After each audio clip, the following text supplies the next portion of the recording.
Tantor Audio, a division of Recorded Books, presents Hot Nights in Morocco by Catherine Wiltcher. Narrated by Camille Quinn. Chapter 1.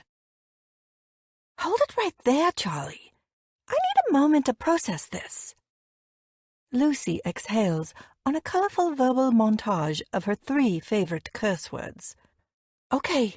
Now tell me exactly what she said. That the job's mine if I want it, I say, trying not to laugh. My best friend is a straight-up cynic with an extra splash of drama, but I adore her for it. She's the roots to my wings. She's also my open window into this thing called life. Reality is overrated, or it was until 5 minutes ago. Earthquakes aren't supposed to happen in London, not ones that reduce that open window to broken fragments. Top movie executives aren't supposed to call at stupid o'clock in the morning to offer you a job. Yet, here I am, Charlotte Winters, newly appointed assistant to iconic Hollywood director Max Dalton, no less. It doesn't seem real. Lucy's floundering again, and it's cute to watch. She's usually the ballsy one, the great unflappable. How much wine did you have to drink last night? Not enough to fan the flames of your burning skepticism. Oh, please. She rolls her eyes at me, but I know that there's a smile in there somewhere. I have a smart answer for everything.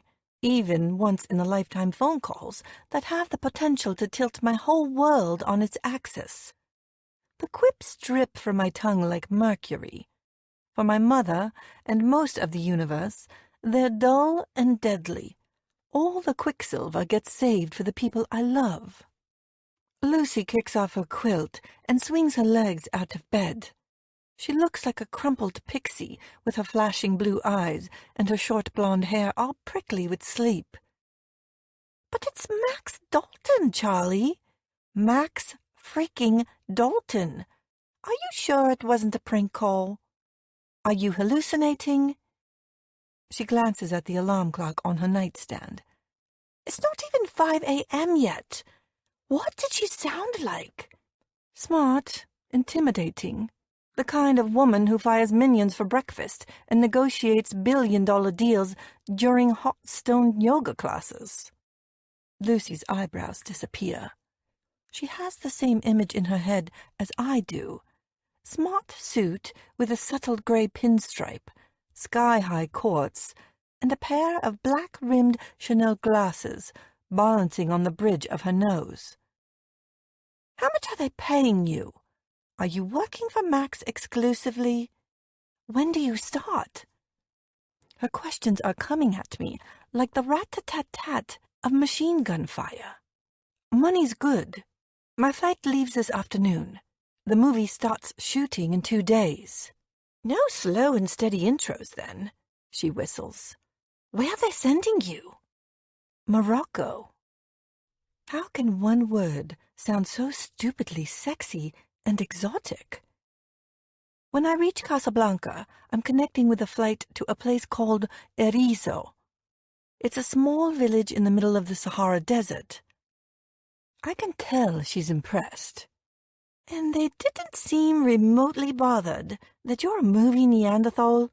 You're the only person I know who's never seen Pretty Woman. You know Richard Gere creeps me out. Maybe it's no big deal. I shrug. Maybe an English major and no experience is a prerequisite for this position. Maybe, for once, they want more Shakespeare, less Hollywood reporter. Lucy starts laughing for real this time. Oh my God, did you just compare yourself to Shakespeare? Not him. One of his earlier tragedies, maybe.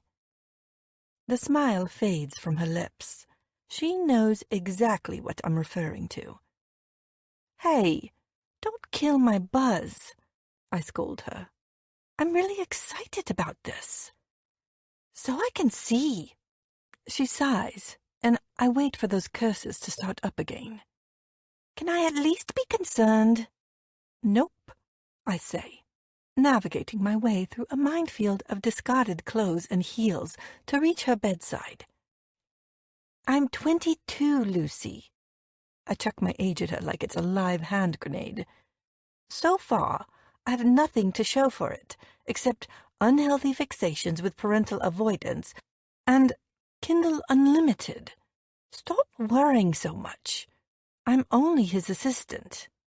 Oh, it's not him I'm worried about, she says ominously. And your mom's going to need serious therapy to cope with this. She's right. Normal things like jobs don't feature in my mother's grand plans for me. She'll only be happy when I'm married off to some rich man to justify her own choices in life. What did you mean when you said that Max isn't the one I should be worried about? I say, catching a glimpse of myself in the mirror above her bed. I'm a slim, slumberous vision in a rumpled white t-shirt with long, unruly dark hair that sprawled across my face like a lazy teenager's. Definitely more gazelle than Giselle. I'll never be one of those women who emerges from her bed looking like a supermodel. I was referring to his older brother, Lucy says, her expression clouding over. He's Max's producer and a complete jerk by all accounts. Jake Dalton has that whole dark and dangerous vibe going on, but he's also the kind of man who shoves bleeding hearts in blenders. You know, just for kicks. Lucy's a celebrity reporter, a purveyor of the finest A-lister dirt. She's also the most opinionated woman on the face of the planet. I'm no pushover myself, and I usually value those opinions, except when my instincts are screaming at me to get on that plane and jumpstart something. I can handle Jake Dalton, I say with a scoff. Can I? My track record with men in general is pretty grim. Lucy doesn't believe a word of it either. She's got that deeply skeptical look on her face again. Do you even know what he looks like? What's that got to do with anything?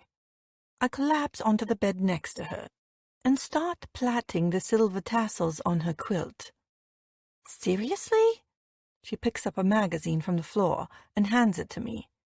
Turn to page 10. I drop the tassels and do as she says. Glancing down at the article and accompanying photograph, I prepare to shoot my indifference back at her. And then I pause. Why? Because Jake Dalton is fucking gorgeous. Messy black hair that's been carelessly pushed off his face, full contoured lips that promise a hot and heavy kind of sin. But there's something unnerving about the way he's staring down the camera lens, like it's the barrel of a gun. Remote. Unapproachable. No surprises there, then. No one ever looks that hot without some kind of negative kickback. So, I say, handing the magazine back to her, ignoring the funny feeling in the pit of my stomach. He's attractive. Doesn't mean anything. Attractive? Lucy stares at me in amazement. That's an understatement if I've ever heard one. Here, give it back to me. I study the picture in the magazine again. Jake's expression is bleak.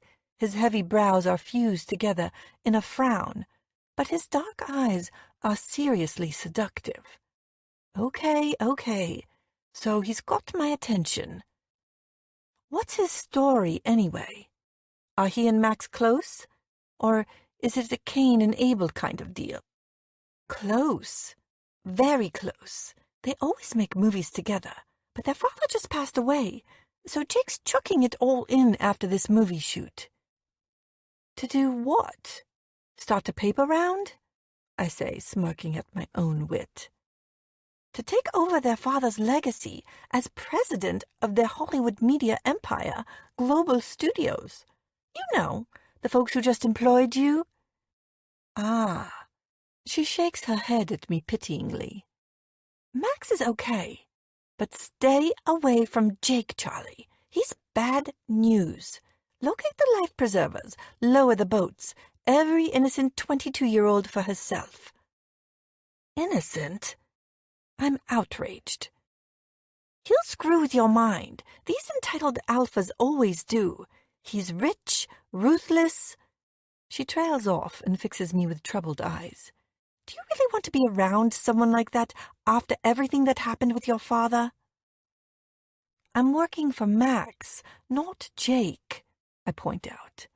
And I don't want to talk about my father. Low blow, Lucy. Low blow. You've got that weird look on your face again. She warns me. What look? I have a look? You're the one. It's the Charlie Winters special. It tells me you're not going to listen to a single word of reason. I have no idea what you're talking about.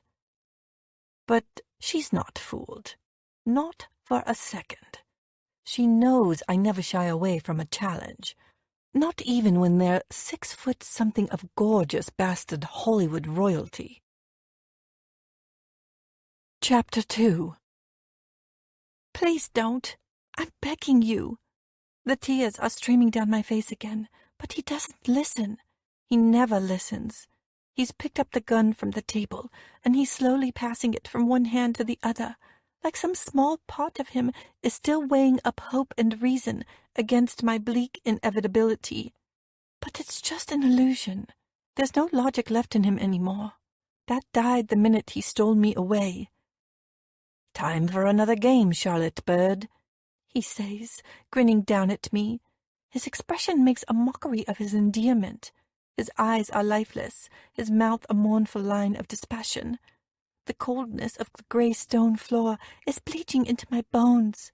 My arms are aching. It's nighttime again, and I'm scared. So scared. My body twists away from him in terror as his hand reaches out for me. Chapter 3. I wake with a start. My heart is racing and my cheeks are wet. It's been a while since I had this nightmare, but I don't have time to consider why it's back haunting me again. It's 6 a.m. It's my first morning in Morocco, and there's someone thumping loudly on my hotel room door. Just a moment, I holler, my voice thick with sleep. At the same time, I scoop up all the icy remnants of my nightmare and dump them at the back of my mind. I'm pretty skilled at that. I've had 16 years of practice.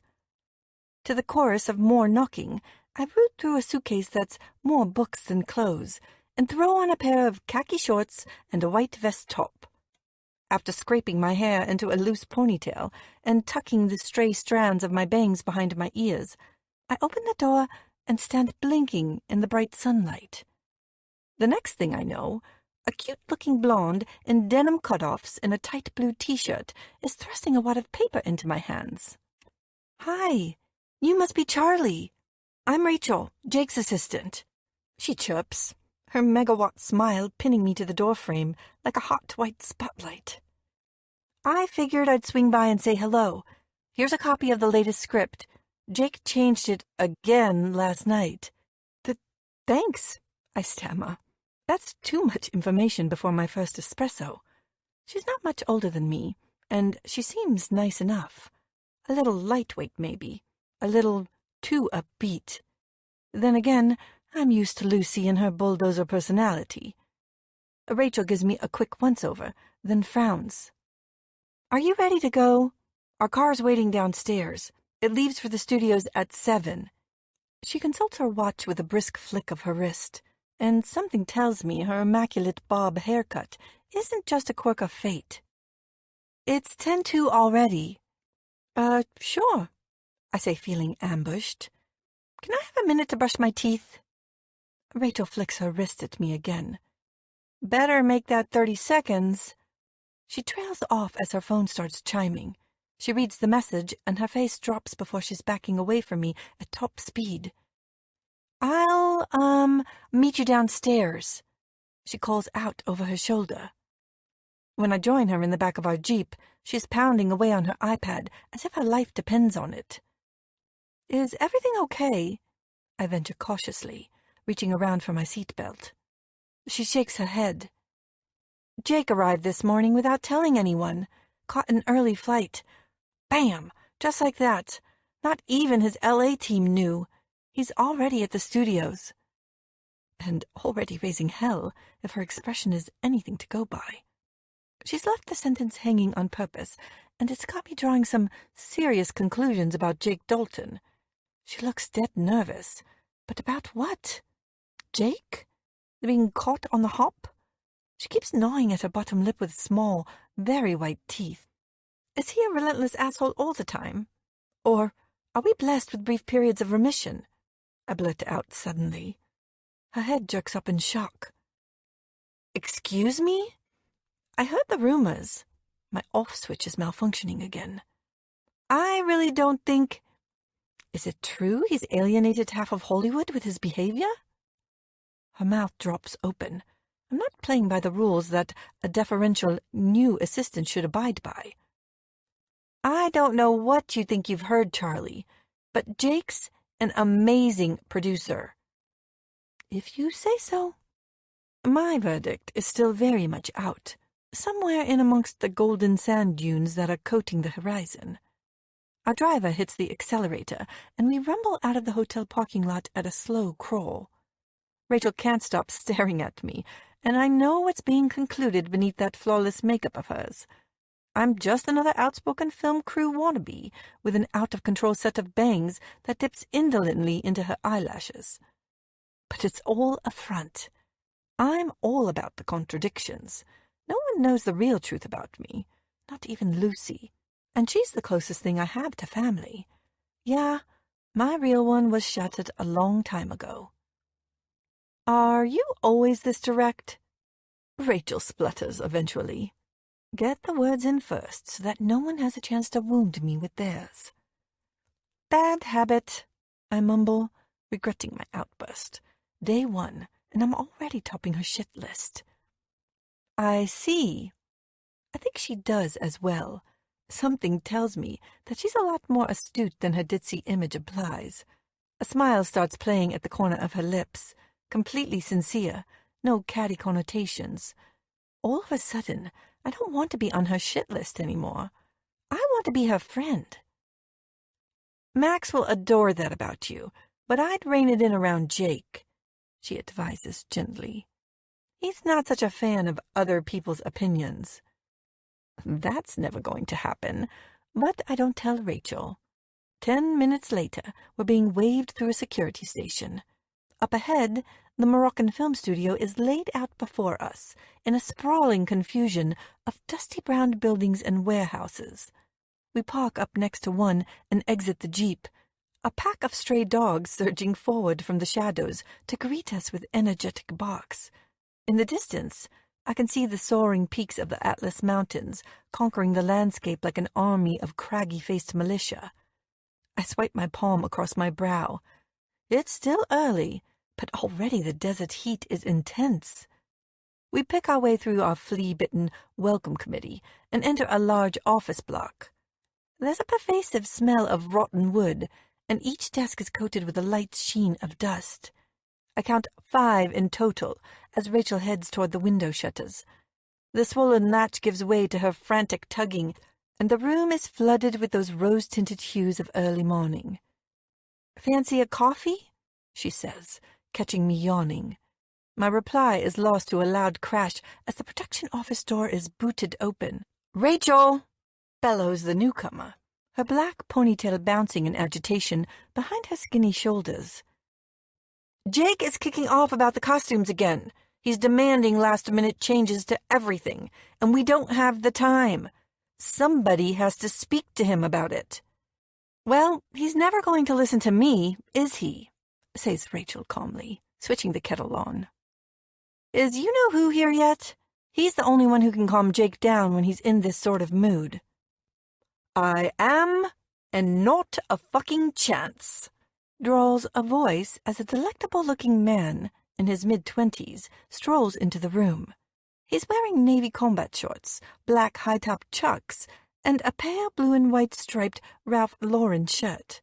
His dark hair is so long and unruly that it's curling around the tip of his collar.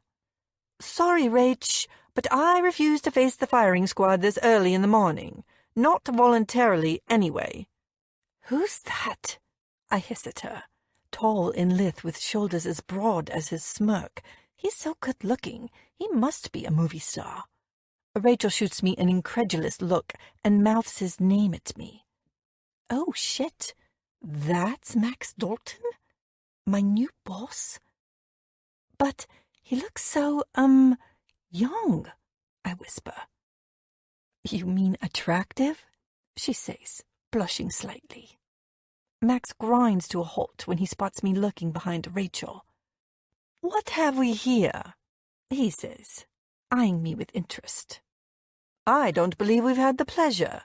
You must be my latest assistant? And you must be British." I shoot back in surprise. I can't help it. His accent isn't the cool California drawl that I was expecting from a member of the Dalton Hollywood dynasty. Everyone turns to stare at me. "I prefer transatlantic mongrel myself," says Max, looking amused. "My mother gave me the accent, but not a lot else." "I dare you to call your brother that," mutters the aggrieved costume designer to my left. "Max, this is Charlotte Winters," says Rachel, ignoring her and pouring out 2 steaming mugs of coffee. It better be the strongest damn hit of caffeine I've ever had. Max is even better looking close up, and he knows it, too. "It's Charlie, actually," I say, sticking out my hand awkwardly. "I had a friend called Charlie once," he muses, taking my hand and grinning lazily at me. "He didn't look half as tempting as you do, though." Did he really just say that? "Rachel, come quick." A large man, clutching a walkie-talkie, erupts into the office to join the melee. "The art department is staging a mutiny. Jake hates the new set design, and he's threatening to raze Studio 6 to the ground." This place is quickly filling up with a whole lot of Dalton disapproval. My eyes swivel sideways to find Rachel's. What did she call Jake again? An amazing producer? He sounds more like a petulant man-child who delights in throwing his budgets out of the stroller. "Welcome to the madhouse." Max relinquishes my hand with some reluctance. "You can always tell my brother has arrived by the mounting hysteria amongst his loyal subjects." I laugh, despite myself. He's clearly a degenerate and a raging heartbreaker, but I like Max Dalton immediately. "That's not all he's threatening to do," says Rachel, her cheeks coloring again as she thrusts a mug into my hand. She starts to list off Jake's latest misdemeanors, when there's a scuffle in the hallway outside, and a loud, mocking voice reverberates off the cracked terracotta tiling. "I don't give a fuck about their pride. If they want to stay working on my movie, they'll have that set fixed by lunch." Rachel stops talking abruptly as a dark shadow approaches the doorway. Seconds later, Jake Dalton steps into the room. Pausing to whip off his Ray-Bans, he straightens his back and turns to glare at us. Oh, good God! The breath catches in my throat as everything, my heartbeat included, jutters to a halt, but not before the safety barrier is breached and I'm left hurtling into a void. Unnerved, I take a slurp of my coffee, but it goes down the wrong way, and I start to splutter liquid in all directions. The magazine photo hasn't done him any justice whatsoever. His glory is only amplified 1,000 times in the flesh. There are no flaws or glitches, just a fallen angel's perfect symmetry. Jake's tousled black hair is scraped back off his face, but as he stands there, filling the doorway with all his moody machismo, stray tendrils keep escaping and drifting into his blazing brown eyes. His skin is the color of rich honey. His jaw is darkened with stubble, deliciously so, and he's tall, really tall, well, over 6 feet. Black jeans hang low off lean hips, and the sleeves of his black shirt have been pushed up to display thick, muscular forearms. Wiping coffee off my chin, I can only gaze and gaze at him. For once, I'm all out of smart words. I'm all out of laughter. There is nothing remotely funny about Jake Dalton. Chapter 4. "Who the hell are you?" he demands, directing all of his bad temper at me. This shakes me out of my stupor. Bastard. His voice is deeper than Max's, with more of that upper-class British drawl that drips scorn by the spadeful. Jake is a proper alpha, as well, monster ego and completely uncompromising. He's dominating the room with his presence alone, flattening us all to the walls with his force field of menace. "Jake, this is Charlie," answers Rachel, shooting me a warning look. At least she's starting to get a handle on my personality. "HR hired her yesterday as Max's new assistant. They sent us a memo last night." Jake silences her with a look of his own, a considerably less pleasant one. His gaze flicks back to me, and he starts to sweep those dark, dispassionate eyes over my face. My breath hitches. I can feel my heart thudding painfully against my rib cage. He's so intimidating, but I force myself to meet his scrutiny. Time slows. There's a faint buzzing in my ears. "What's the problem with the set?"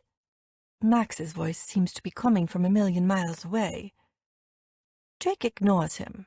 At the same time, a wry smile starts to tug at the edges of his lips, chasing the shadows from his face and loosening his scowl. The emerging sunshine burns my retinas and frazzles my synapses. Inhaling sharply, I take a step back. It's a tantalizing glimpse of another side to him, and I feel my life start spinning on an unknown trajectory. Round 1 to Jake Dalton. Max clears his throat again. "Earth to Jake. I believe we have a few issues to sort out." Reluctantly, I drag my eyes back to my new boss. How long have Jake and I been standing here staring at each other? It feels like hours. Jake breaks the contact, too, rounding on his brother as his alpha mask slides neatly back into place. "Damn right we do. This shoot's a fucking shambles. If you paid half as much attention to art direction as you do to costume runners, we might be in better shape for tomorrow." Max deflects his criticism with a hapless shrug. "Everyone has their priorities." This makes me smile despite of all the zigzagging tension in the room, which in turn earns me a withering look from Jake. He hauls Max off to an adjoining office and slams the door behind them.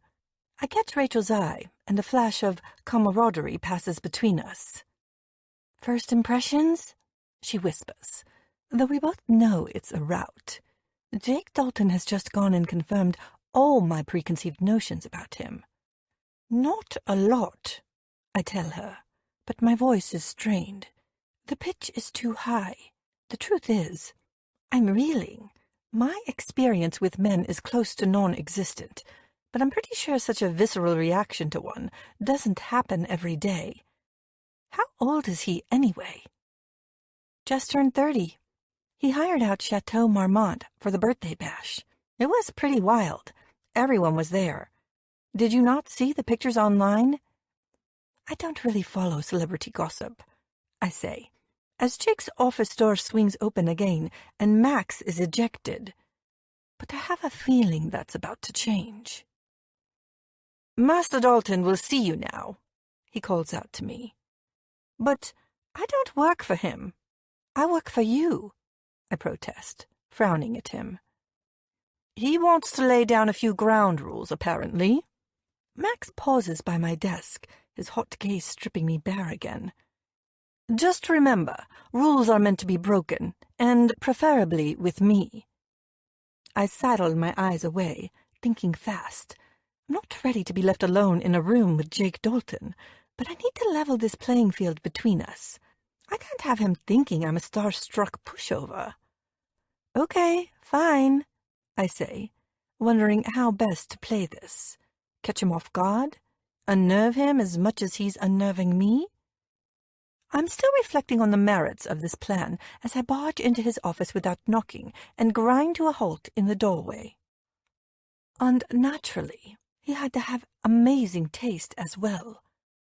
The room is bright, bold clash of Moroccan and Western style and influence, like someone dipped a popsicle of technology into a bowl full of the exotic.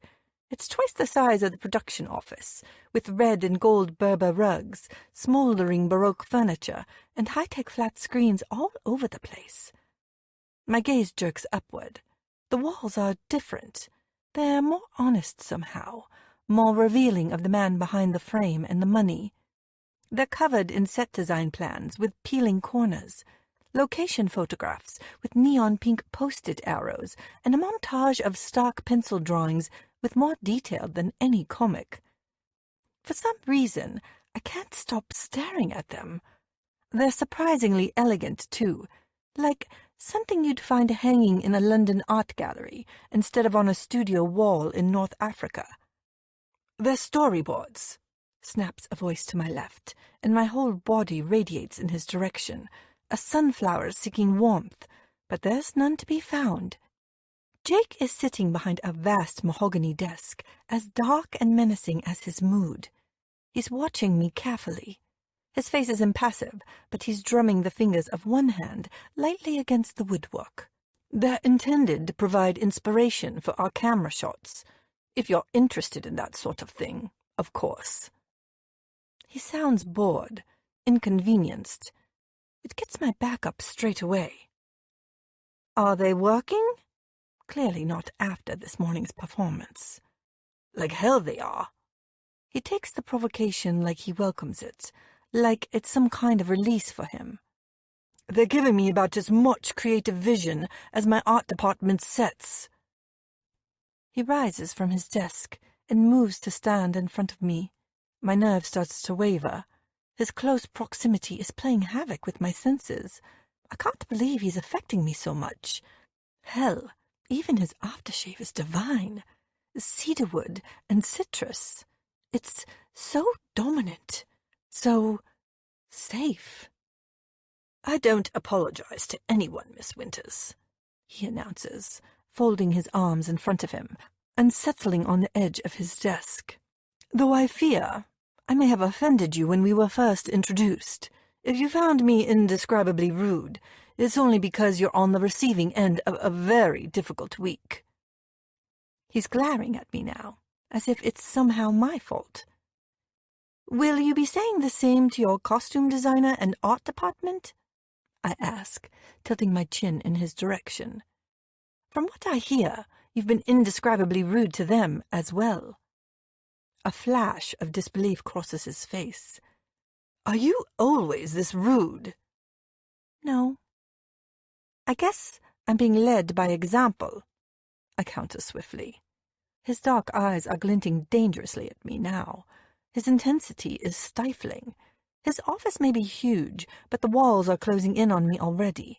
There's a power struggle here, and it's catching us both by surprise. I'm hanging on to this job by a thread, but I'm determined not to give him an inch. I appreciate that you're new to this business, but there's a certain pecking order on my movie sets. He stretches out his legs, bridging the gap between us. I find myself both drawn to and repelled by this encroachment on my personal space. I want to inch closer and let his masculinity envelop me, but I'm afraid of what might happen if I do. I'm afraid of what I might do. Get a grip, Charlie. There are rules you need to abide by, especially if you want to stay working as my brother's assistant. I remember Max's words from earlier and suppress a crazy swell of laughter. Did you hear what I said? His gaze rakes over my face, leaving bloody wheels of frustration and anger. The next few months are going to be interesting. I've never cared much for authority. My mother and stepfather can certainly testify to that. Opening my mouth to make another smart remark, I catch a waft of his aftershave again and lose my train of thought. I'm then forced to watch as he rakes his hand through his hair. What does it feel like, I wonder? Does it smell as good as he looks? It's a universally acknowledged law. Bastards always have the best hair. He's so much more than that, though. From the square arrogance of his jawline to the cut cheekbones, the long, straight nose, and the faint frown lines carved into his forehead. He's pure physical male perfection, right there in front of me. We hold each other's gazes for a beat before the shrill ring of his telephone interrupts us. His hand snakes out and snatches up the receiver. His eyes never leave mine, even for a second. "What is it?" He listens for a moment, his face losing some of its animosity. "Gemma, doll, I'm in the middle of something. I'll have to call you back." Who the hell is Gemma? Why do I care? "I'll make it up to you when I'm back in L.A. There's a gleam of contempt in his dark eyes now. It's as though he can see through my belligerence and can sense my reluctant attraction to him. If so, then he's mocking me for it, forcing me to listen to him toy with another woman. He replaces the receiver, and it starts ringing again. What the hell is it now? This time, I can hear Rachel's voice patiently detailing some crisis. Jake breaks our impasse by rolling his eyes and then closing them in anger. I savor my small victory as he circles the desk and returns to his chair. That fucking woman! Why can't she behave herself? Freed from his laser beam scrutiny, I shoot my gaze around the room. Straight away, I'm drawn to a black and white photograph lying in amongst the debris of paperwork on the coffee table. Intrigued, I inch forward to take a closer look. A small boy of about 8 is laughing delightedly for the camera at some undetermined joke, his arms clinging tightly to the torso of an older man next to him.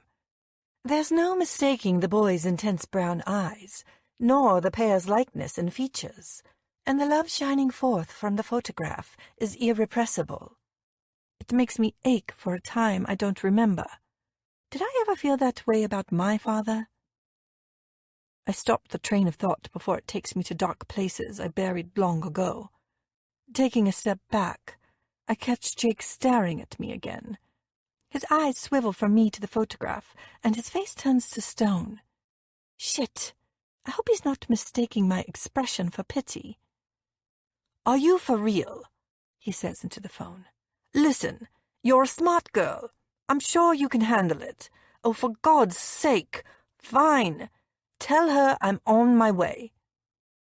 Hanging up, he grabs his car keys from his desk and heads for the door. "Come!" he barks at me. It's a command rather than a request. Why? Because I said so. But what if Max needs me? There's a pause as we both digest the unwanted connotations behind my words. "Call it a baptism of fire. A show and tell of some of those rules I was just talking about. Max will understand." But I give up. Fine. Where are we going? Out. Jake stalks through the production office and out into the hallway.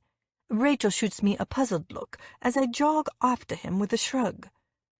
"Jake, there's a Lydia on hold for you," she calls out. "Oh, and a D. At least I think that's what she said her name was." "Get rid of them," he says without turning back. "Mr. Dalton, could you please slow down a little? I'm starting to pant like a dog." He does so, but only marginally, and as soon as we step outside, he's spinning around to grasp my upper arm, sending a jolt of electricity straight to my core. "Rule number 1, he declares briskly, his face tense with some unreadable emotion. I can feel my bare skin burning beneath his fingertips. "Do not fuck my brother, or else." "Or else what?" I say with a gasp, too shocked to offer up any of my usual antagonism. Jake's mouth twists in scorn. Dare I say it? A touch of disappointment? "Already considered it, have you? How predictable. There's a reason why your predecessors have flitted away like ashes to the wind, Miss Winters." I wrench my arm away from him. Who the hell does he think he is, talking to me like that? Not that it's any of your business, Mr. Dalton, but your HR department hired me for my brains, and not for any other part of my anatomy. Furthermore, I have no intention of sullying my reputation with Max the man-whore. Way to go, Charlie. You just called your new boss a man-whore in front of his brother. Jake arches his eyebrows at me. Sullying your reputation? What a decadent turn of phrase. He takes my arm again and hauls me over to a waiting black jeep. I'm just dying to see how long that moral turpitude lasts around here. Chapter 5. Get in. I scowl at Jake's terseness. I hate people barking orders at me, and he seems to sense it.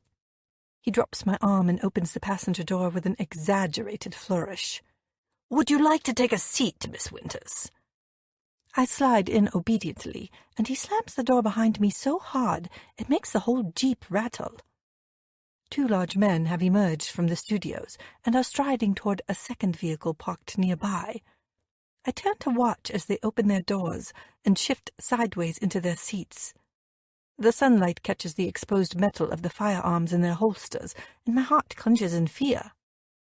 Meanwhile, Jake is vaulting into the driver's seat, the black leather creaking in protest beneath his large frame.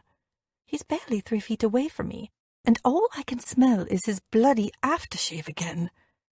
I focus on the dashboard and try to block him out. I need to get a hold of myself. I feel like I'm tumbling headfirst into a dark-eyed abyss. Do you ever do as you're told? He grumbles, grabbing the wheel with one hand and smashing the heel of the other against the ignition switch. It depends on who's doing the telling, I say sweetly. I'm not usually like this, but I can't help myself, not after all the insults he's hurled my way. He says nothing as we tear out of the parking lot. How has he managed to wheedle his way under my skin so quickly, eliciting these seismic reactions, riling me up as much as I have him? All of a sudden, I want to sleep with Max just to piss him off. Are you going to tell me where we're going? Unit base, first lock. He's speaking an alien language, but I don't ask him to explain. I don't want to be accused of insolence and stupidity on my first morning. Without warning, he takes a sharp right, and my hand splays out against the passenger door to steady myself. The man drives like a maniac, but he's all precision and control. I steal another glance at him. His perfect jaw is rigid, and his disheveled hair is so black it's almost silk-like in appearance. In contrast, the knuckles gripping the steering wheel are ghostly white. So, where's this first lock, then? I ask him carefully. West Sahara. He's speaking through gritted teeth. Are we filming today? I thought the shoot doesn't start for another... It doesn't. There's a pause. What's with the accent? I ask. What's with the questions? We're both adults. It's kind of what we do. You and your brother sound more British than American. Max said something about your mother being... Oxford, interrupts Jake, giving me nothing more than that. University? What did you read? Books. Very droll, I say, gazing out the window again. Of the closed variety, perchance? There's another pause. What about you? Huh? I whip my head round in surprise. What did you study, besides how to irritate the crap out of people? English literature, I say, caught off guard. His lips curl into a scornful smile. But of course you did. Little Women, I declare with a huff. He frowns, his dark brows creasing into that now familiar warning sign. Why the fuck are you slinging book titles at me? I consider him for a moment. You swear a lot, don't you? I read somewhere that swearing is a sign of more intelligence, not less. I guess there are always exceptions to the rule. Book title, he says coldly. Why? I was preempting your next question. You heard what my major was, and you assumed Pride and Prejudice groupie. I hate to refute the old cliché, Mr. Dalton, but not all female English literature students are lured to their lectures by Mr. Darcy. Is that so? He sounds amused suddenly. And here I was thinking all women were attracted to arrogance and indifference. To men like you mean? Not this one, I say firmly, crossing my arms. I like books. I have a very dedicated 7-books-a-week habit, and you never told me what you studied. Why books? I like to lose myself in someone else's pain. It makes mine easier to bear. I wave a hand at him. Why not? A belligerent bibliophile. How charming. A procrastinating producer. Aren't I the lucky one? If you're that desperate to know, I suggest you try Google. I couldn't possibly spare the time, I say, smiling sweetly at him again. I've just started a new job, you see. Something tells me I'm going to be very busy. He doesn't say anything, but his grip on the steering wheel tightens. That's something else I could major in with honors, pissing this man off. Good. Really? He's so abrasive, but I have to admit there's something alluring about his complete inability to give a shit about my feelings. Everyone except Lucy tiptoes around me, and I'm sick to death of it. That's half the reason I got on the plane here. My gaze starts to travel over him, leaving no inch uncharted. That's when I notice a small, livid, semicircle scar on the inside of his right wrist. An ugly blemish that's in stark contrast to the smooth tendons beneath it. I go very still. I have something similar near the elbow crease on my arm. He catches me staring and jerks his wrist away. Keep your eyes to yourself. Every day I'm gawped at. And don't get me started on the paparazzi.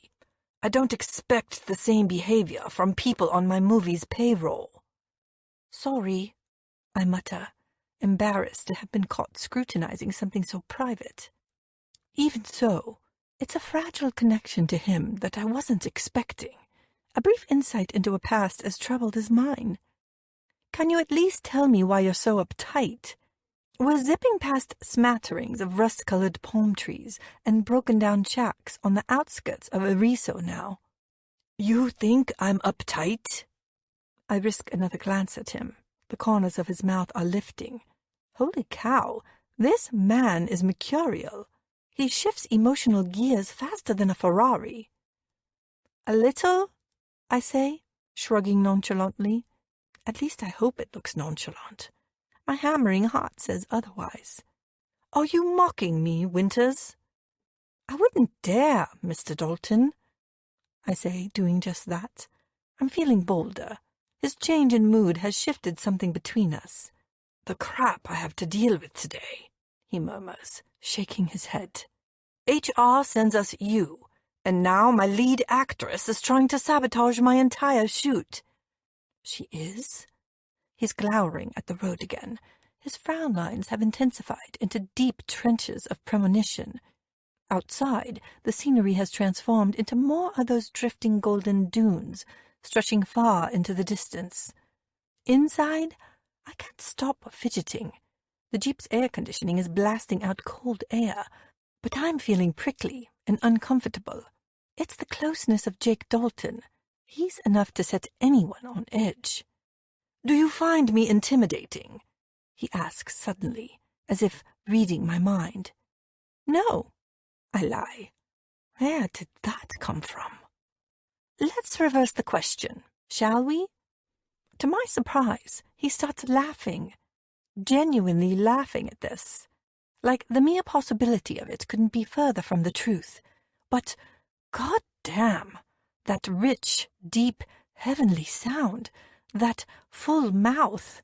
I try not to think of all the Gemmas and D's he has waiting back in L.A. for him. Do I find you intimidating? He mocks. Unbelievable. Tell me, Books, does anything faze you? books. Yes, you, I want to say, rolling my new nickname around my head. I like it more than I should. I like it because he gave it to me. Oh, God, I'm way out of my depth, just as Lucy predicted. I'd have fired anyone else who talked back to me the way you have today. I should pack you off on the first plane back to London. Then why don't you? Can he even do that? I make a mental note to ask Max if that's part of the deal around here. I'm not having this man lording his ego trip over me. He slows down to overtake an old cattle herder by the side of the road. The skinny hindquarters of his animals are a strange compliment to his jutting collarbone and sunken face.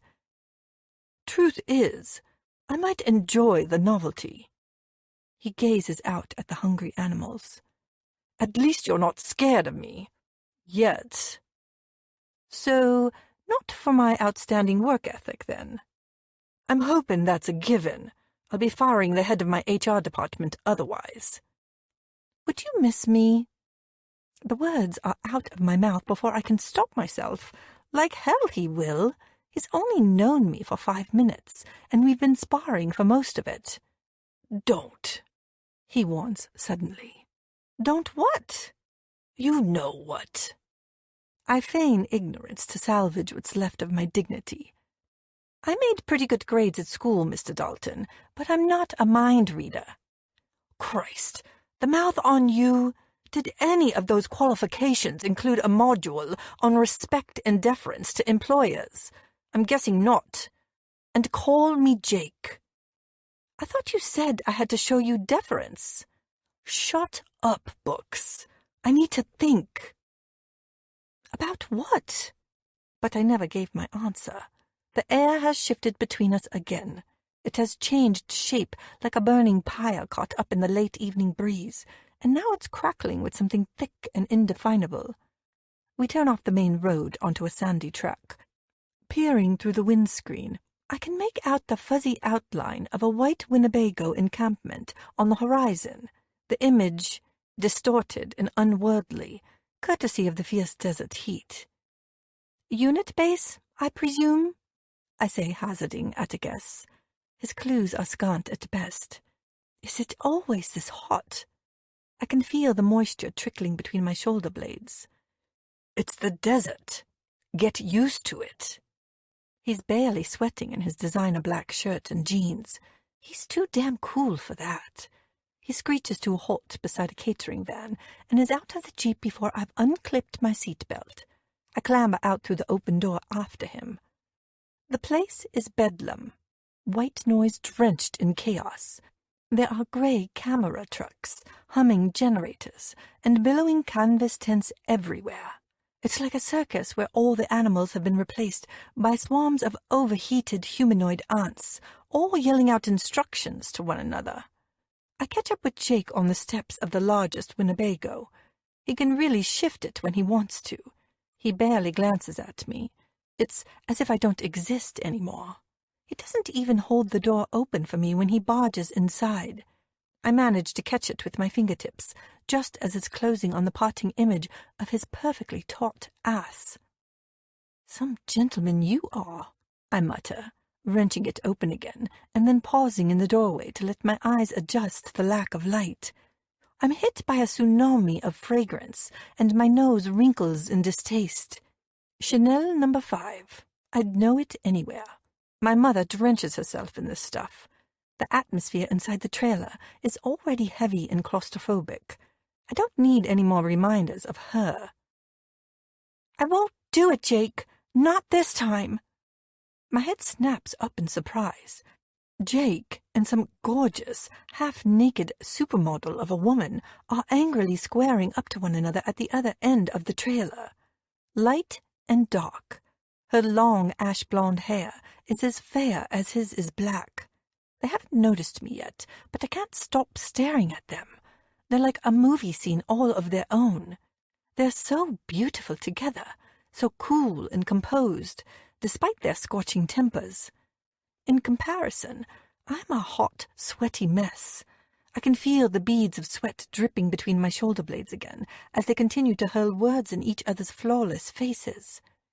"Don't push me, Cassie. I'm warning you." "Screw you, Jake." Her accent is shrill and foreign. American. The electricity continues to crackle and pulse between them. Any minute now, this is going to erupt in bloodshed or crazy, passionate sex. I feel a flicker of envy at the latter, then banish it twice as quick. She's barely half his size. They can't be more than a foot apart. Should I intervene? She's wearing little more than a black bikini, and I risk a glance at her smooth, sculptured midriff. She must live at the gym. My own enthusiasm for cross-trainers and treadmills grinds to a halt on the 2nd of January. Jake's back is turned, so I can't see his expression, but I'm mesmerized by hers. Her foxy brown eyes are fixed on his face. She wants him, that much is clear, but she wants to antagonize the hell out of him first. "I'm not working under these conditions," she warns, tossing a delicate sliver of ash-blonde hair away from her face. "My agent and manager both agree I should walk." "You knew exactly what you signed up for here, sweetheart. We're paying you $10 million, so quit messing us around." "I didn't have to take the gig, baby." She purrs, changing tack and moving in for the kill. "I did it for you. Remember? After Marrakesh, I thought—" "Fuck Marrakesh. Don't kid yourself. You wanted an Oscar, and you knew damn well my script gave you a shot at it. As far as I'm concerned, this matter is done." "No, Jake, not this time. I'm not setting foot on that set until you give me what I want." There's a horrible pause before his hand shoots out and clamps around the back of her neck like a vice. Moments later, their lips are crashing together in a sickening crunch. Her response is immediate. She digs her fingers into his hair and kisses him back twice as hard. As for me, I'm too shocked to move. I'm a voyeur to the most crazy, heart-stopping thing I've ever witnessed. The brutal kiss lasts a few seconds before he's pulling away. Their faces are frozen millimeters apart as they bask in each other's body heat. "Cut me some slack here, Cassie," I hear him murmur. "You owe me, remember?" The breath catches in her throat. She's as affected by him as I am. Is that why he kissed her? To shut her up? If so, then he's a master manipulator, as well as a beautiful bastard, and he just plummeted 60 floors in my estimation. I hate men who play twisted games with others' emotions. To me, it's the worst kind of deceit. I turn to leave, but my movement catches his attention. "Wait, Books." He relinquishes the woman, and a flicker of regret crosses his face before that mask of cold indifference smothers it again. "Who the hell is she?" demands the woman, her hands flying to her neck. The marks from Jake's fingertips are still blanching her skin. He blinks at me. "Max's new assistant." "I don't care if she's George Clooney's punching bag. What the fuck is she doing in my trailer?" She turns her cat-like fury onto me. "Get out!" "No." Jake's voice is like a thunderclap. "I want her opinion on this." "You do?" I stare at him in disbelief, marveling at how quickly the scenario has shifted. My opinion on what? That kiss? "You're going to consult with that?"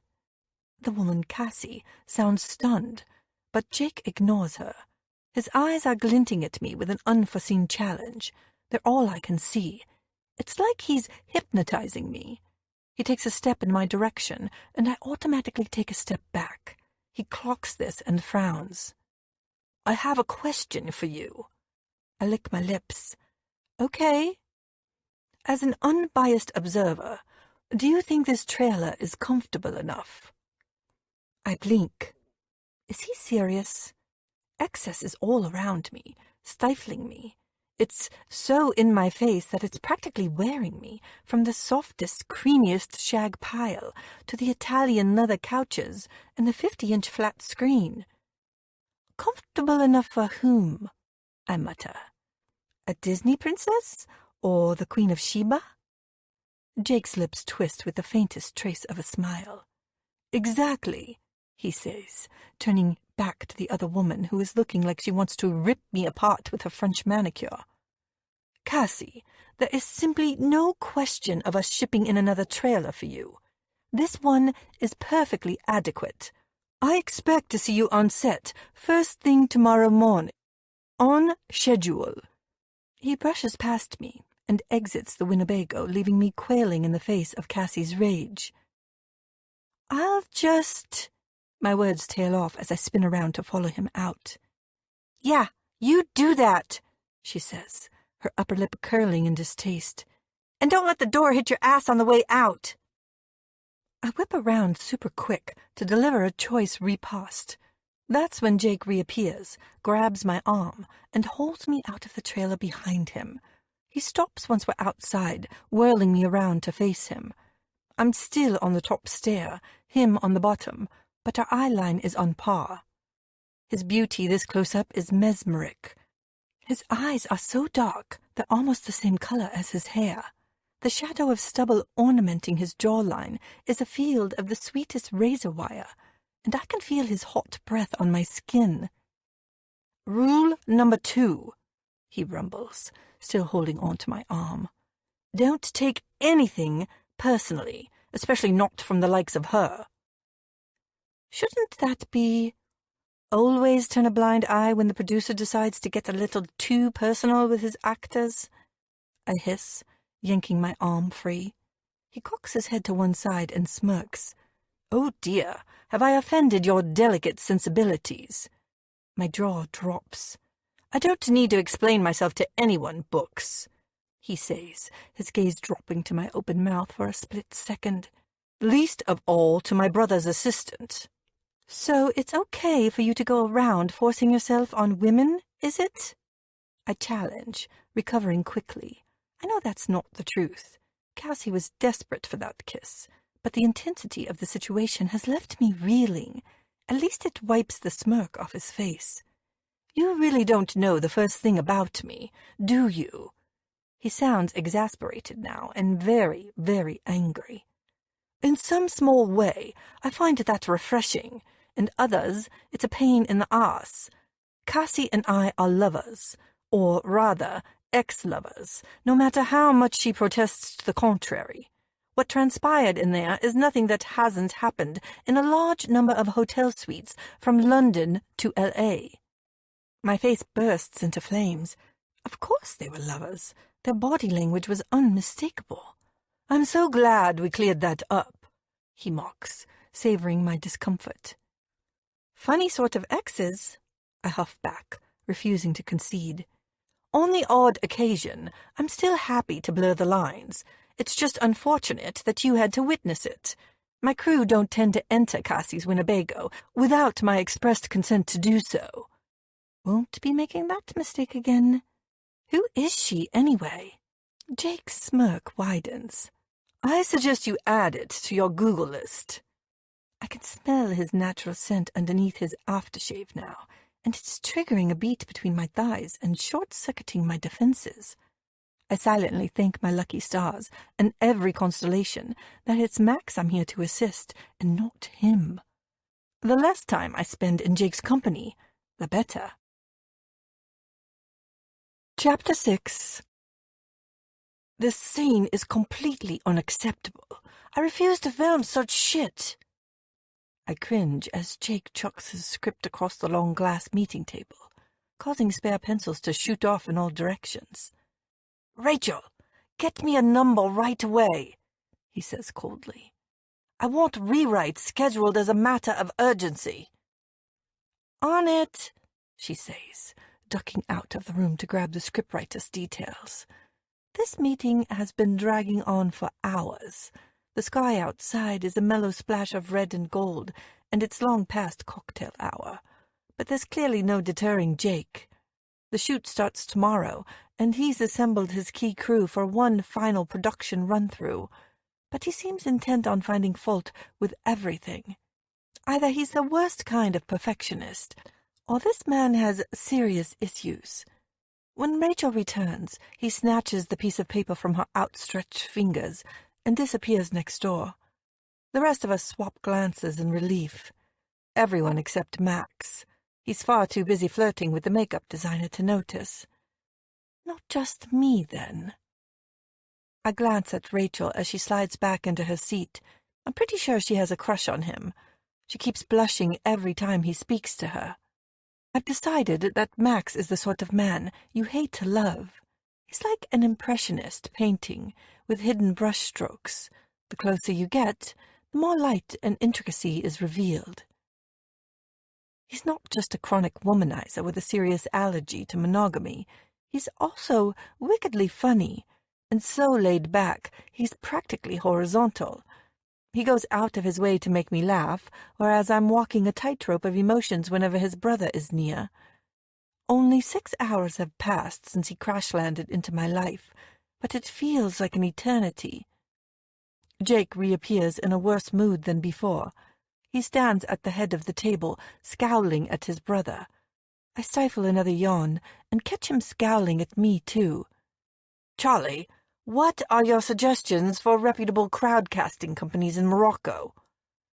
He's ditched my nickname, along with his sense of humor by the sound of it. No, scrap that. This man doesn't have a sense of humor. He had it fired and escorted off the premises a long time ago. "Give me an hour and I'll get you 5, all verified and recommended," I tell him. I need to stay ahead of the game here.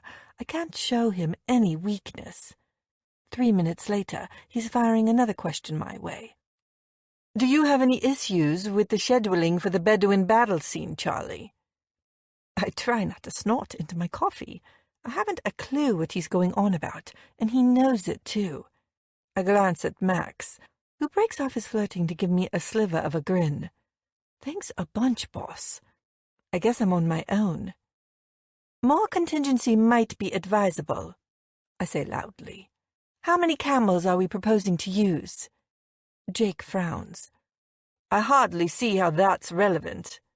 "Perhaps you could humor me just this once, Mr. Dalton," I say, smiling pleasantly at him. The frown deepens into a full-on scowl. He's not sure where I'm going with this, and his interrogation game is backfiring. "About 30, I should think, and I've told you before. Call me Jake." "And horses?" "Pardon?" "How many horses are you planning to use for this battle scene? If it's a large number, I suggest additional time for potential behavior problems. Bolting horses and broken limbs are hardly conducive to your intransigent setup timings. Wouldn't you agree?"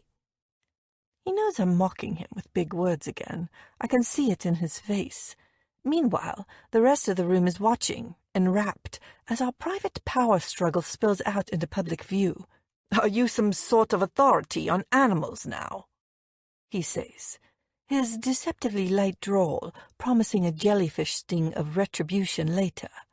I shake my head and meet his gaze with another smile. I'm not an easy target, and Jake Dalton is beginning to realize it. For the rest of the meeting, he leaves me alone, and during the break, I catch him staring at me. That strange smile is playing at the corner of his lips again. It's as if I've passed whatever challenge he has thrown at me. What I feel then is beyond the highest high and the bloodiest victory. It's a bone-shaking, stomach-clenching intoxication that rocks the roots of my foundations and leaves me craving more. Let the games begin. Chapter 7. Once the meeting is over, there's a stampede for the door, with Max leading the charge. "We'll go through my diary tomorrow," he hollers out to me before disappearing into the hallway. Always tomorrow. As far as I can tell, his job mainly consists of him drifting around the studios and attempting to screw anything that's not nailed down by monogamy. Through the window, I watch him vault into a jeep and drive off into an enormous cloud of dust. "Off to wine and dine some gorgeous woman, I expect," says Rachel, her blonde hair flopping dejectedly into her eyes as she bends down to switch off the conference screen. "Did you see him with the makeup designer in the meeting?" I was a little preoccupied, I say grimly, tucking the tails of my long bangs behind my ears as I kneel down to help her. Which, FYI, was about as fun as a bikini wax. Rachel smiles, but refuses to be drawn into a bitch session about Jake. It's something I've noticed more and more with his crew. He's a hard man to work for, but he receives nothing but loyalty and respect in return. Okay, so it was a bit strange, she admits reluctantly, straightening up again. Strange how? Well, he's never asked for opinions before, especially about movie scheduling. She hands me a pile of leftover scripts. Can you take these back to my desk? I'll follow along in a bit with the rest. With Rachel's words still ringing in my ears, I make my way along the labyrinth of hallways toward the production office. I'm so deep in thought that I walk straight into a row of mannequins lined up like naked firing squad victims outside the costume department. Snatching up armfuls of dropped scripts and plastic limbs, I freeze as a loud bang erupts behind me. The noise echoes throughout the vacant space like a horror scene unfolding. It's nightfall after a long day, and most of the crew are on their way back to the hotel. I choke on my panic as dark memories force their way to the forefront of my mind. Racing around the corner, I spy the production office up ahead. The door's open. The place is deserted, but I can hear angry voices coming from inside Jake's office. He's not alone. Cassie's there too. She's our lead actress, apparently. Rachel informed me of this over lunch. Full name, Cassie Lee. Number of Oscar nominations, 2. At 25, and with the added bonus of having Jake cast her in 3 of his last 6 box office hits, Cassie has recently achieved superstar status and is reveling in every last golden minute of it, which basically means she's a royal pain in the ass. I hate her perfect stomach. I hate her nauseating sense of entitlement more. I slide the scripts onto Rachel's desk and turn to leave, but my feet clearly didn't get the memo. Acrimony is seeping out from under the door, and I can't stop myself from eavesdropping. Inside, Jake's voice is beginning to spiral. I don't want to talk about this, Cassie. I said all I needed to say months ago. I don't believe you. Not after yesterday. I know you still want me. Think what you like. Make up these fucking fantasies if you must. But what happened in your trailer was a mistake. You and I are done. Have dinner with me, for old time's sake.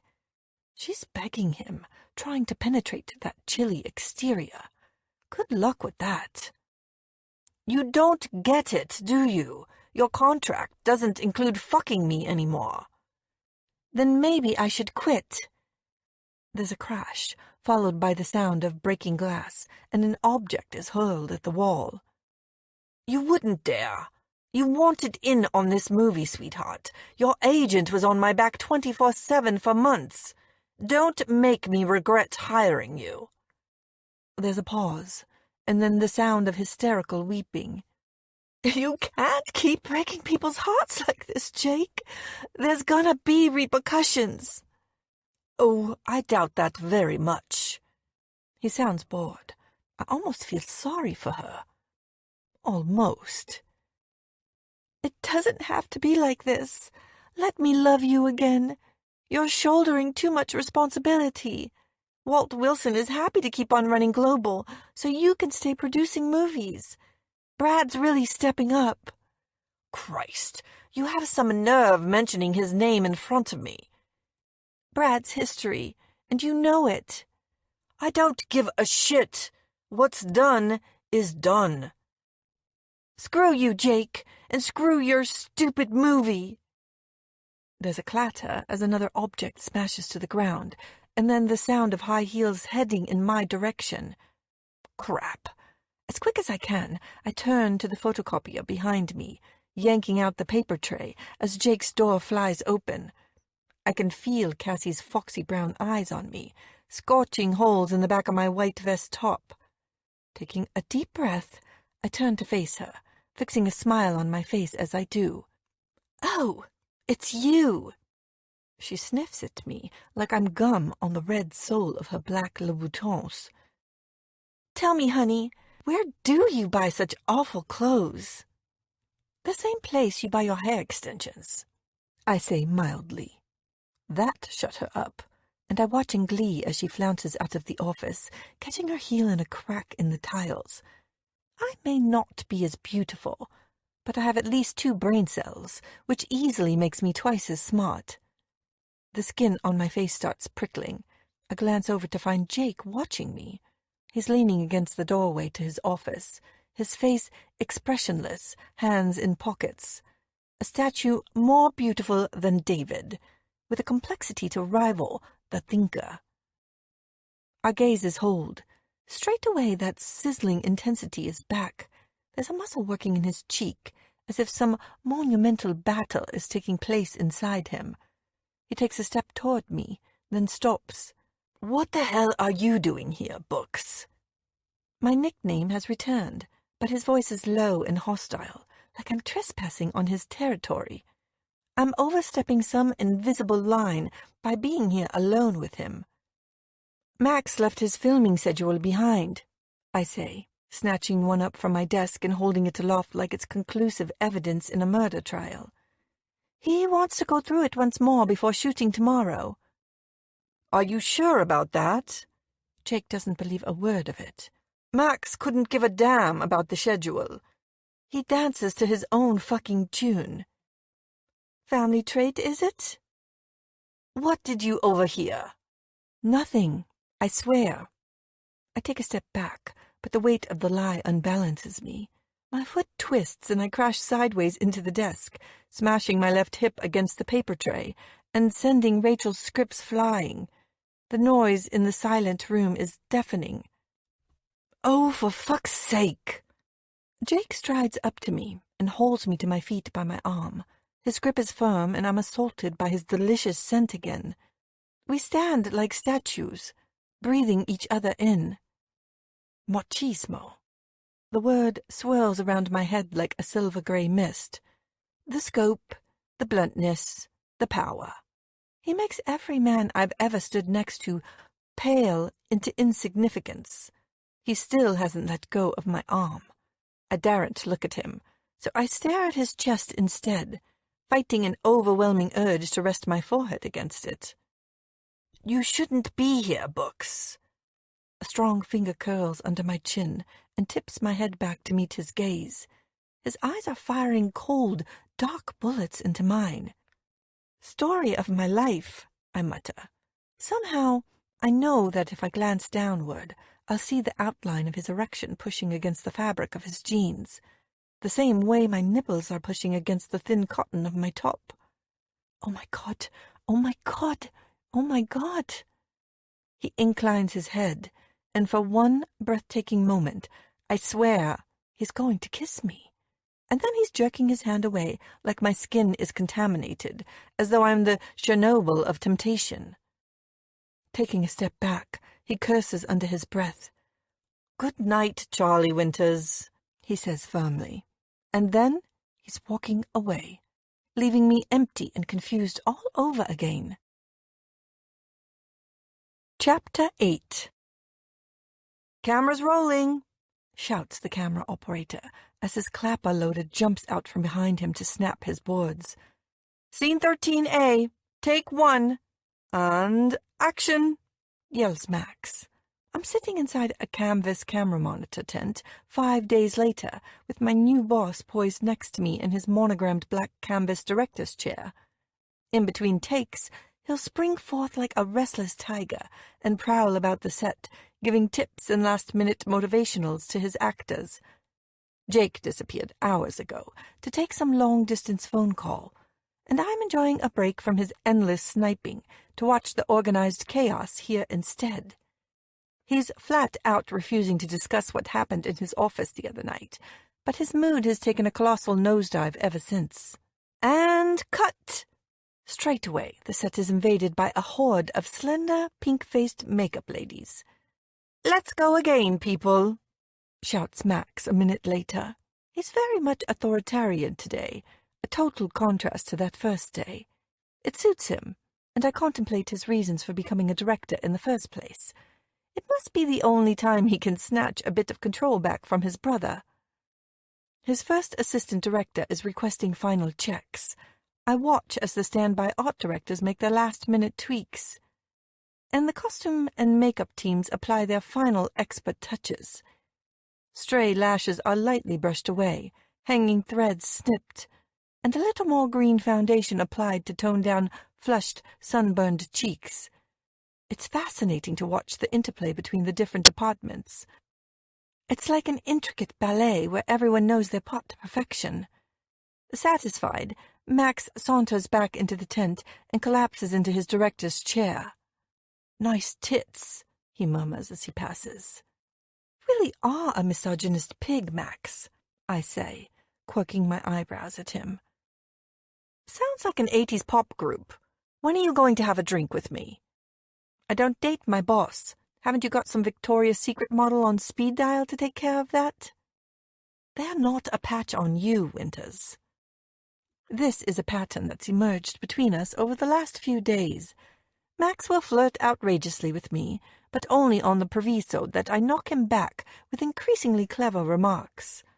It's clear that neither of us wants to hook up, and that's what I keep telling Rachel, who is watching our latest exchange like a hawk. "What do you think of my set?" he asks, picking up his headphones. "You learning the ropes okay?"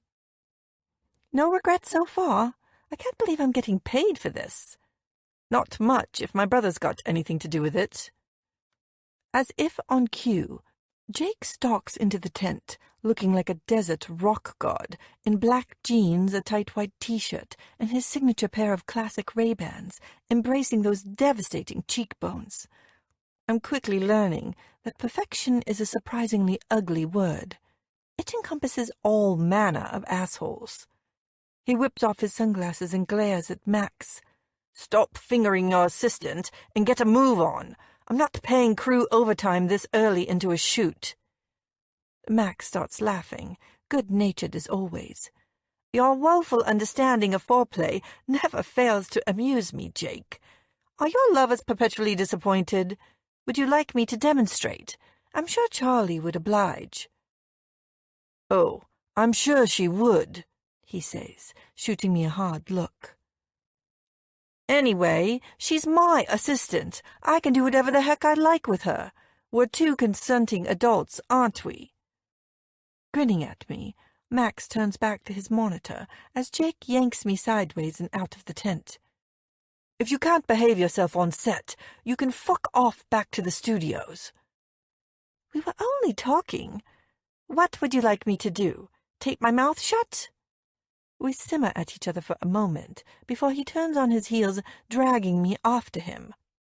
"I need to speak with you. Rachel will cover whatever ridiculous shit Max demands next. I'm heading back to the production office. I'll fill you in on the way." Chapter 9. "You want me to go to Los Angeles with you tonight?" I'm in shock. I'm also in the passenger seat of Jake's Jeep, and he's driving like a maniac as usual. He only slows down to allow 2 stray dogs to cross the road in front of us. His bodyguards are in convoy again. I still don't know their names, and he isn't being very forthcoming with introductions. "Do you have a problem with that?" Jake is edgy as hell. He keeps running his hand through his hair, and it's stupidly flawless in its dishevelment today.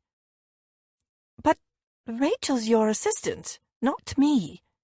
His continual blurring of these lines is knocking me off kilter. "Rachel is needed here. She's an integral part of my production team, and I want someone to keep an eye on Max." You make him sound like a dog.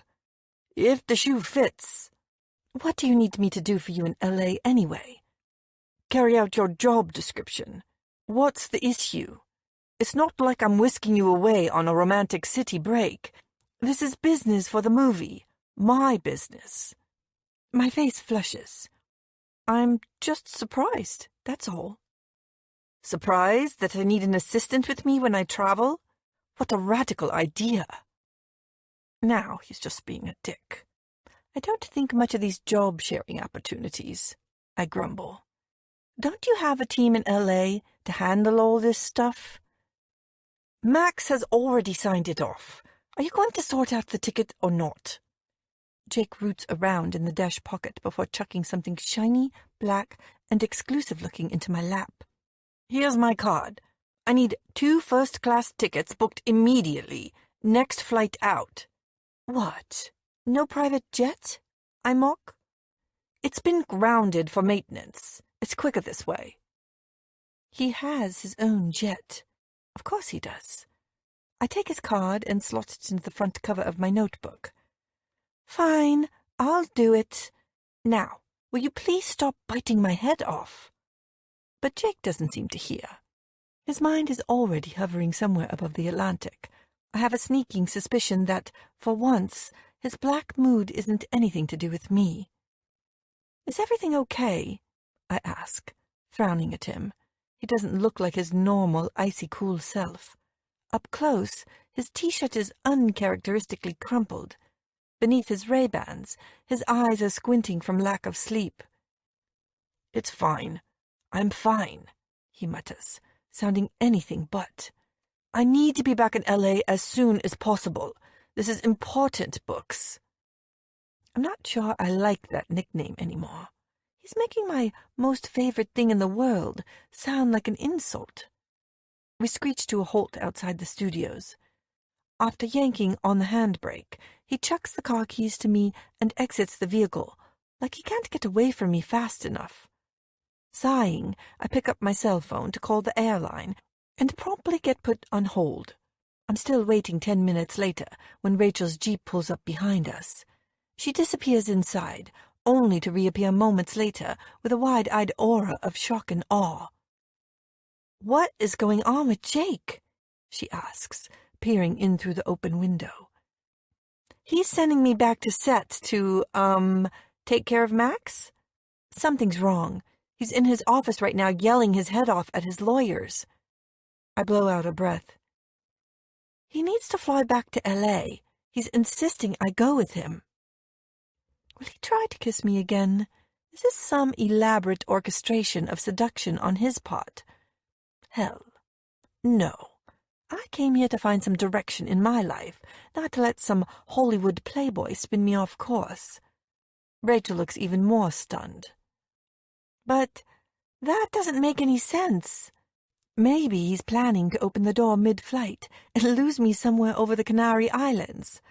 I venture with a grin. At least my disappearance will spare him a union dispute should Max ever want to fire me. Rachel dissolves into giggles. The mutual antagonism between Jake and me hasn't gone unnoticed by anyone. Look on the bright side. Think of all that takeout waiting for you in California. I, for one, am sick of eating couscous every day. I'd rather eat shit than endure Jake Dalton and his black moods for 15 hours straight. Hey, you can always pretend to be asleep. He'd only kick me awake. Sleep deprivation is a form of torture, you know. Right up Jake's street. Do you think there's an issue with Global Studios? I wouldn't be surprised, she says, straightening up with a wince. He has so many business commitments these days. Anything could have happened. His schedule is crazy. His body clock is working to 4 different time zones. Serves him right for thinking he's Caesar. Pro-Hollywood et patria and all that. I put the finger to my lips as the call to the travel agent finally connects. 4 hours later, I'm basking in the first-class travel experience and knocking back champagne like it's orange juice. Don't you have any self-control? Says Jake, snatching up my empty glass on his way to the in-flight cocktail bar. I raise my eyebrows in challenge as I signal the flight attendant for another. It takes a while to get her attention. She's too busy gawping at Jake. Why does he have to be so censorious? For the first time in my life, I feel like I can finally breathe. Okay, so I may be working 14-hour days for his brother. For his movie, I might add. I really don't think I deserve to have him critiquing my every move for that. I wake several hours later, My eyes feel gritty and sore, as though I've had my face pressed up against a computer screen all night. The blinds are drawn and the cabin is dark. All around me, crumpled-looking businessmen are snoring loudly or glued to some steamy sex scene unfolding on their in-flight entertainment screens. I glance across the aisle at Jake. He's doing neither. He's gazing into space with such a bleak expression on his face that it makes my heart ache. He looks stripped, raw, a mere shadow of the macho controlling bastard that I butt heads with on a daily basis. That I look forward to butting heads with on a daily basis. This man isn't just about the headlines. There's a story there, and all of a sudden, I need to know more. Instinctively, I unclip my seatbelt and go to him, but the sound makes him glance up. Something electric passes between us before he's shaking his head and mouthing that word at me again. Don't. Chapter 10. The LA freeway is a post-apocalyptic wasteland. It's a chaotic sea of dusty concrete, peppered with potholes and skid marks. Tatty green signs for Hollywood and Santa Monica hang limply by the side of the road, and the occasional palm tree is surprisingly sparse and grubby-looking. Now, this is more like it, I muse to myself, as Jake's Escalade turns off onto Highland Avenue and drops down into West Hollywood. Those 9 45-foot-high white letters, the mecca of any wannabe filmmaker, are looming over us like the promise of a lie. There's a strange ebb and flow of disquiet about the place that I wasn't expecting. It's little wonder Jake owns the rights to this town. It suits his personality down to the ground. He's texting away next to me, completely oblivious. Since landing an hour ago, he's been a ball of tension, snapping fierce directives at me every few minutes. He's changed into a black 3-piece Tom Ford suit, and with his hair slicked back and his Ray-Bans on, he looks more like a crime boss than a studio president. Perhaps that's the kind of BS image you need to project to get stuff done around here.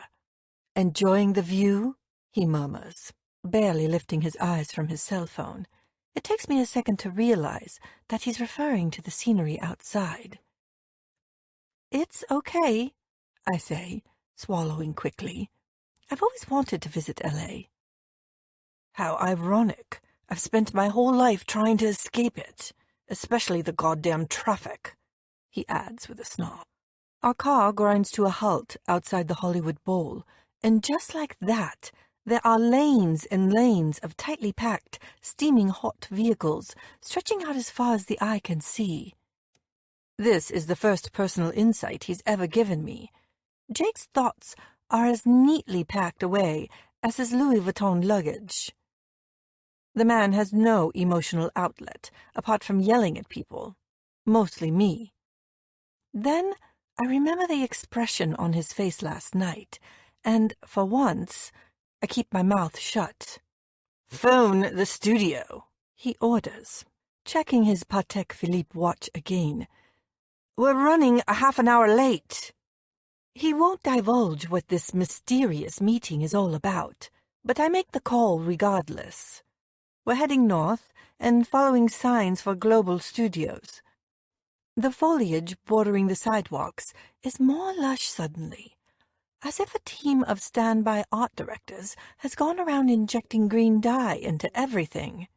Even the palm trees look more like the postcard variety, compared to their shabby brown counterparts down the road. Cruising up to the studio's security station, Jake's chauffeur lowers the window, addresses the guards, and we're waved straight through. We pull up to a huge glass-fronted building, and Jake is out of the car before it brakes. He turns to face me as I'm scooting across the back seat to join him. "Wait here." "But—" He removes his Ray-Bans and glares me into submission. "Do as you're told for once, Books. I don't need any of your attitude today." Biting my tongue, I watch him enter the building alone. Stiff shoulders, head held high. He doesn't look like a man who's just inherited the biggest film studio in the world. He looks like a man readying himself for war. I have no idea how long he'll be, so I lounge against the hood of his car for ages, soaking up the sunshine and multiplying my freckles. All of a sudden, I hear my name being called. "Charlie! Hey, Charlie Winters! Wait up!" A white golf cart with a blue and white striped awning, the snazzy brand colors of Global Studios, zips alongside Jake's car and swerves to a stop. I watch, transfixed, as a smoking hot stranger unfurls himself from the driver's seat. He clocks my face and grins. "What's with the blank expression, honey? Don't you know who I am?" "Should I?" I say, sounding flustered. Mere mortals aren't supposed to be on a first-name basis with divinity. I try not to wince as he grasps my outstretched hand. "Cute accent." Cute man.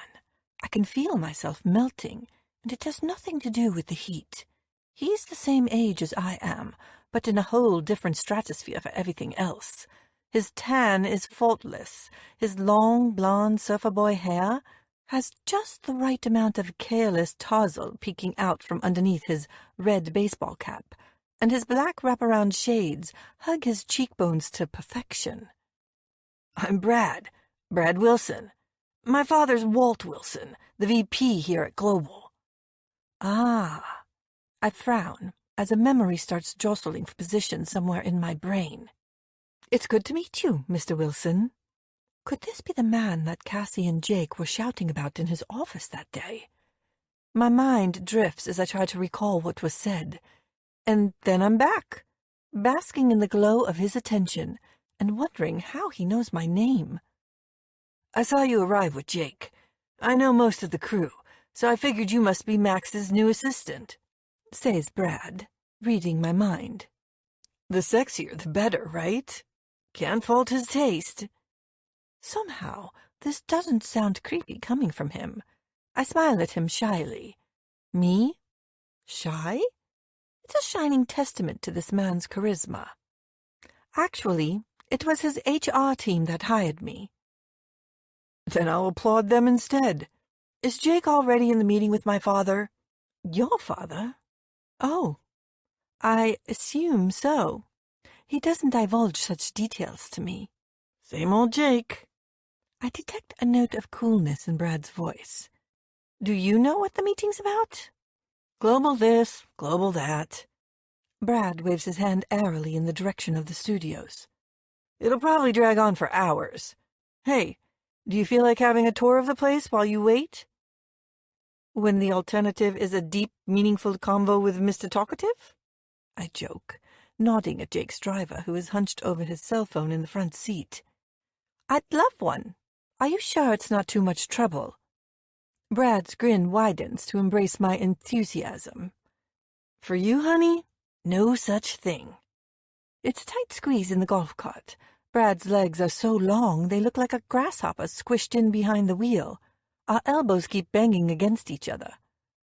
"Are you a producer too?" I ask him, inching sideways. "Did the baseball cap give me away?" He shoots me a look as we speed up the driveway past the giant red X of the studio's helipad and approach the main complex. "I'm nothing special," he shrugs, modest to a fault. "We're two a dime in this town." I beg to differ, especially when they look like Brad Wilson. "How long have you known Jake?" "All my life." "So you grew up together?" For some reason this surprises me. These two young men are like the yin and yang of hotness. One is all easy-going charm, while the other is wound up so tight he's liable to snap you in half. Brad's grin falters for a millisecond. "You could say that." "Not friends, then." I'm about to ask him if Jake's personality has always resembled a broken bottle left out on the beach, and then I remember the bright smile of the boy in the photograph. "Coming up, you'll see the first of our sound stages," announces Brad as we enter a different section of the studio. There's an emphasis on the word "our," and a real intimation of pride, and I find myself wondering what Jake's meeting is all about again. We have 35 sound stages in total, ranging from 28,000 to just 8,000 square feet. Wow, I murmur, gazing up at the iron-gray, industrial-size warehouses. How can all that Hollywood movie magic transpire from such boring-looking buildings? Appearances can be real deceptive, sweetheart. Why do I get the feeling he's not talking about this studio? Rounding the next corner, he slams on the brakes to avoid a head-on collision with a large FedEx truck. Up ahead, you'll see a number of our on-site production offices, he says, adjusting his baseball cap. And here's where our short tour ends. Just as well, because 2 seconds later, my cell phone starts ringing. Where the fuck are you? Roars Jake. I told you to stay put. I'm enjoying a tour of your studios, I say politely, feeling Brad tense. That was a quick meeting. Too right it was. Get your ass back to the car. If you're not here in 5 minutes, I'm leaving without you. I let him rant on and on before he runs out of firepower and hangs up to reload. I gather you got the gist of that, I say, turning back to Brad.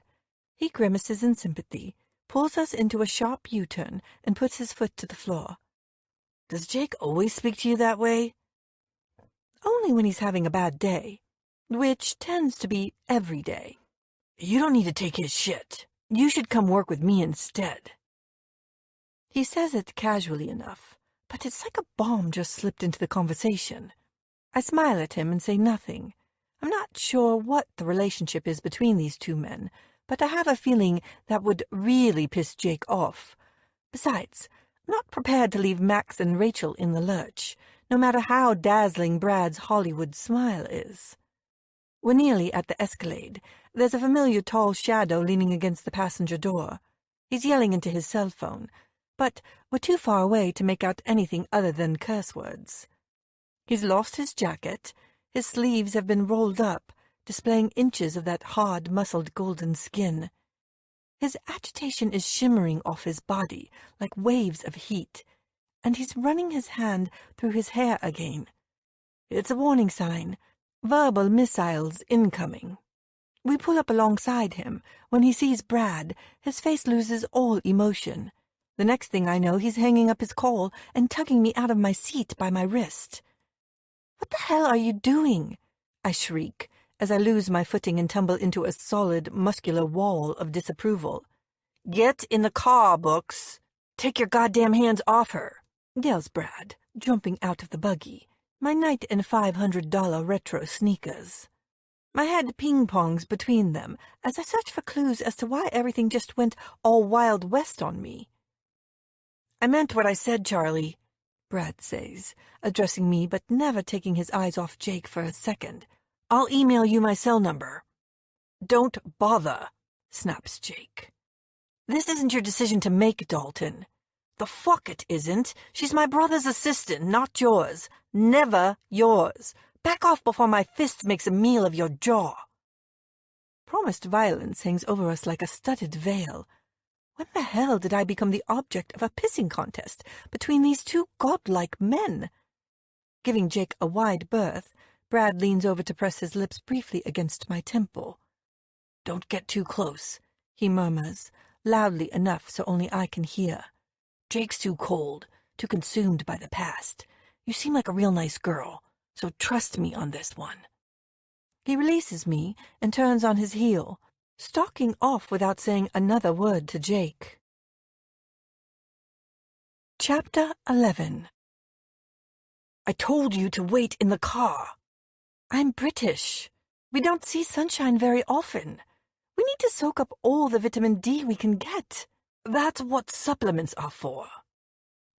Jake's ditched the Escalade and unearthed a black Maserati from the depths of the Global Studios car lot. He's speeding back toward the freeway like a merchant of doom. And I'm in the passenger seat with only a stack of production paperwork to shield me from his temper. I never knew a man could look this good when he's clearly hell-bent on murdering me. I wince as he weaves in and out of traffic, the speedometer never once dipping below 50. He works his black tie loose with a violent jerk and rips it over his head. "Look, I get it," I say, cringing into my seat as he chucks the redundant tie over his shoulder. "There's something weird going on between you and Brad. Some kind of professional rivalry? Or—" Jake laughs, but there's no humor in it. "Is that really what you think? Shows how much you know about the business books. Brad couldn't produce a fucking infomercial, let alone a multi-million-dollar movie. The guy's a complete fake." His comment stings. I've actually handled stuff pretty well these past few days. Well, I thought he seemed nice. "That's because you're an idiot who can't see past the end of a chapter. Stick to reading the literary equivalents of wet dreams, sweetheart, and I'll stick to making movies." "Screw you. Pull over. I quit," I cry, finally seeing red. I've had as much as I can take of Jake Dalton and his insults. He says nothing, but he exits the next ramp. Pulling into an In-N-Out Burger parking lot, he skids the Maserati to a halt. We sit in bristling silence for a moment. "I'm sorry," he says roughly, staring down at the steering wheel. "I've had a bad morning. You're not an idiot. Far from it." "I thought you didn't do apologies," I say, magnanimous as always. He takes a deep breath. "I don't, but you're switching up the rules on me." What the hell does that mean? Another tense silence falls between us. "I know it's none of my business, Jake, but why did you really come back to L.A.? He sighs and stares out of his window at the family shuffling past with white paper bags dotted with red palm trees. "You're right. It's none of your business." This man, offending me 1 minute, apologizing the next, and now he's back to his usual devoid of emotion curtness? "Do you really want to quit?" I can feel his eyes on me again, seeking out my truth, no matter how deep I've buried it. "No," I answer honestly, although I'd appreciate less of your attitude. Oh, and a raise. You're like a volcano erupting every 5 minutes, and I could use the hazard pay. "Good, because Max would kill me. He says you're the best assistant he's ever had." Nice to hear I'm appreciated by someone. Don't get cocky with it, Books. He appreciates anyone who's not male. The smirk is back, toying with those perfect lips. I can only gaze at them, drinking in the last remnants of hot, angry male, now that his perfect jawline is loosening. I look away quickly before he catches me staring. "God, this job is exhausting," I mutter, my head flopping back against the headrest. "I didn't realize you had such a sparkling repertoire to compare it with. Your CV seems to suggest otherwise." So he did look at it. For some reason this makes me smile. "I may lack experience, but I reckon I'm doing okay. What's more, despite all your nefarious predictions—" "Nefarious?" His eyes shoot up in amusement. "You're using big words again. Have you always spoken like a Bronte novel?" "Despite all your nefarious predictions," I repeat, glaring at him, "I still haven't screwed your brother." "Not yet." "Not ever. My next employer is going to be a breeze compared to you Daltons." "Not if it's Brad Wilson," he says darkly. What the heck is that supposed to mean? Chapter 12. Jake doesn't tell me where we're going, but I assume it's back to his place. I get the impression that he's trying to put as much distance between Brad and me as he can. On the way, we take a detour down Hollywood Boulevard. I know he's doing it for my benefit, but I sort of wish he hadn't.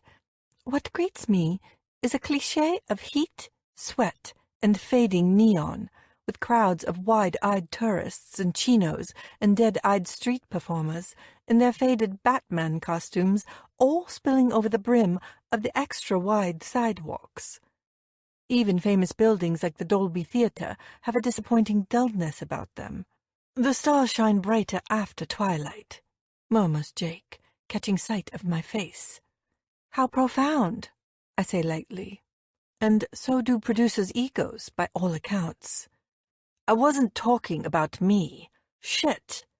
He curses as the Maserati is nearly rammed off the road by a celebrity sightseeing bus. I burst into laughter. I can't help myself, and even Jake stopped scowling for a second. The irony would have been beautifully poetic. I'm savoring the lighter atmosphere as we enter the Platinum Triangle, the 3 super-affluent LA neighborhoods of Bel Air, Beverly Hills, and Holmby Hills. And then my phone starts ringing. I glance down and the eye roll is automatic. It's as if she can smell the money. "Who is it?"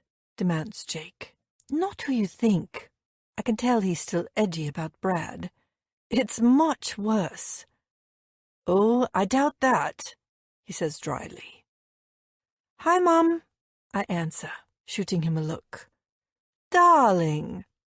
As usual, my mother's cut-glass accent is trilling into the receiver like it's a 1920s candlestick phone, and Jake can hear every word. "Have you given up that ridiculous job yet, Charlotte? You know we can always increase your allowance." "I want to work, Mom," I say through gritted teeth. If Jake thinks I'm a trust fund rebel, I'll never hear the end of it. "I told you this already." "Well, don't make a habit of it." There's a pause. "I can hear you very clearly. I didn't realize they had such good reception in the middle of the desert these days." Jake's trying hard not to smirk. He shouldn't do that. He's far too attractive when he's not being miserable.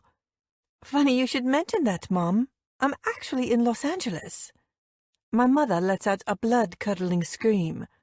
"Oh, Charlotte, you mustn't tease. But that's where we are. David and I have flown in to attend a charity function tonight.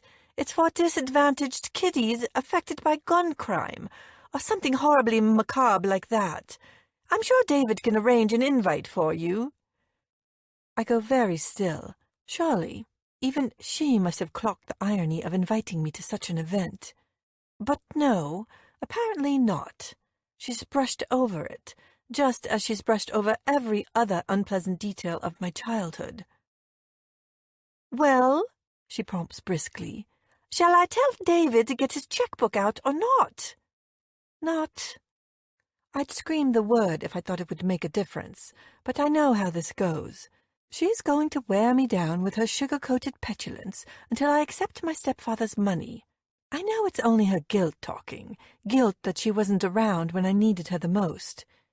Hastily, I turn my attentions back to tonight. An evening with a load of rich toffs? Sounds like hell. Hell, hell, hell. "Not this time, Mom. I'm pretty jet-lagged." I yawn loudly for effect. "We only flew in this morning." "I don't believe a word of it."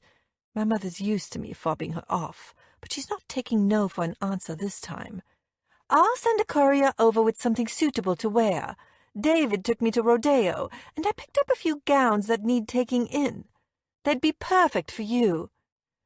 My fingertips clench around my cell phone. My mother is fluent in French, Spanish, and the backhanded compliment. "Perhaps you could put your hair up too, darling." There's another unspoken caveat in that sentence. If you wear your hair down, you look like shit. But this is crazy. I don't even have a date. Before I can stop him, Jake is pulling over and seizing my phone. "Good evening, Mrs. Winters. This is Jake Dalton speaking," he says smoothly, sounding like an expensive education and serious money all rolled into one. "Forgive me for the intrusion, but I couldn't help overhearing. I'm scheduled to attend the same event tonight, and I'd be more than happy to accompany Charlotte." My jaw hits the floor. "You are? You would?" Jake silences me with a blistering look. Flustered, I drop the folder of paperwork I'm holding, and it scatters all over the footwell. There's silence on the other end of the line, too. I'm pretty sure my mother's had a heart attack. "Mr. Dalton, that would be simply wonderful." She speaks eventually, jolted back to life by the thought of a rich man on her daughter's arm at last. "Well, At least she's happy. I'm not. Far from it. I may be breaking his rules, whatever that means, but Jake is switching up the game on me, too. No doubt he has an agenda here. He always has an agenda. I've only known him for a week, but it's clear to see that his every move is a carefully calculated affair. His phenomenal success is down to equal parts blazing talent and mind-fuckery. He and my mother are now busy discussing protocol for tonight. I'm tempted to shop him to the cops for driving under the influence of a social climbing narcissist. He hangs up and passes the phone back to me. The triumphant look on his face is the final straw. This one-upmanship between us is getting ridiculous. There's no way in hell I'm going to that event with you, I say, shaking my head at him. You will if you want to keep your job. Even his bloody voice is smirking at me. So you're pulling rank again? That's emotional. No employment blackmail. And it's unethical.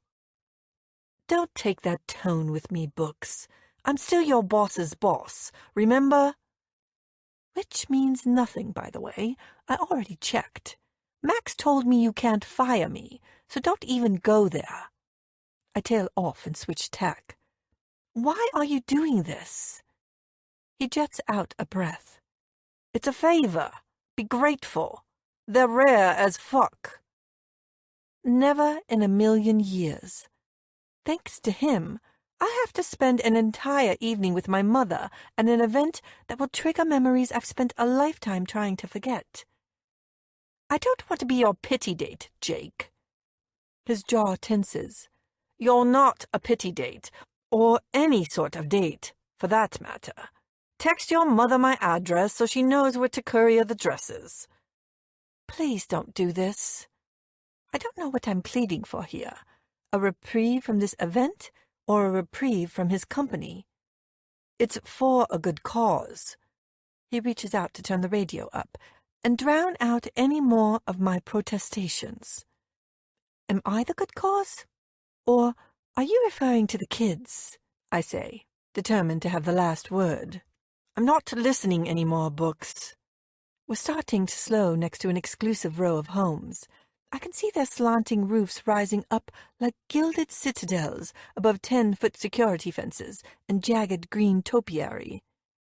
Wouldn't you rather be at home watching baseball or basketball or whatever you billionaires do in your spare time? He pulls into the driveway of one, hits a button on his dashboard, and waits for the gates to open. You're stalling, Books. Are you trying to stand me up? New experience, is it? Anyway, I can't stand you up, I say quickly. You said this wasn't a date.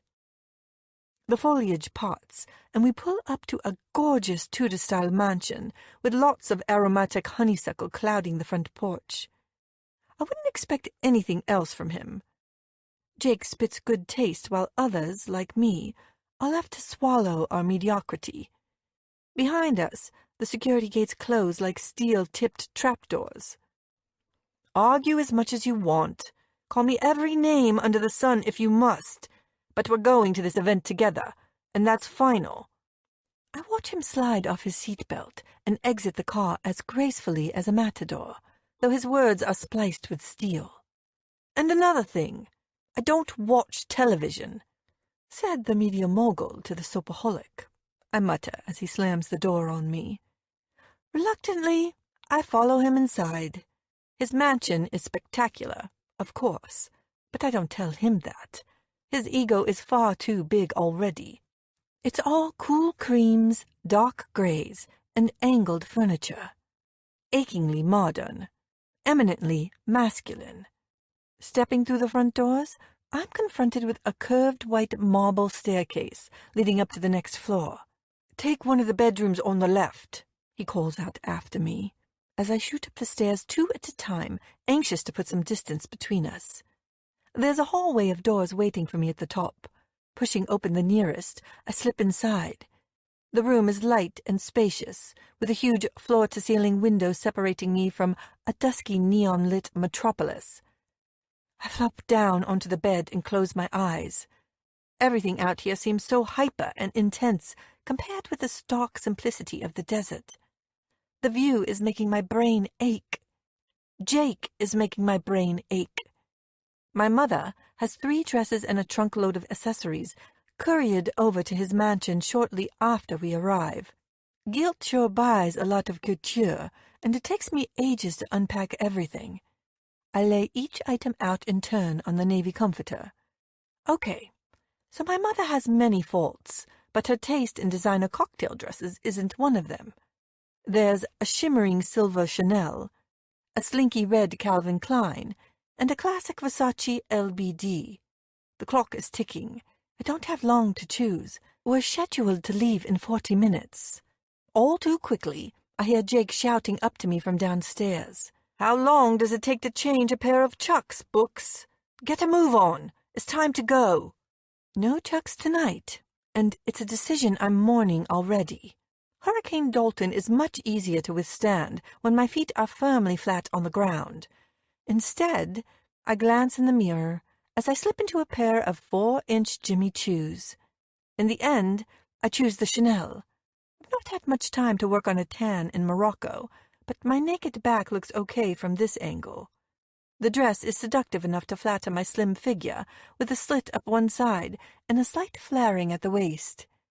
For once I've obeyed my mother, and swept my long dark hair into a neat chignon at the nape of my neck. There are small diamond studs glittering in each earlobe. Not bad, Charlie. Not bad. I whisper at my reflection as I grab a silver purse and a pale pink pashmina from the collection. Jake is waiting for me in his cavernous white lobby next to a gilt mirror and a bleak, expensive-looking painting of an unfamiliar skyline. He's changed into a sharp, impeccably fitted black dress suit, and as I descend the winding staircase, he turns to look at me.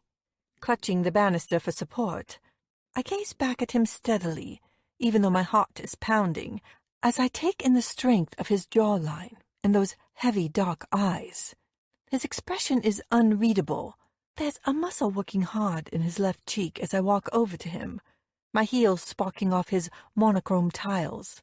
He knocks back a drink in his hand and grabs his iPhone from the sideboard. "You took your time," he mutters. "You don't look so shabby yourself." Rebuked, I glare at his broad shoulders. It wouldn't kill him to say something nice to me. Then I remember who he is and who he's dated. Jake's used to having beautiful, confident women hanging off his arm, not some wild-eyed 22-year-old with a broken past and a shaky future. I'm too young, too inexperienced. I'm not in the same league. Hell, I don't even want to be. Do I? The lobby starts to spin. We're going to look ridiculous together. Every woman in the world wants to walk into a room with him. Every woman except me. I take a step back to catch my breath, reaching out to steady myself against the white wall. At the same time, Jake turns and frowns. "You okay?" I daren't look at him. He's right. Tonight is just business, nothing more. "I'm fine," I say, staring at the floor. "You sure about that?" "I said I'm fine, so let's get the show on the road, shall we?"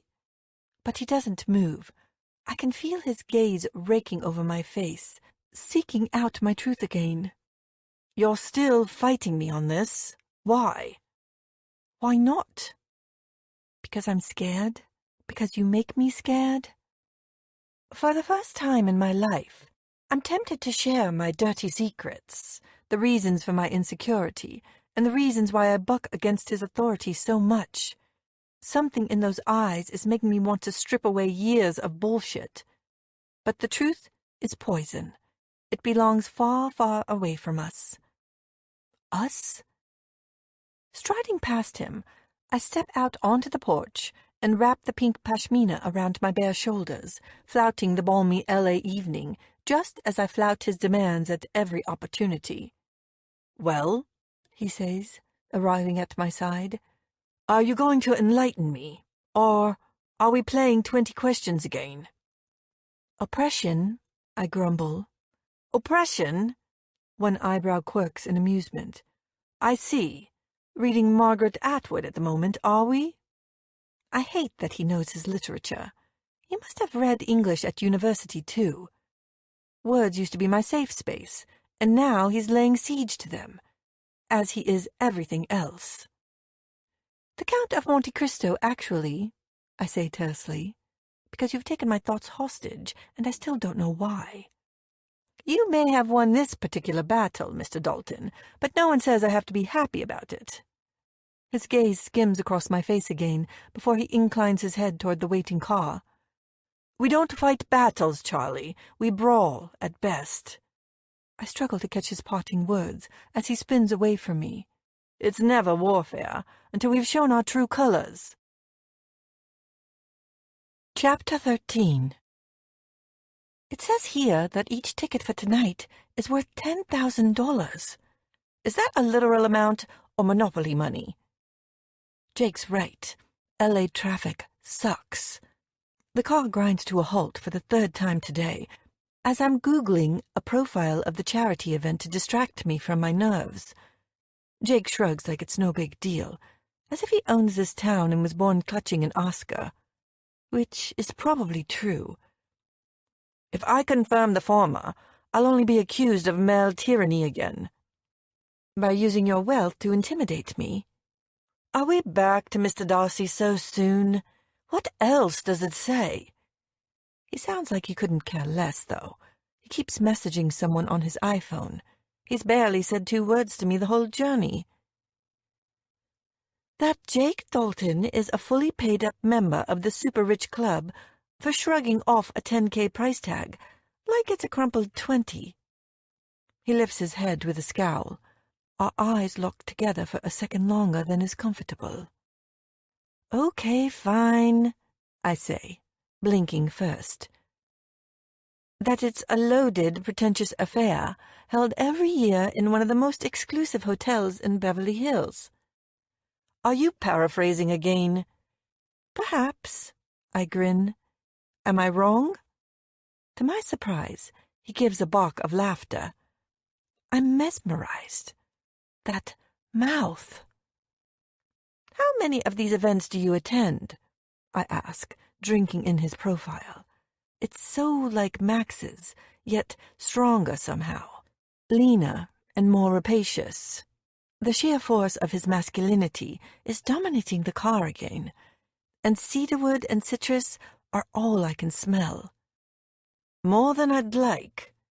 He slides his phone into his inside jacket pocket and starts adjusting his silver cufflinks. Then why are you going tonight? I trail off as he turns to glare at me. Are you trying to stand me up again? Who's he kidding? He's never been stood up in his life.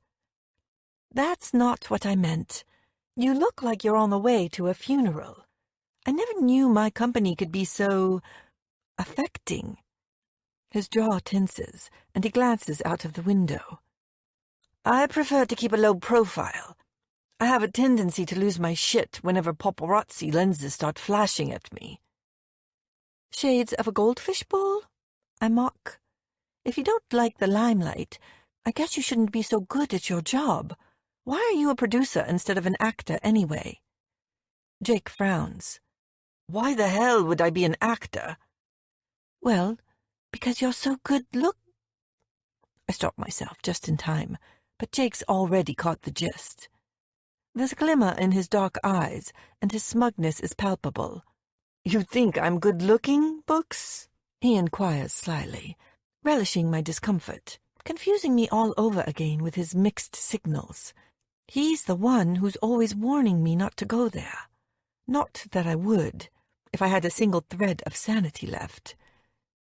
Thankfully, the doorman rescues me, and I exit the car in a rush, spilling out onto an acre of red carpet and diamonds.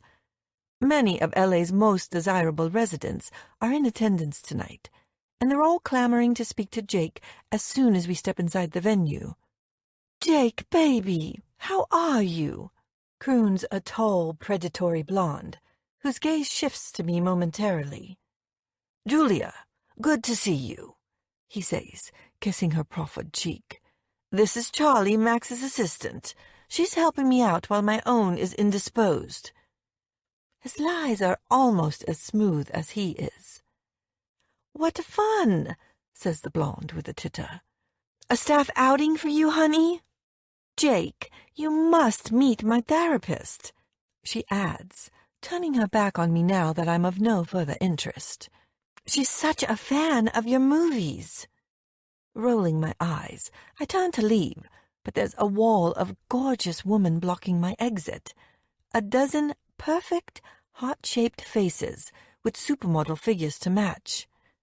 Elbowing a path through all the D&G and Balmain, I grab 2 champagne flutes from a passing server and go in search of my mother and stepfather. I soon locate them, holding noisy court over a couple of new money contemporaries. As usual, my mother doesn't look a day over 30. Nervy and slim to the point of painful, her figure suits her tight cerise cocktail dress to perfection, and she attracts plenty of admiring glances from all the octogenarian billionaires milling about. She and David are deep in conversation with a Texas oil type and his Stepford wife. I don't like the look of either of them, so I down my drinks and grab another. Only then do I make my way over. "Darling, you came!" she cries, throwing her arms around my neck, carefully though, so as not to smudge her immaculate body contour makeup. The dutiful mother, as always. In public, anyway. "I knew you'd choose the Chanel, and you look so stunning in it. Doesn't she look gorgeous, David?" My stepfather grunts in agreement and obediently kisses my cheek. "Beautiful as always, Charlie," he says with a smile. "Thank you very much." I don't mind David. He looks as bland as his personality, but he's harmless enough. He's always been very kind to me and has shown a painstaking level of patience after everything that happened with my father. He was there in the immediate aftermath, and it wasn't pretty. He also loves my mother to distraction and keeps her in the filthy rich manner to which she's worked so hard to become accustomed. Next, I'm introduced to Mr. Texas and his 4th trophy wife, Courtney, who are just as grim as I suspected. I wish Lucy were here. She and her forked tongue would have ripped these 2 to shreds. "Where's Jake?" asks my mother, looking over my shoulder. "I'm so looking forward to meeting your new man, Charlotte. He sounds so suave and debonair on the telephone. I hear he's quite the catch." I groan inwardly. 3 Oscars, 5 Golden Globes, 8 BAFTAs, and a studio empire don't make Jake a catch. They make him a Hollywood deity, albeit a bad-tempered and unpredictable one. "He's not my new anything, Mum," I clarify quickly. "He's my boss's brother." "Don't let that little detail stand in your way, honey," Courtney says with a wink, nearly dislodging a false eyelash in the process. "When I met Harold here, I was his PA's stepdaughter." Yuck. I smile vacantly at her, and then glance around the room. There must be an escape route lurking somewhere beneath those sparkling crystal chandeliers.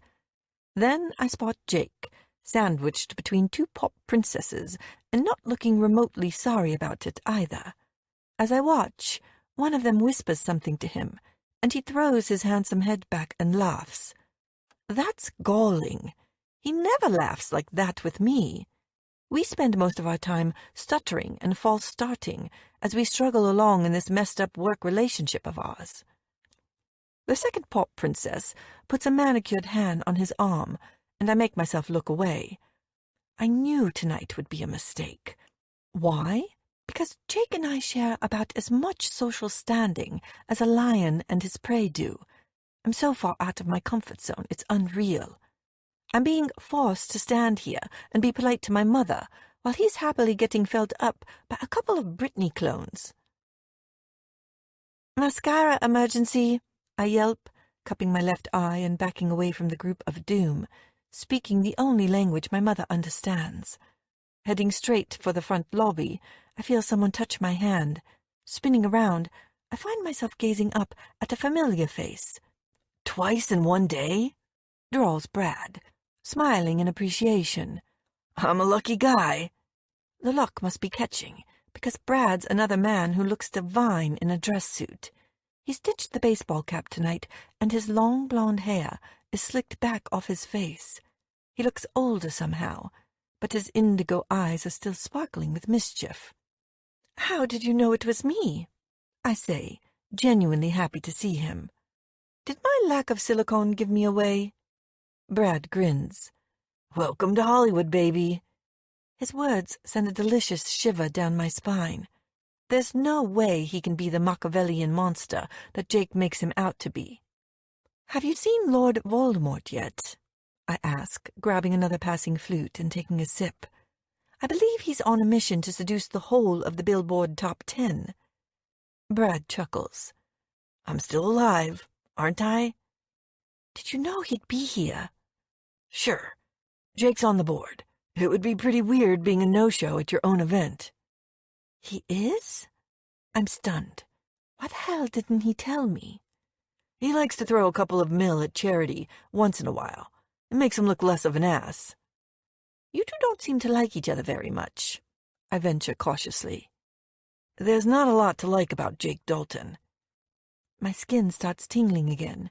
I glance over to find the man in question glaring at me from all the way across the room.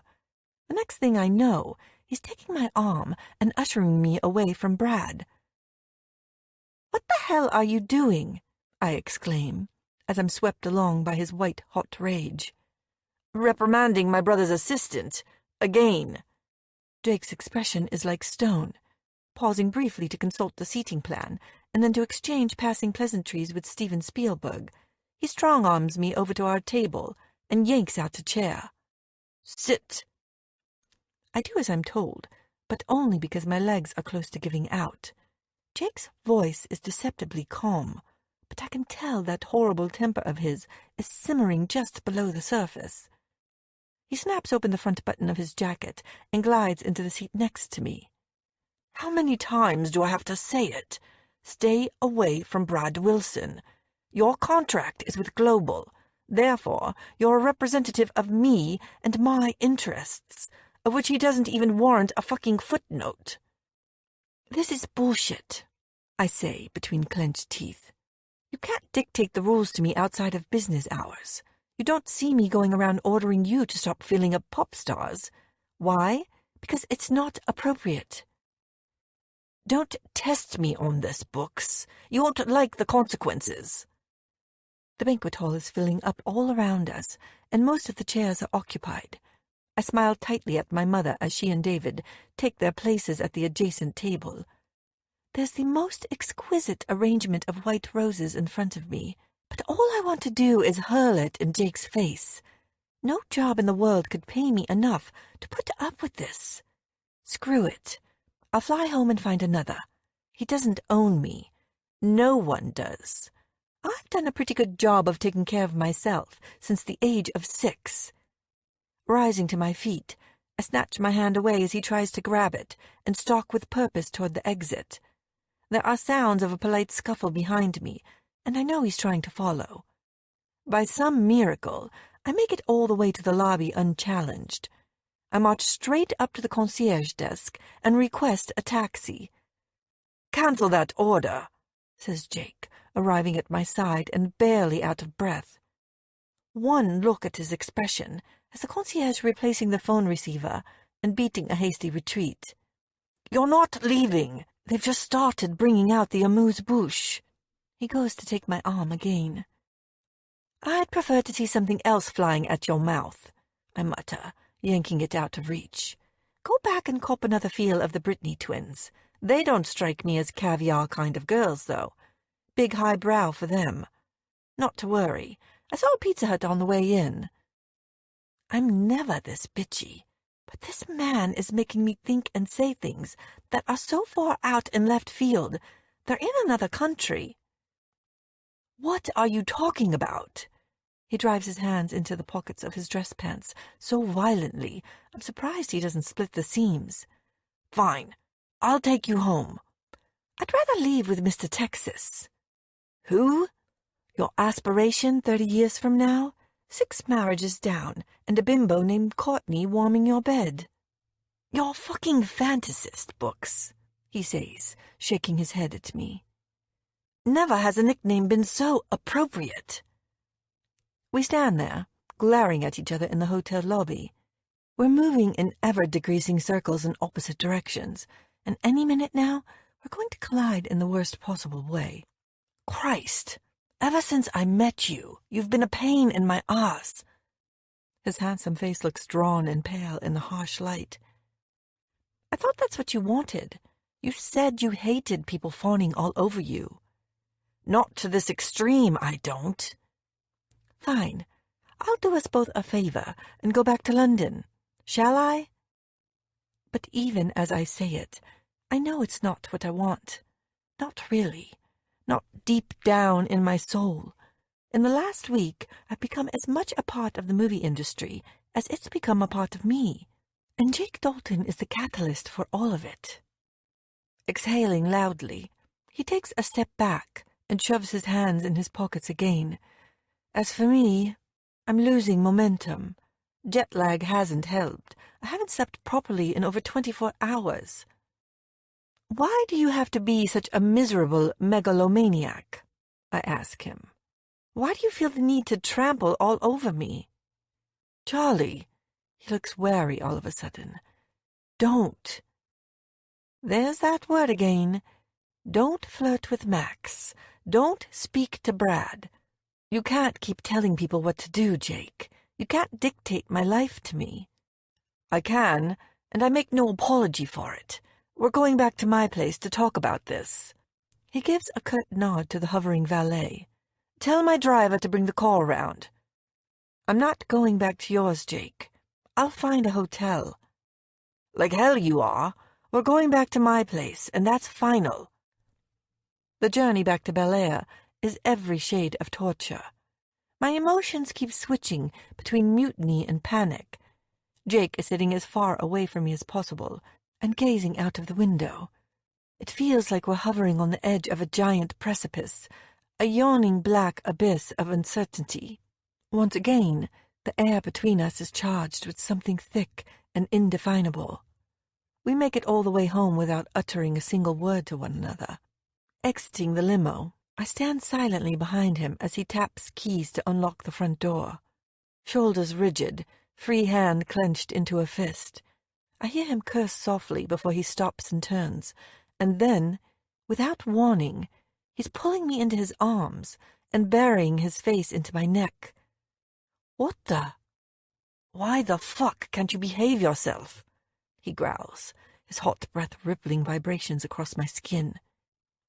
Why the hell should I gasp out, my body responding like we're fuel and flame, as though it's the most natural thing in the world to have this beautiful man wrapped around me. He presses his mouth to my jaw, studying it with urgent kisses, stinging me with his stubble. Now his lips are crushing mine and holding me spellbound, his tongue demanding entry, thrusting between my teeth with the kind of authority that makes me whimper into his mouth. I throw my arms around his shoulders before I collapse on the steps of his zillion-dollar mansion, with his scent hemorrhaging into my senses. Then, just like that, he's pushing me away again. I can't do this. Wait. What? I stagger backward, gasping, seeing stars, trying to catch my breath and make sense of what just happened. He's standing a few meters away. His palms are resting against the front door, his head lowered, eyes shut tight, his breathing ragged. I'm not the right man for you, he says harshly. He turns to face me, and his expression is bleak, haunted. I'll get you a hotel room for tonight. I have a suite at the... I don't want a hotel room, Jake. There's so much about him that makes me want to run away, but it's too late now. I've had a glimpse. I've had a taste. You don't know what you're consenting to, he warns. But there's a fire slowly reigniting in his eyes. He stares at me for a moment, assessing his next move, and then he's coming in fast. Too fast. My breath hitches and I brace myself for impact.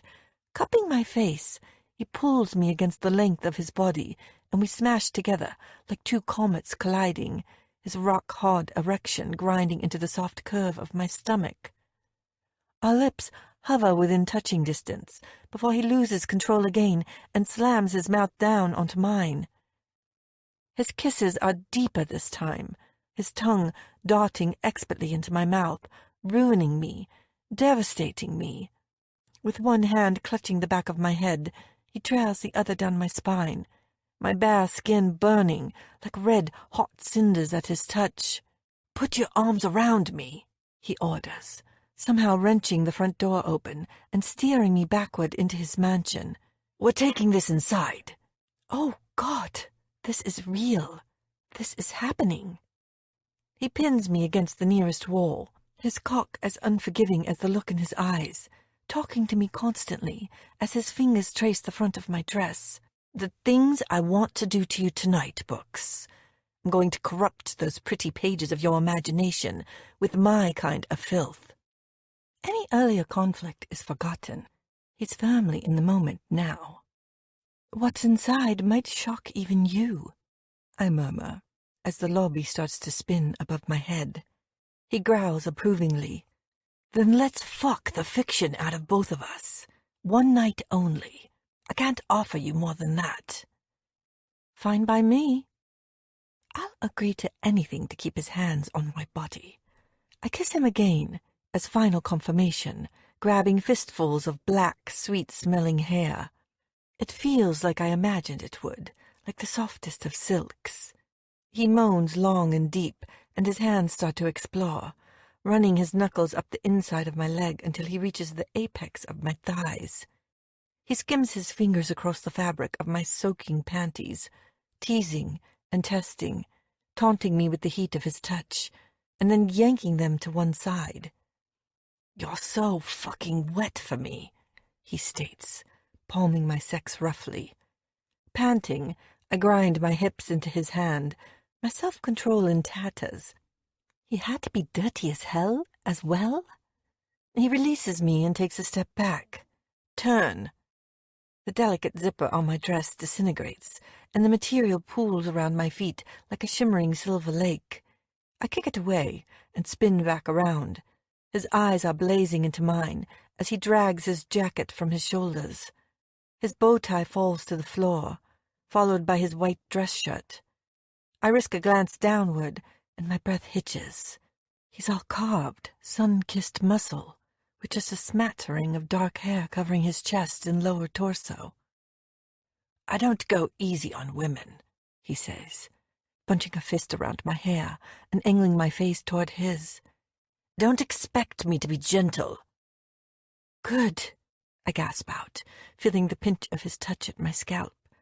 No one likes a movie that fails to live up to the hype. The corners of his lips twist. "You and that fucking mouth of yours. Are you scared?" "No," I lie, swallowing hard. "Should I be?" His gaze dips to the nervous slide in my throat. He chuckles but doesn't answer. I'm vaguely aware that he's inching us toward the antique sideboard, and I allow myself to be led, dancing slowly across the monochrome tiles with him in our very own love-making waltz, until I feel the chill of polished wood against the base of my spine. He lifts me easily, settling me down on the edge, parting my legs and positioning himself between them. "Lift your hips." I do without hesitation, leaning back to rest my weight on my hands, my fingertips clenching around the lip of the wood. With renewed urgency, he rips my panties away, leaving me naked except for my heels. There's a crazy pulse beating between my legs, and the tops of my thighs are damp with desire. He wraps them around his waist and presses his naked torso against my wet heat, groaning appreciatively. "I knew you wanted me, Books. Max never had a look in, did he?" Jake is the provocative victor now, and his smirk shoots fireworks of indignation through my veins. "Why, you arrogant piece of—" "Oh, don't look at me like that. All that snapping and snarling gives you away. You, my lady, protest far too fucking much." I try to wriggle backward, but heavy hands clamp down on my waist. "I'm not a sure thing yet, Jake. I wrench my mouth to the side as he tries to kiss my anger away. I can stop this any time I want to. True, but you should know how much I like a challenge, and your insubordination is like having a hotline to my dick. I've been walking around with a hard-on ever since you stormed into my office last week. He yanks me off the sideboard by my wrists and turns me around, trapping me in his strong embrace. I'm bent double at the waist, his erection now pressing into the small of my back. I've never felt so exposed, so unequal, so desired. "What a compromising position you find yourself in," he drawls. "I bet all the romantic novels in the world haven't prepared you for this. Are you going to behave, or do I have to restrain you?" "I'd like to see you try," I hiss, bucking against him, but he only starts laughing again. Furious, I drive the pointy end of my stiletto heel right into his foot. "Shit, cut it out." "Never." I redouble my efforts, but his body is like a dead weight. I can't shift him no matter what. "Trust me," he murmurs, warm lips pressing between my shoulder blades. "Fight me all the way to hell and back if you must, but not in this room, not in my arms." His words are like a drug. My treacherous body goes limp. He seizes on my hesitation, scooping me up before I have another chance to protest. After placing me back on the sideboard, he yanks my thighs apart and hauls me to the edge.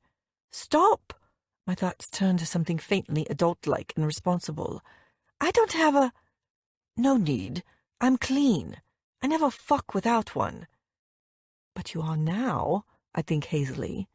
"What about you?" He pulls back for a moment. His grip on my body is unforgiving, but I savor it like it's the sweetest of touches. I shake my head. Not that I have much of a repertoire to compare this with.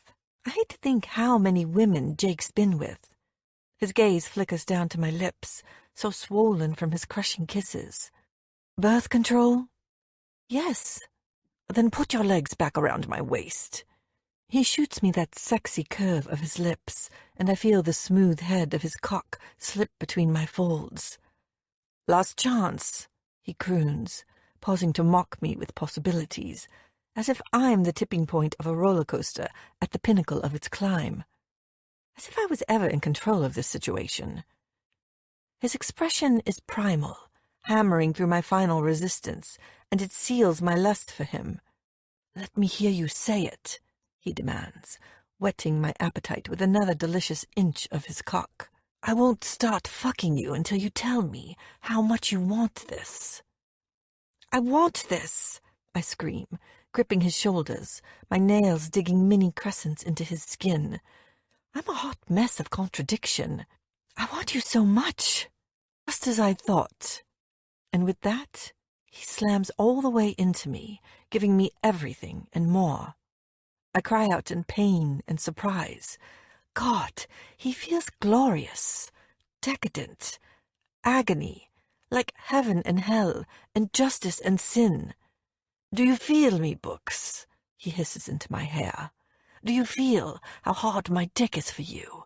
I want to screw every last belligerent word out of your mouth until you can't walk straight, let alone speak that shit to me again."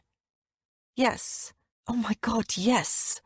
He thrusts over and over, slow, measured, and brutal, crushing his groin against my clit. All the while, he's gripping my hips and urging me to meet his every assault. I can feel my inner muscles clenching around his cock already, and I know he feels it too. "Wait." He shifts his hips to angle himself deeper. "I can't." My body is like a mindless animal, and I'm right on the edge. He responds by picking up the pace and driving into me with everything he's got, his brutal assault stealing the air from my lungs. "Now," he roars. "Come hard for me, Charlie." His words are fruitless. My body is already shuddering as wave after wave of pure pleasure drags me under. I hear him curse, and then we're climaxing together in one heady, decadent rush, with me calling out his name until he's silencing my mouth with his own. Chapter 14. It's your turn, Charlotte Bird. I can tell he's grinning at me, but I keep my eyes fixed on the dirty floor. I want to run away, but I can't. He's locked all the doors and hidden the key. He calls me his bird, but he's broken my wings. I listen to the sick sound of metal grinding as he spins the chamber. Always 10 times. Sometimes he makes me count them out loud. I'm only 6, but I know there's something wrong with him. He smells the same, but he acts funny.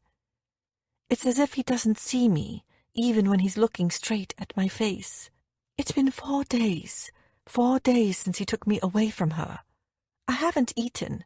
I've barely had any water. But always this game. Every night. Spinning that barrel for the both of us. Chapter 15.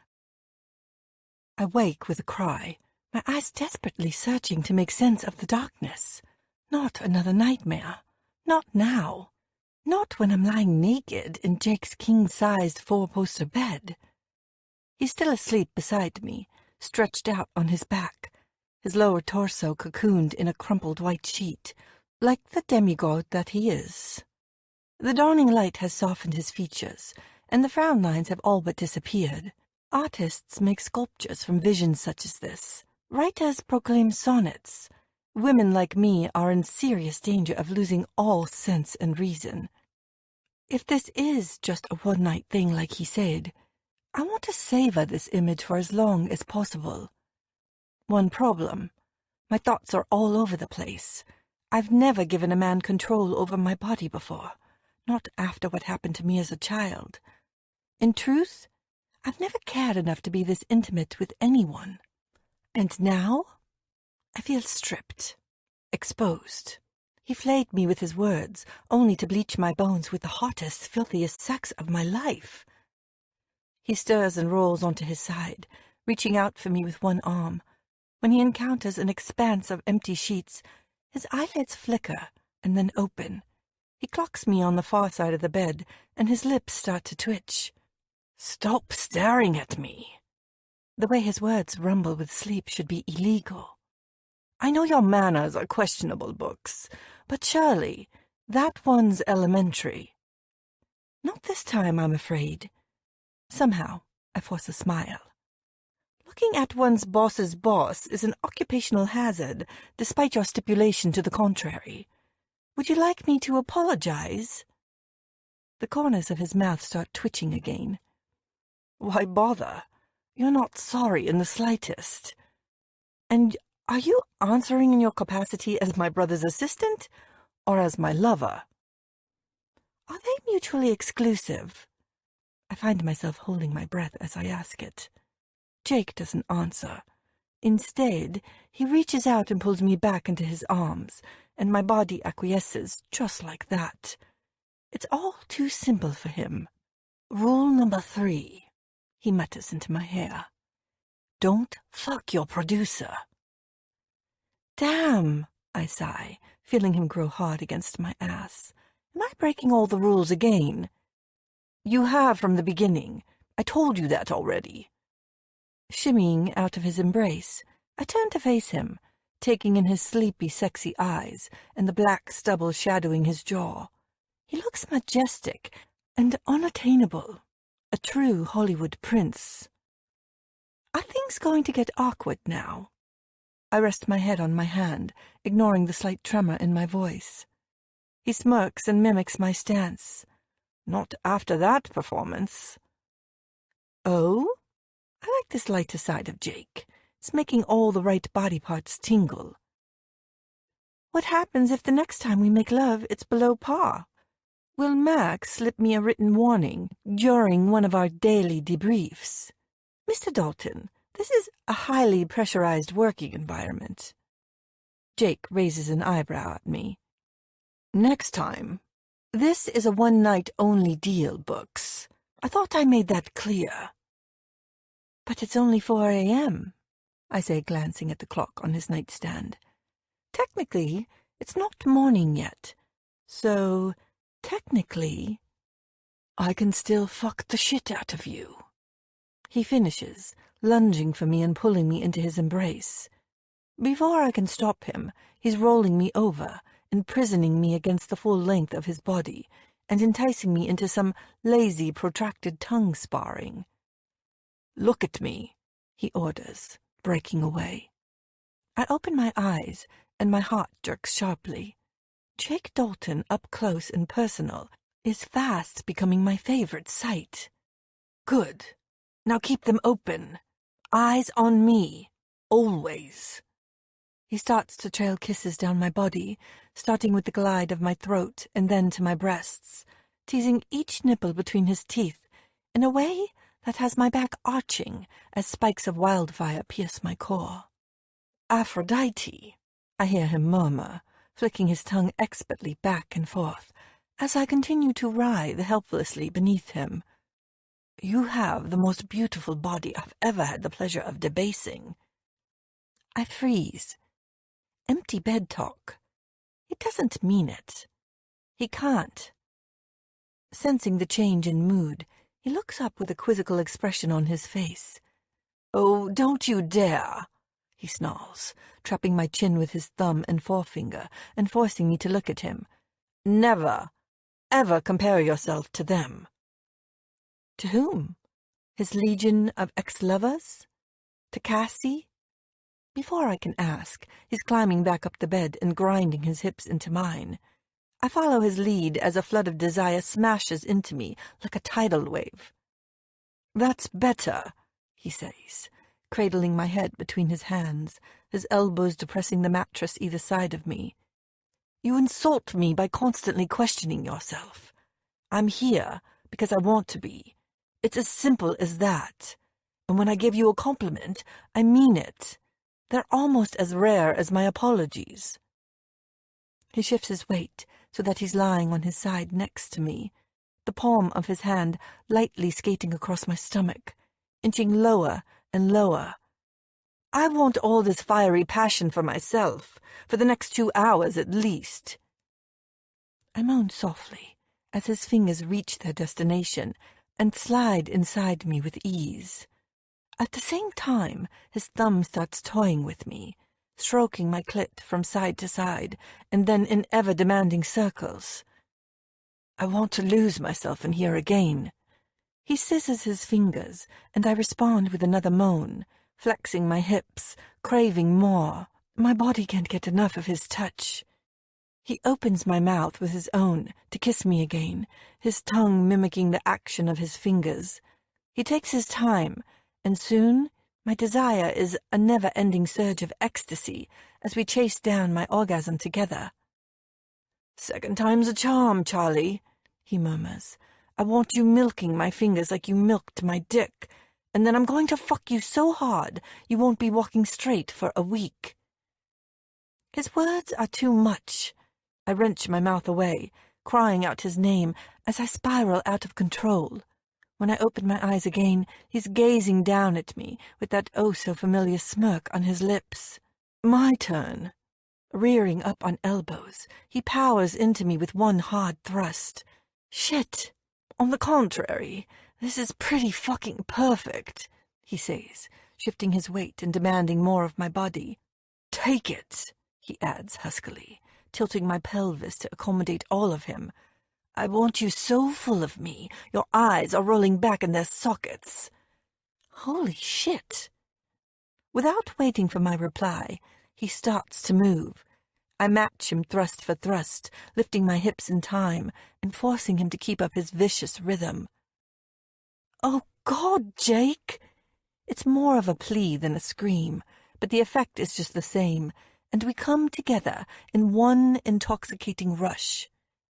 My eyes are stinging as he slows, moving his hips in measured, circular motions to eke out the last remnants of our pleasure.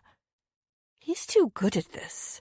My experience is limited, but I know when I'm in the hands of an expert. He eases out of me and collapses onto the bed with a groan, his right arm thrown carelessly across his face. "I still think I deserve a raise," I gasp out, watching his magnificent chest rise and fall as he works to catch his breath. Trust me to be flippant at a time like this. He laughs. It's a deep pool of a sound, and one I could drown in forever. After a week? Not a chance. Even Max wouldn't sanction that. Still, I could always give you a bonus for tonight. And there it is, the stinging backhander I've been waiting for. I'm out of bed in a flash, scooping up the discarded white bedsheet from the floor. "What the fuck are you doing?" he growls, sitting up with a jerk. How can he be so damn insensitive? "How dare you? How bloody dare you? Is that why you think I slept with you? Because I want your money?" I shoot him a murderous look. "I'm not like those other women, Jake. I'm not like my mother." "That's not what I meant, and you know it." I've never seen him this mad before. Face drawn, eyes glinting, the works. Christ, you can't even let 10 seconds pass before reverting back to type. I'm on a roll now, and all my insecurities are flooding to the surface. Don't you think I'm good enough to make a career for myself? Do you think I have to screw the producer for credibility, too? Don't be stupid. Of course you're good enough. And you were the one who brought up money, by the way. Go to hell, Dalton. I don't need your billions, and I sure as hell didn't sleep with you for a bonus. At this, he throws himself out of bed and stands there glaring at me in all his naked glory. Stop acting like a teenager. You're nothing like your mother, except possibly for that force of nature personality that drives me up the wall every day. You definitely inherited that from her. Of all the...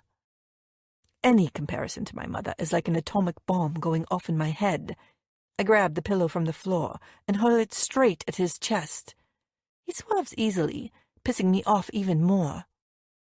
Since we're talking about messed-up inherited personality traits, what about you? I scream at him. Did Dalton Sr. share the same dictatorial tendencies? Or shall I thank your own overinflated ego for that? Jake goes very still, and I regret my words instantly. Whatever fragile intimacy we shared tonight just shattered into a million pieces. I watch in the mounting horror as he disappears into his walk-in closet, slamming the door behind him. He reappears, dressed to kill in a pair of jeans and a light blue button-down. Get some clothes on. I watch him roll up his sleeves in rough, jerky movements. I want you to call the airline. My business in L.A. is done, and I need to get back to Morocco as soon as possible. Max hemorrhages money when I'm not there to oversee. No doubt he's already blown my budget on some stupid special effect. Fine, I mutter, as he stalks out of the room. But it's not. Far from it. Collapsing onto the edge of the bed, I pick up the phone, but I can't bring myself to dial the airline's number. I've pushed him too far this time. I saw it in his eyes.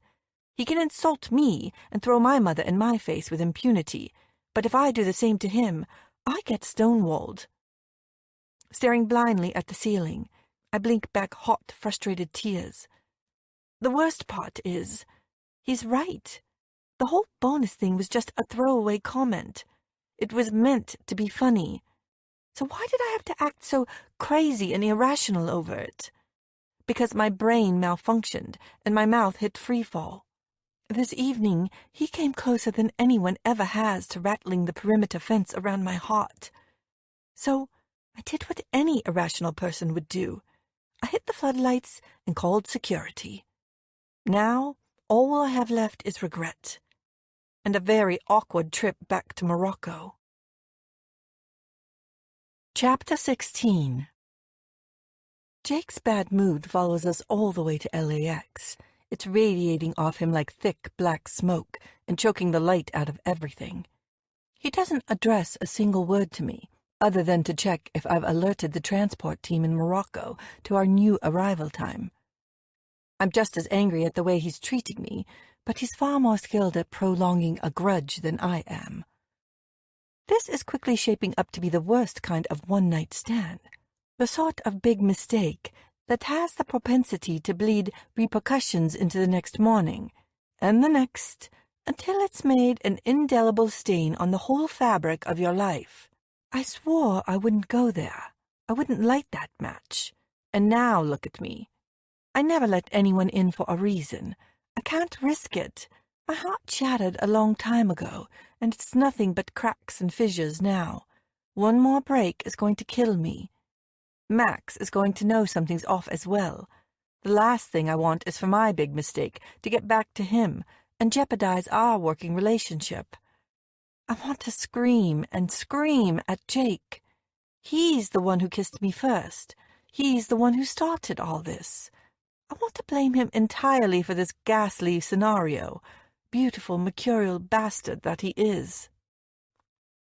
As we exit the SUV, we're assaulted by a gang of paparazzi with untidy goatees and faded black T-shirts. This doesn't improve Jake's mood in the slightest, not since he'd elected to travel back to L.A. without a single bodyguard. He barges through the men in his haste to reach the terminal, sending two sprawling into the gutter with their bags and camera paraphernalia, and leaving me to deal with their questions about his recent breakup with Cassie. How to add insult to injury? It seems implicit to these strangers that I'm just an assistant and not his new girlfriend, and I brood on that all the way to the security gate. Trailing Jake into the first-class lounge, I watch him make a beeline for the complimentary bar and bark out his order to the two gaping hostesses. "Double Macallan, make it quick." "Certainly, sir." Two slim hands collide in their haste to reach the scotch bottle first. It's not their fault, even though the irrational part of me wants to set fire to their fake eyelashes. In a room of wall-to-wall beauty, Jake's lethal alpha vibe is front and center. All eyes are on him. I'm determined not to cry, but it's only sheer obstinacy on my part that's holding me together. Meanwhile, the squabbling in front of him has intensified. "Give it to me." "No way, I had it first." In the end, he accepts his drink from a triumphant-looking brunette. Like a prized asshole, he laps up her complimentary flirtations as well, and a delicate blush spreads across her cheeks as he leans over and whispers something in her ear. I can't stop staring at them. I'm like a masochist seeking a fix, whereas he's a hurt-seeking missile of pain on course to inflict as much as possible on me in the span of 12 hours. The blush deepens and the hostess starts to giggle. It's at this point that I turn away. Jake ignores me for the entire duration of the flight. I, on the other hand, endure a cartwheel of emotions for 15 hours straight. I barely touch my food as I gaze unseeingly at two of his blockbuster movies on the in-flight entertainment system. I try a book, Vanity Fair, one of my favorites, but not even Becky Sharp can meddle me out of this funk. I can still taste him in my mouth. There's a lingering dull ache between my legs. He kept his promise to treat me rough, and I loved every minute of it, except the part when we started yelling at each other and it all turned to shit. The plane banks sharply. We're starting our descent, so I rip off my headphones and stuff them into my bag. There'll be no going back with Jake, but there's no going forward either. Right now, I'm stuck in some kind of sex purgatory. Was mentioning his father such a crime? He drew first blood, after all. Surely he must have guessed how much I'm trying to distance myself from my mother's life choices. The captain's announcement is shrill and unpleasant as the plane taxis up to the terminal. Unclipping my seatbelt, I switch on my phone to check my messages. There's one from Rachel, and I groan when I read it. While we've been in the air, the Moroccan national airline has decided to go on strike, and most of the internal connecting flights have been cancelled, including ours. Can this day get any worse? Jake seems to share my assessment when I hold up my phone to show him the message. "You've got to be fucking kidding me," he roars, swiping it out of my hand. People are giving us a wide berth as we disembark. "I'll be suing the ass off of someone for this." He starts punching in a number, slamming his finger into the keypad so hard he'll be cracking the screen any minute. "Who are you calling?" "The airline's VP. He's an old acquaintance." He snaps my cell phone to his ear, but it rings out. "Answer my call, you dickhead." He explodes when the call rings out again. But the VP doesn't. The guy obviously comes from the same school of let's aggravate Jake Dalton as much as possible as I do. 3 torturous hours limp by. We've been camping out in a terminal that hasn't been updated since the 1970s, crammed in side by side on a small bench next to a disgusting toilet cubicle. All around us, travelers of every nationality are bawling into their electronic devices, while small children play at their feet. It's a hotbed of sweat and irritation, and the air conditioning unit is so crap it could melt an iceberg. Jake shifts his weight in protest at the conditions. As he does, his left leg strays over to my side, past the orange foam oozing out of the red fabric bench like a decapitated teddy bear. It touches mine briefly and then springs away as if stung. Can't you just summon up your private jet? I'm losing my cool, and fast. After 0 hours sleep, my tolerance levels are plummeting. Jake grumbles something about routine maintenance again. Call Rachel, he orders, tapping in the VP's number for the 50th time. See if she can send a production driver out to pick us up. We need to get back to that set tonight. He holds up his hand as his phone connects with the VP's voicemail. Harrick, Dalton again. But Erizo's a 14-hour round trip, I argue. You can't expect him to drive both ways without stopping. It's dangerous.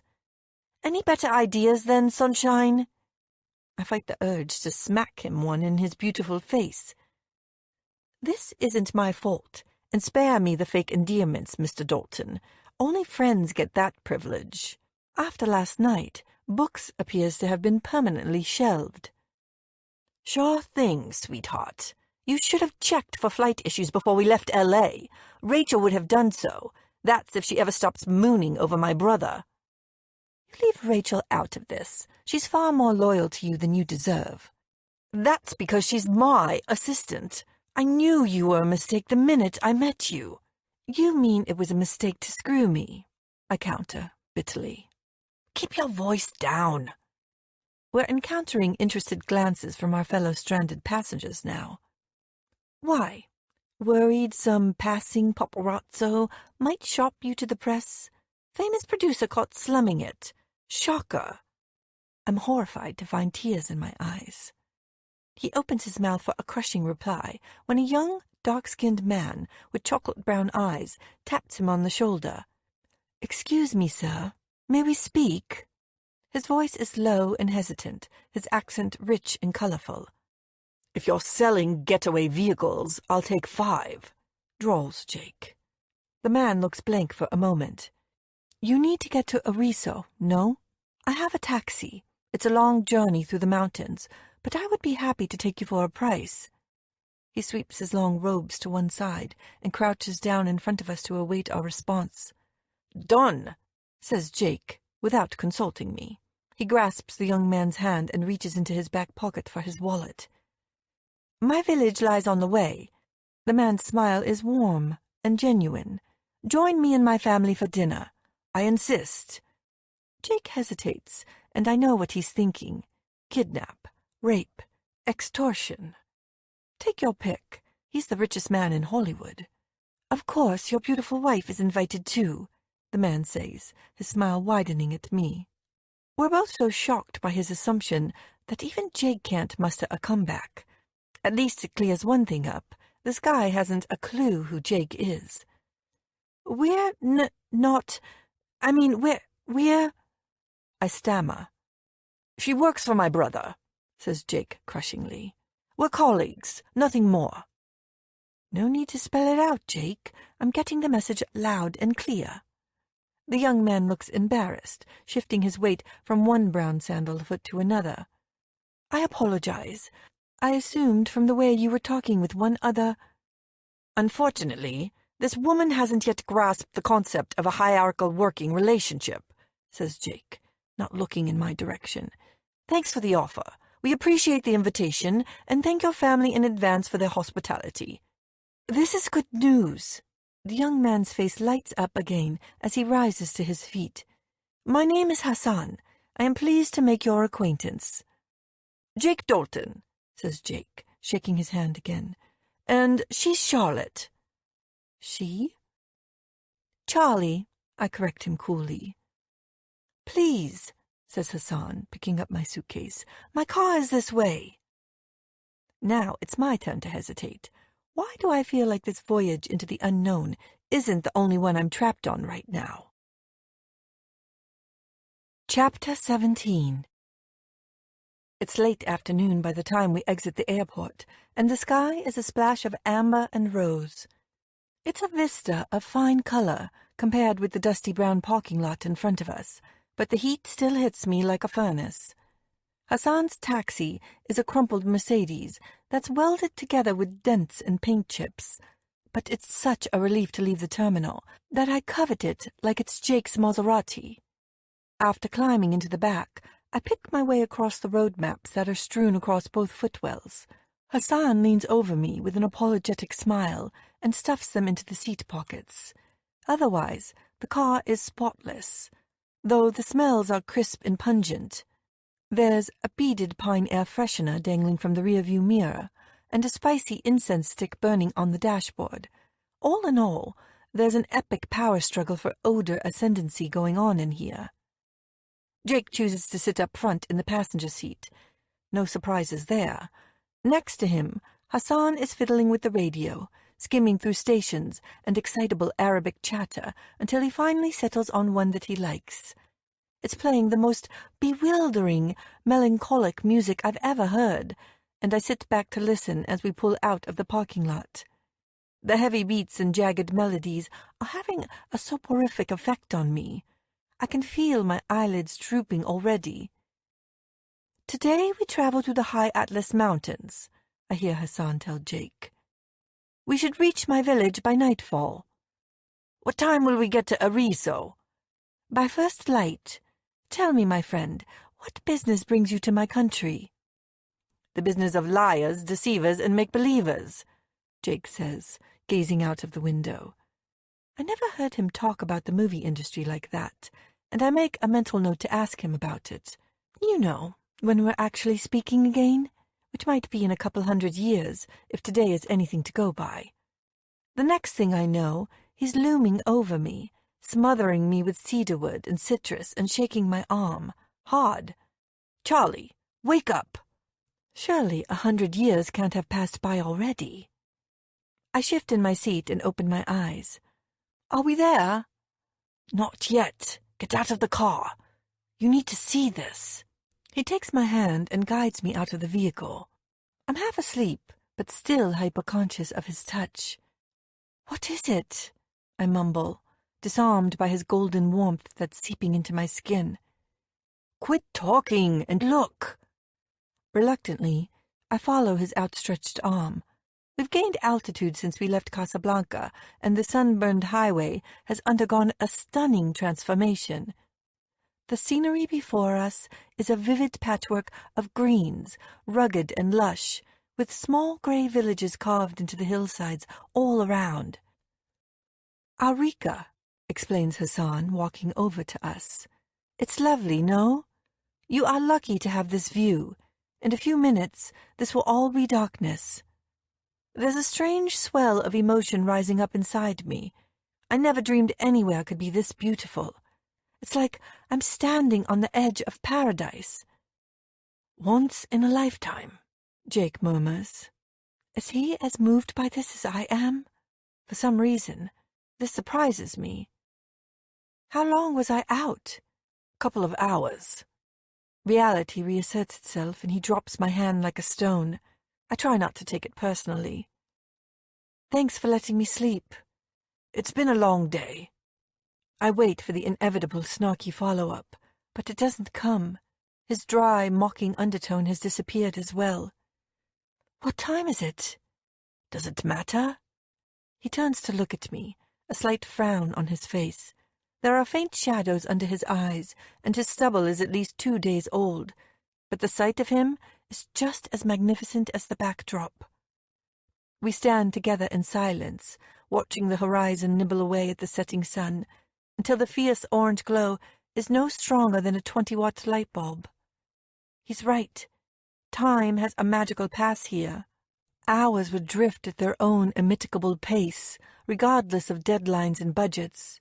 The frenetic rules of LA and London no longer apply, and we're suspended in this alternative universe together. "Come," says Hassan, turning and strolling back to his car. "You must be hungry, and my village is not far from here." Chapter 18. Hassan's village consists of 10 stone cabins built into a steep gradient and arranged in a staggered semicircle above the Orica River at the heart of the valley. The car stops halfway down a dirt track, and a small army of doe-eyed children pours out of the cabins to greet us, pounding the sides of the Mercedes with their tiny fists and shrieking out unfamiliar words in great excitement. "As-salam! As-salam! Lam naraka mundu muda." They greet Hassan like the long-lost brother that he is, eagerly showing him their grazed knees and treasured toys as they jostle with each other for prime position.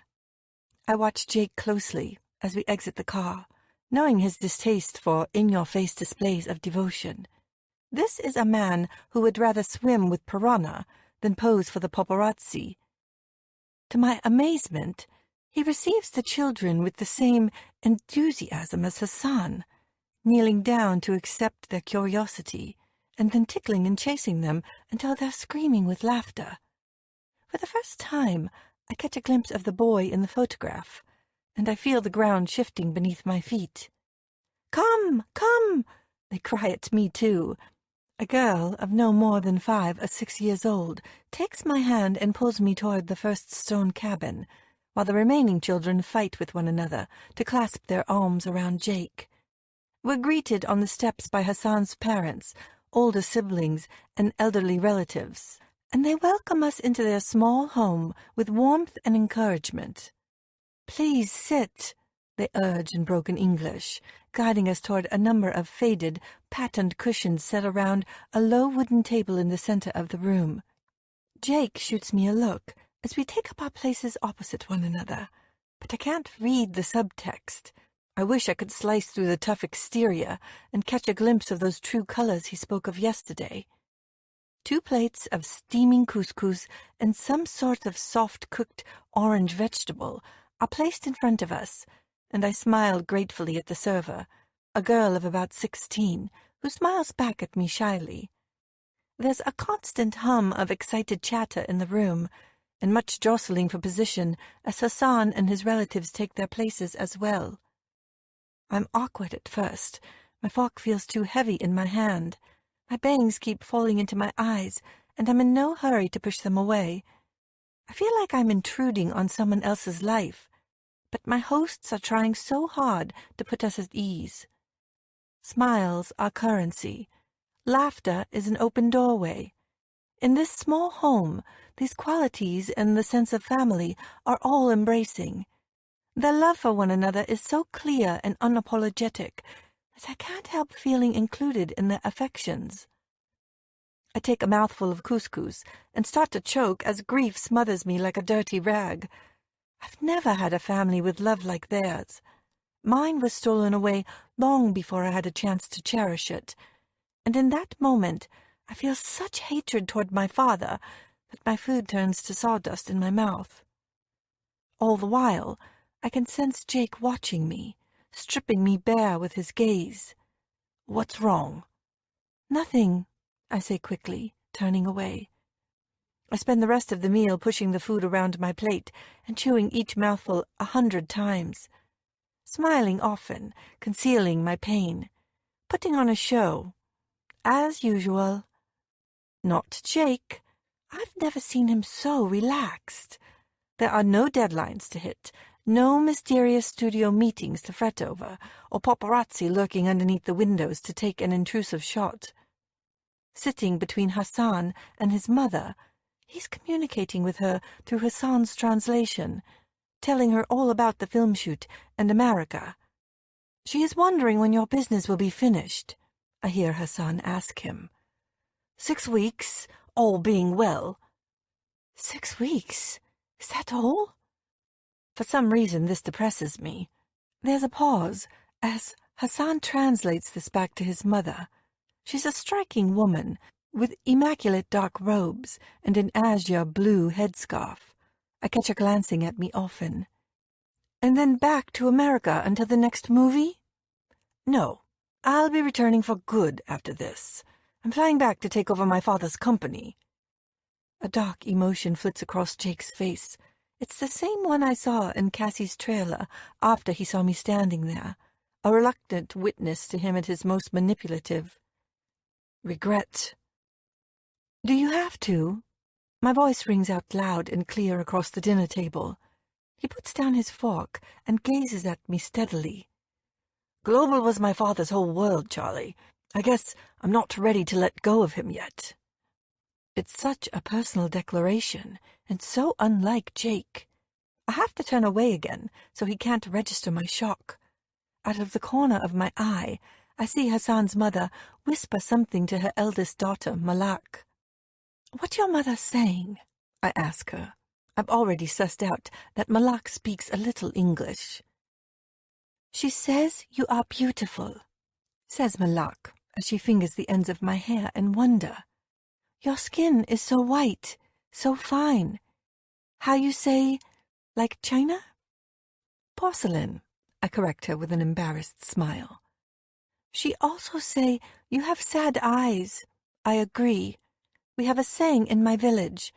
Past is a cage, and life is a bird. She cannot escape it, no matter how hard she beats her wings against the bars.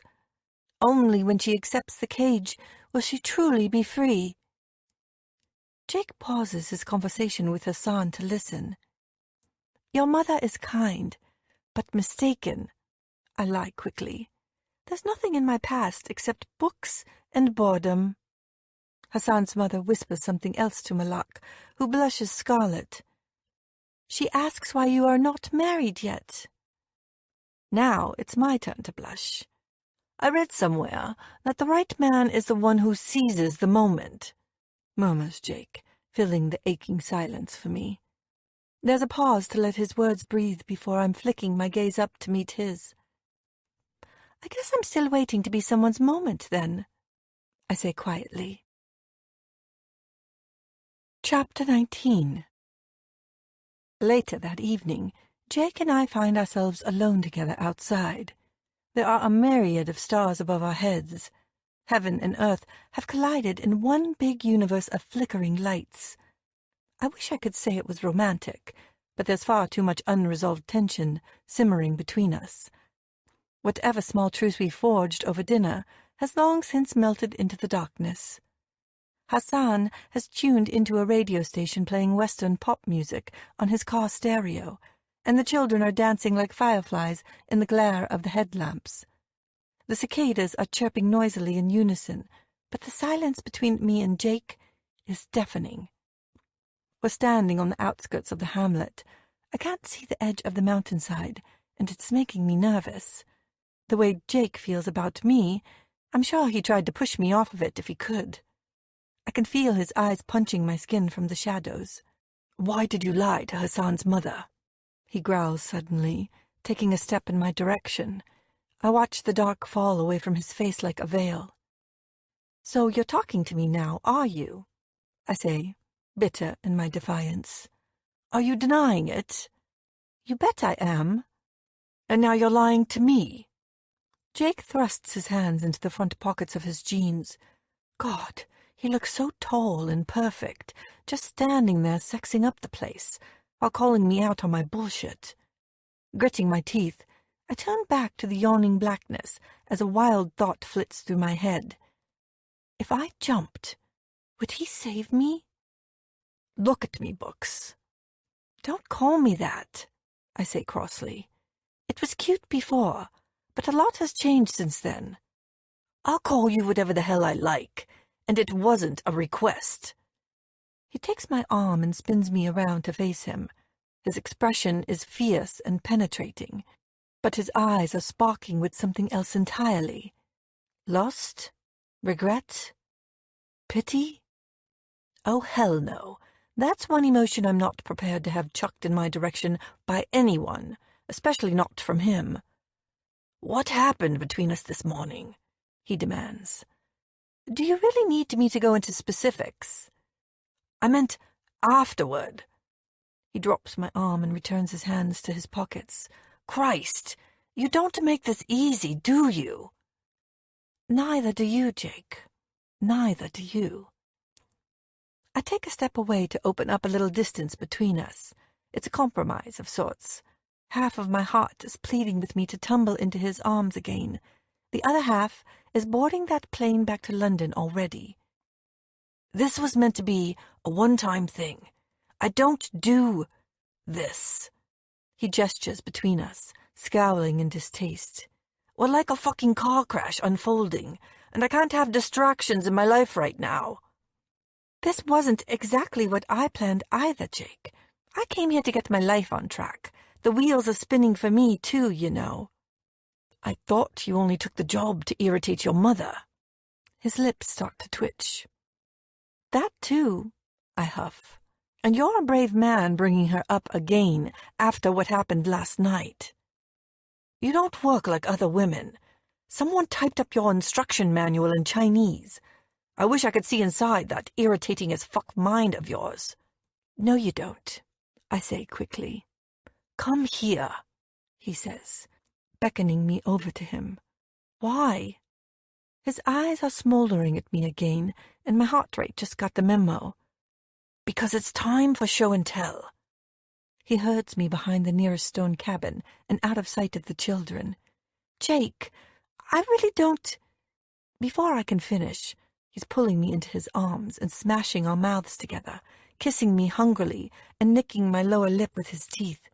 I cry out in surprise, and his tongue takes full advantage, besieging my mouth, as he has every other part of me, the pendulum swinging from hate to lust so violently. "Okay, you've shown.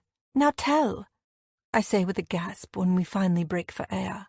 His hands linger on my face, as though he can't bring himself to break contact with me.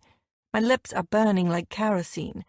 Over his shoulder, I can see a solitary light in the distance, flashing on and off like a beacon of hope.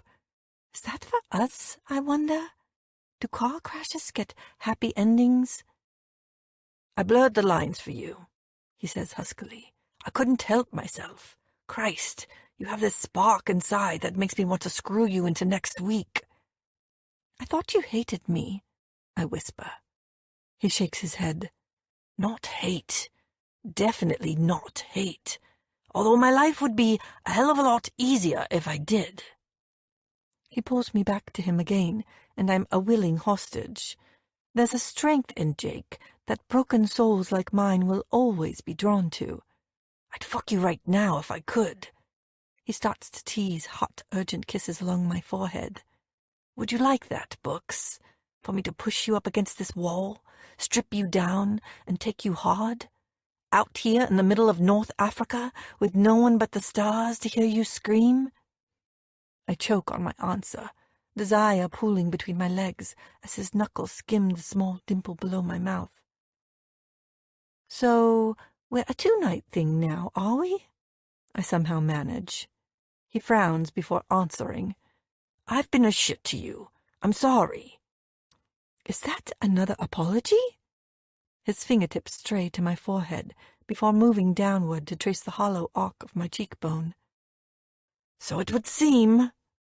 This man's a drug, I think hazily. He's a powerful 1-2 punch wrapped up in a riddle. His effect on my body is undeniable. Can he feel me trembling? I'm desperate for him to kiss me again. "Mr. Dalton." We spin away from each other in surprise. Jake lets go of me, and my world is suddenly so much colder for it. Hassan has approached unseen and is hovering uncomfortably at the edge of our embrace. "Is it time to go?" Jake asks. The Moroccan nods. "If we leave now, we can reach Ariso before sunrise." "Very well." Jake considers me for a moment. "Ready?" He inclines his head toward the waiting car. I hesitate. Am I? We've resolved nothing between us, other than a few more lurches in that pendulum. He touches my arm, and I try not to flinch away. "I'm not forgiven yet, am I?" he says, frowning at me. I shake my head. I don't think I am either. "Then we better hit the gas." That wicked gleam is coming out to play again. The sooner we get back to my hotel suite, the sooner we can start making it up to one another. Chapter 20.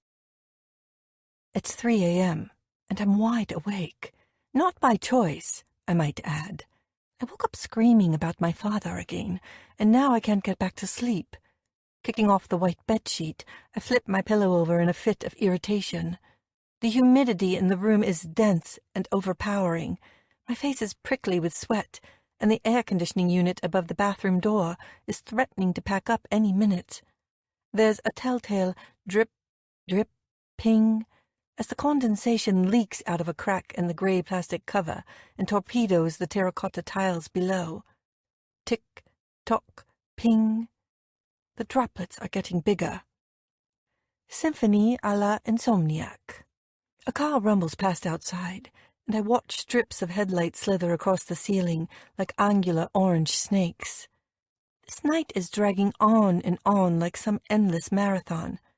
24 hours have passed since we arrived back in Arezzo. 24 hours of craving Jake Dalton, far more than I should, and tying myself in knots over the sheer improbability of us. I'm still waiting for him to screw his apology into me.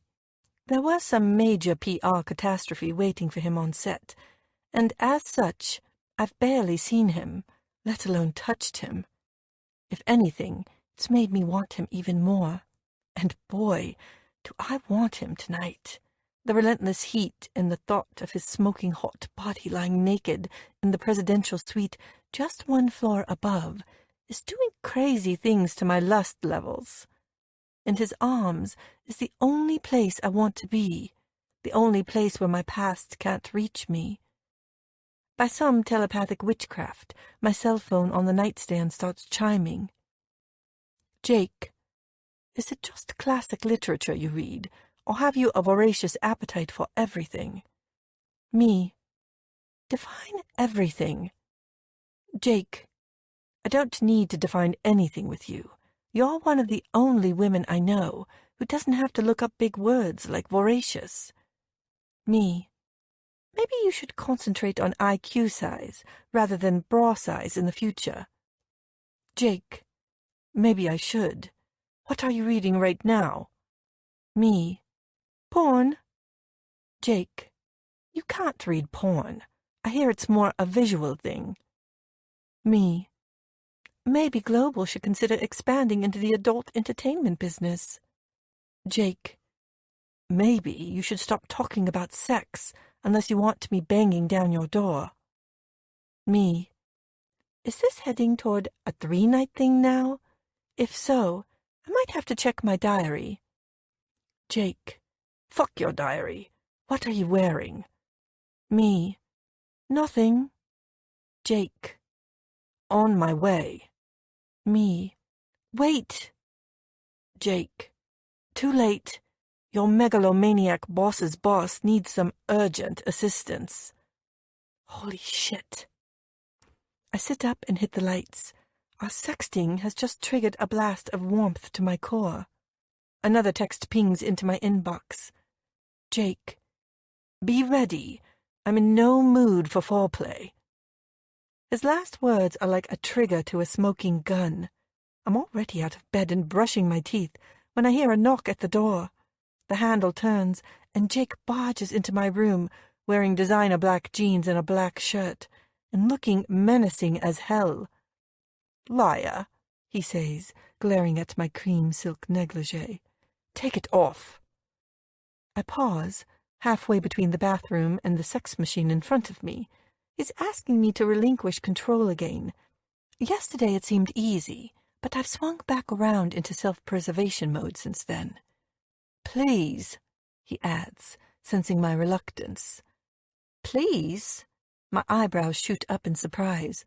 I don't think I've ever heard you use that word before. His lips twist in protest at a burgeoning smile. Don't make me beg for it, Books. Oh, and what a pretty sight that would be.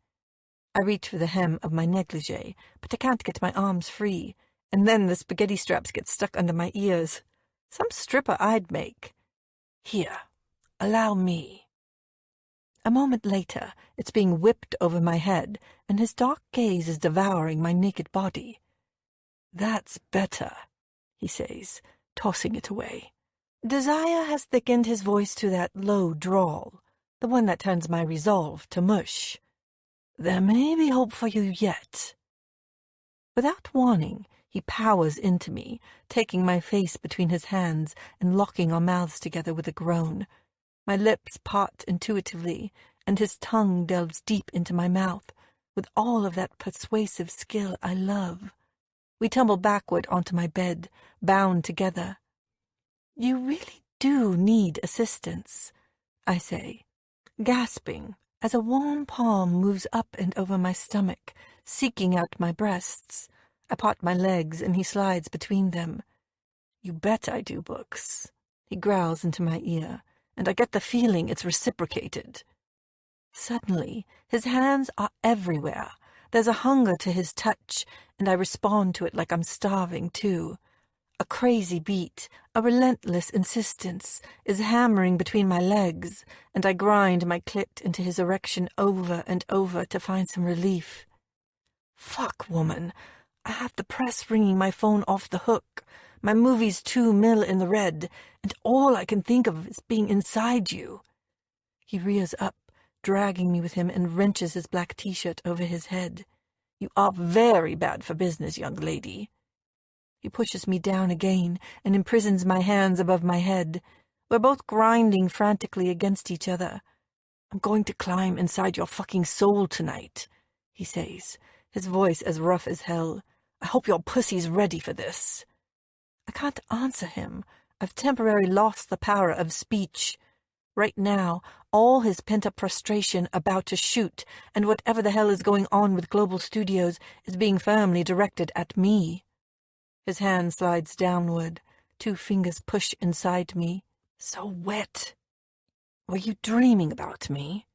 He's trailing kisses all the way from my eyebrow down to my jawline, keeping up that steady rhythm with his fingers. No, Max, actually, I whisper, my customary flippancy asserting itself. Just... The truth is, this man is all I dream about these days. My nightmares belong solely to my father. With an angry howl, he rears backward and flips me over onto my hands and knees. Wait, Jake! Hush your mouth. He's unzipping his jeans now. His other hand is gripping my hip like a vice.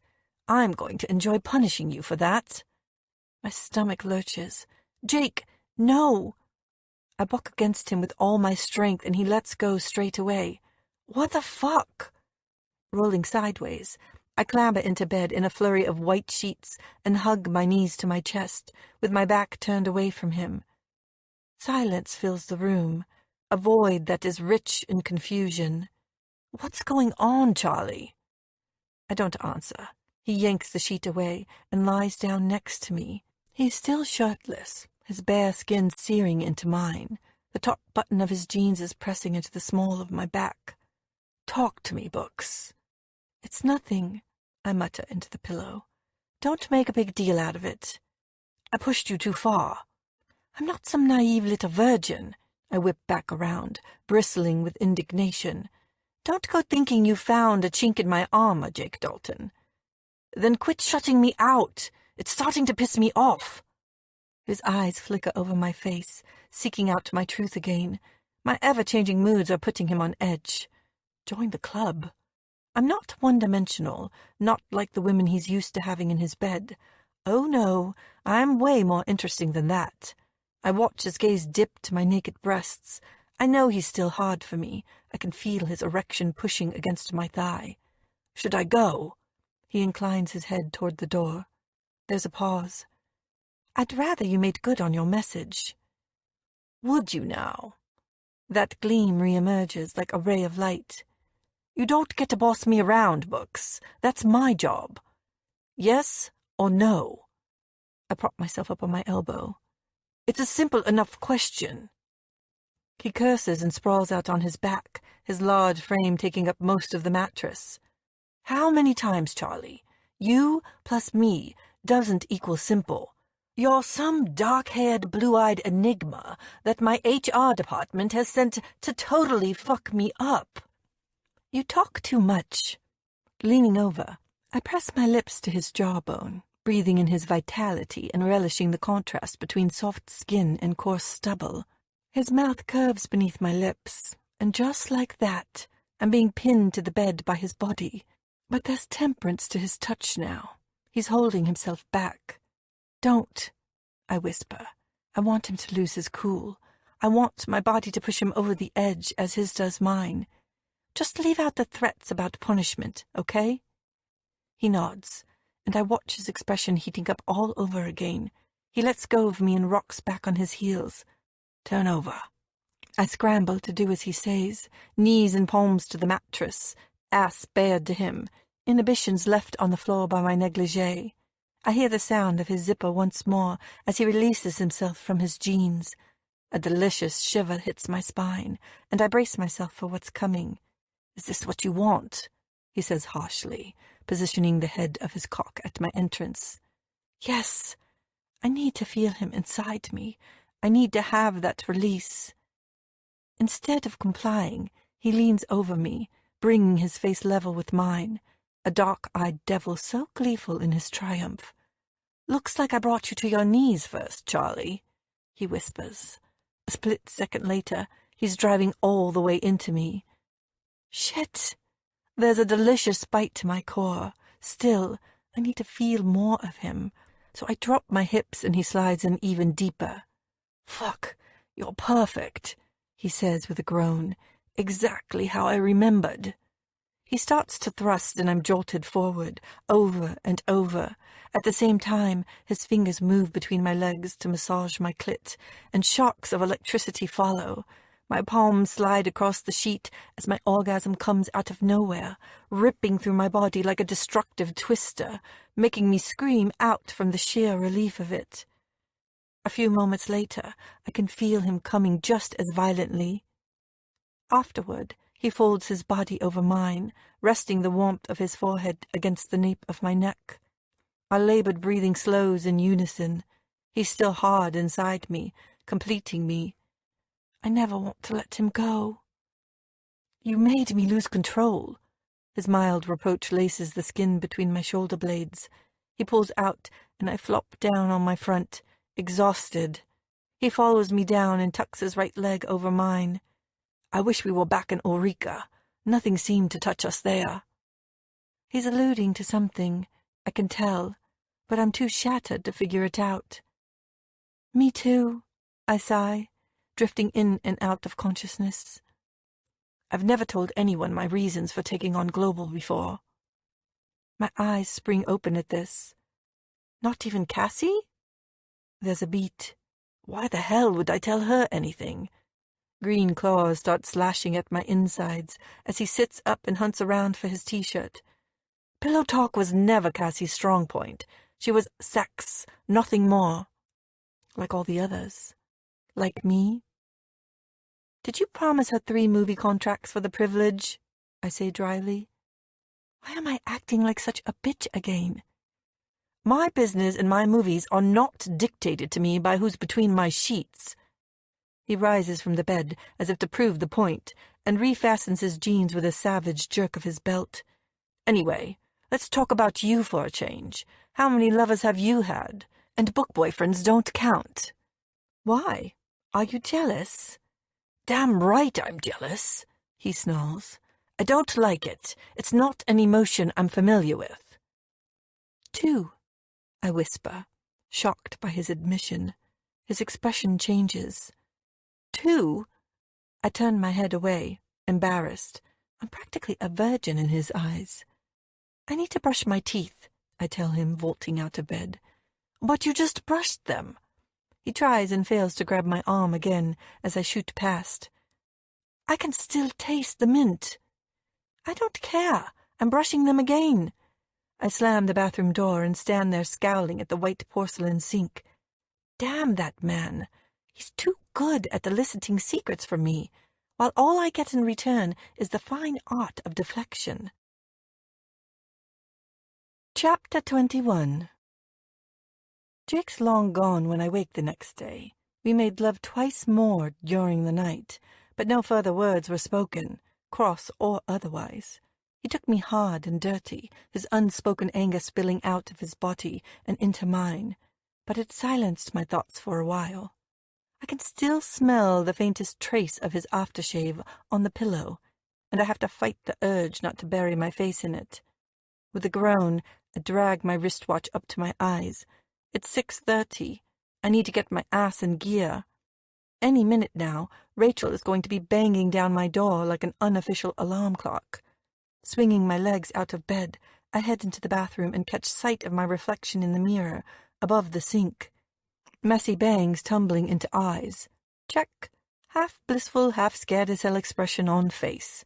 Check. This thing between Jake and me is like speeding down a freeway in his black Maserati with no brakes. I need to walk away. I'm locked on a painful collision course with my past. The press is going to figure us out. Maybe not today, but soon. He's Jake freaking Dalton, the most famous movie producer in the world. His every move is a study in microstalking. If they dig up my name, they'll expose my history. I can't deal with that stuff in private, let alone splashed across the headlines. Even if things don't get that far, I can't face Jake's rejection further down the line. He said it himself. His life is too complicated to have any kind of relationship. We have 6 weeks left of this shoot. 6 weeks of living and breathing each other in like canned air. And then what? His lust for me will dissipate like some falling star. I have an image of me being dumped outside Erizo Airport like an unwanted piece of luggage, watching as Jake flies back to L.A. to take up his media tycoon status. Feeling more than a little overwhelmed by it all, I switch on the shower and fix my hair into a messy top knot. I'm about to step into the cubicle when I hear shouting from outside. Snatching up my towel, I rush back into my bedroom to open the door. As I do, a fabulous-smelling hunk of hard muscle hits me like a bullet and sends me cannoning off the doorframe. "Whoa, you okay?" Max is laughing as he grabs my shoulders to steady me. His hands feel smooth and warm, like hot chocolate on a cold winter's day, and I have to fight every instinct to untangle myself. Get a grip, Charlie. I'm practically naked, and my boss's reputation with women is more celebrated than his movies. Knocking my assistant off her feet already, huh? That might be a record. Not even close. I gently push him away. See? I point downward. Feet firmly on the ground. It takes a lot more than the physical stuff to sway these suckers. Is that so? He cocks his head at me, feigning interest. I'll have to remember that. Max is only marginally more dressed than I am, in a pair of black Calvins, while I'm clad in the briefest of white towels, with my pale skin spilling out all over the place, like fistfuls of silly putty. Thank God Jake's not around. He'd probably go apeshit if he saw us like this. What the fuck is going on? My relief is short-lived. I turn to find Jake glaring at us from the other end of the hallway. He's still wearing the same clothes from last night, but his black hair is damp from a shower, and there's a residue of color in those cheekbones. I glance down at his hands. He's clutching 2 takeaway cups from the cafe opposite the hotel. That's a first. He's never bought me a coffee before. Just catching up with my assistant. Max grins and puts a friendly proprietary arm around my shoulders. Uh-oh. Naked dictation, is it? Counters Jake, prowling up to us. Very productive. You should try it sometime. I'll send Rachel a memo about it, shall I? What kind of fucking idiot do you take me for? He grinds to a halt in front of us, and I'm hit by a seething wave of cedarwood and citrus. Do I really have to answer that? Max smirks at me as I wriggle out of his embrace. Knowing Jake's propensity for flying off the handle, I'm amazed that Max is still alive. As for Jake, I can tell he's dying to drag me into the bedroom and screw some retribution into me. The hell with what he promised last night. What was all that yelling? He shifts his scowl back to his brother. I heard it down in the lobby. That was me, admits Max, tutting in disappointment as Jake thrusts the coffees at him, strips off his t-shirt and drapes it across my chest, covering as much exposed skin as he can. You're such a spoiled sport. It's nice of you to bring me a latte, though. He inclines his head to take a sip from one of the cups. It's not for you. Jake snatches them back. For God's sake, go and put some clothes on, Charlie. I found a scorpion in my bathroom. Max is lounging against my doorframe now, picking at the paint chips on the hinge. And my company seems to have already left for the day. Jake stares at his brother in disbelief. You were screaming the place down because of a bug? What's going on? Rachel has arrived on the scene and is standing there gawping at us. I don't blame her. 2 bare-chested Daltons are enough to stop any woman in her tracks. He's enormous, Max whispers to me as I ease backward into my room. Would you like to come and see? The situation may require a feminine touch. I assume you're referring to the scorpion? I say innocently, ignoring Jake's death stare. Did I miss something? Asks Rachel, blushing. She can't seem to meet anyone's eyes. I'll let your boss explain, I say, refusing to meet Jake's. I dress quickly in denim shorts and my favorite hot pink t-shirt and make my way downstairs. Jake is nowhere to be seen, and neither is Max. I hope they're done murdering one another. I need to talk to Max about an interview that GQ magazine has requested with him next week. I'm about to enter the breakfast room when a large hand shoots out of nowhere, grabs my wrist, and yanks me sideways into the deserted bar.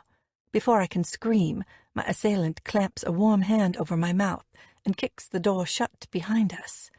My lust explodes, drenching my core and my senses. The lights are off, but I'd know that aftershave anywhere. Jake pushes me up against the nearest wall and grinds his erection into my pelvis. Rule number 4, he states huskily. If you're going to break every other fucking rule going, make sure you'll keep your producer on side. I shake his hand off my mouth in a fury and push him away. I'm not screwing you to make it in this industry, Jake. I've told you that already. Maddeningly, his lips start to twitch. Fair point. As always, it was a poor choice of words. We stare at each other for a moment. Whatever happens between us won't have a lasting consequence on your career, Charlie. I'll make sure of it. Well, that's a relief. I can't quite keep the sarcasm out of my voice. There are no such assurances for my heart or my sanity. Don't take that fucking tone with me. Enraged, he pins my arms above my head and burrows his face in my neck. Did you want him, Books? He mutters. Are your pretty pages wet for Max, too? No. Don't toy. I'm right on the edge as it is. He kisses me firmly, lips crushing together, pouncing like the beautiful predator that he is. After a beat, he pulls back to look at me, his mouth still glistening with the residue of our kiss. You're changing the rules faster than I can make them up. Rules don't mean anything. Not when it comes to you and me. Don't quote my brother at me when my dick's about to explode. He drops my arms and pushes my t-shirt up, ripping the cups of my bra down and exposing my nipples. He's tugging at the front of my shorts next, acting like a man possessed. Any minute now he'll be screwing me against this wall. This very public wall. No one can know about us. Stop, Jake. Not here. He's pressing his whole body weight against me, and I can scarcely breathe.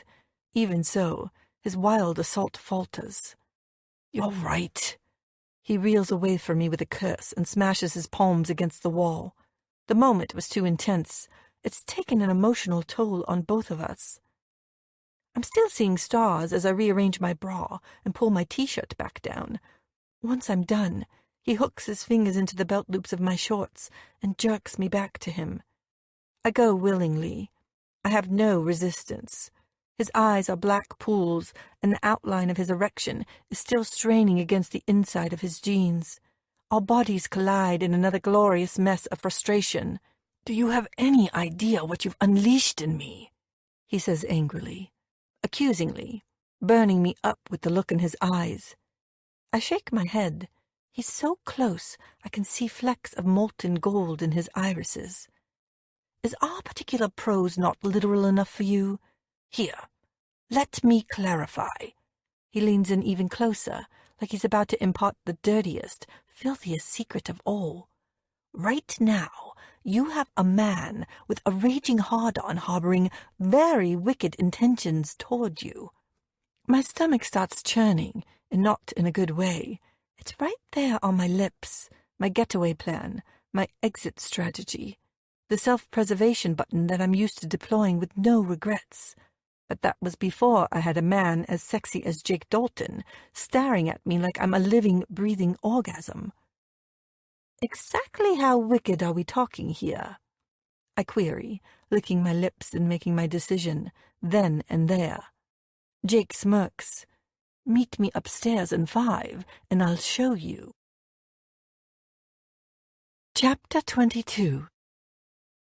That evening, Rachel and I finish up early and head to a cafe on the other side of town for dinner. I haven't seen Jake this morning, not since he fucked me senseless, drowning us both in that ocean of desire that seems to be constantly roiling between our bodies. He's been holed up in his office on a conference call to L.A. for most of the day. If I'm honest, it's been a welcome reprieve. I need to catch my breath. I need to find some perspective. I wish I could spill my guts to Rachel, but Jake's sworn me to secrecy. It's the one condition of our relationship. I can't even tell Lucy back home, and it's eating me up inside. The sidewalk outside the cafe is besieged with white garden furniture and lively locals. Rachel and I take our places amongst them and attempt to decode the menu. Fortunately, our potluck choices turn out to be excellent, a little too excellent, and I haven't eaten this much in weeks, and I bemoan as much as we finish up our meal with piping hot mint tea, a drink as ubiquitous in Morocco as Coca-Cola. Good, wasn't it? She sighs in contentment. We should definitely come here again. If we do, I'm not eating for a week beforehand, I warn her. The waiter arrives to offer us more tea. You know, I've just realized something, Charlie, says Rachel, tipping her head back to gaze at the millions of stars above us. We've been working together for weeks, and I still don't know the first thing about you. I don't even know where you come from. The accent kind of gives it away, I murmur, watching the waiter disappear back inside the cafe again. That's it? That's all I get? She starts laughing at me in disbelief. What else do you want to know? Likes, dislikes, movie crushes? You're so secretive. Is it a British thing? Maybe. I still won't look at her. I hate talking about myself. This country is so beautiful. I wish I could stay here forever. Is this my first insight into Charlie Winter's mindset? She says slyly. Is it?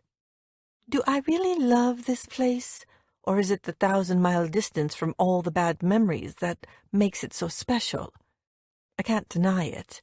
There's a richness to this country that stupefies my senses almost as much as Jake does. Tonight, the setting sun has woven a spectacular web of gold around each building. A couple of old men are setting up a mini souk opposite. They're shouting out instructions at each other in a chaotic jumble of French and Arabic, which has garnered them the attention of most of the cafe's patrons.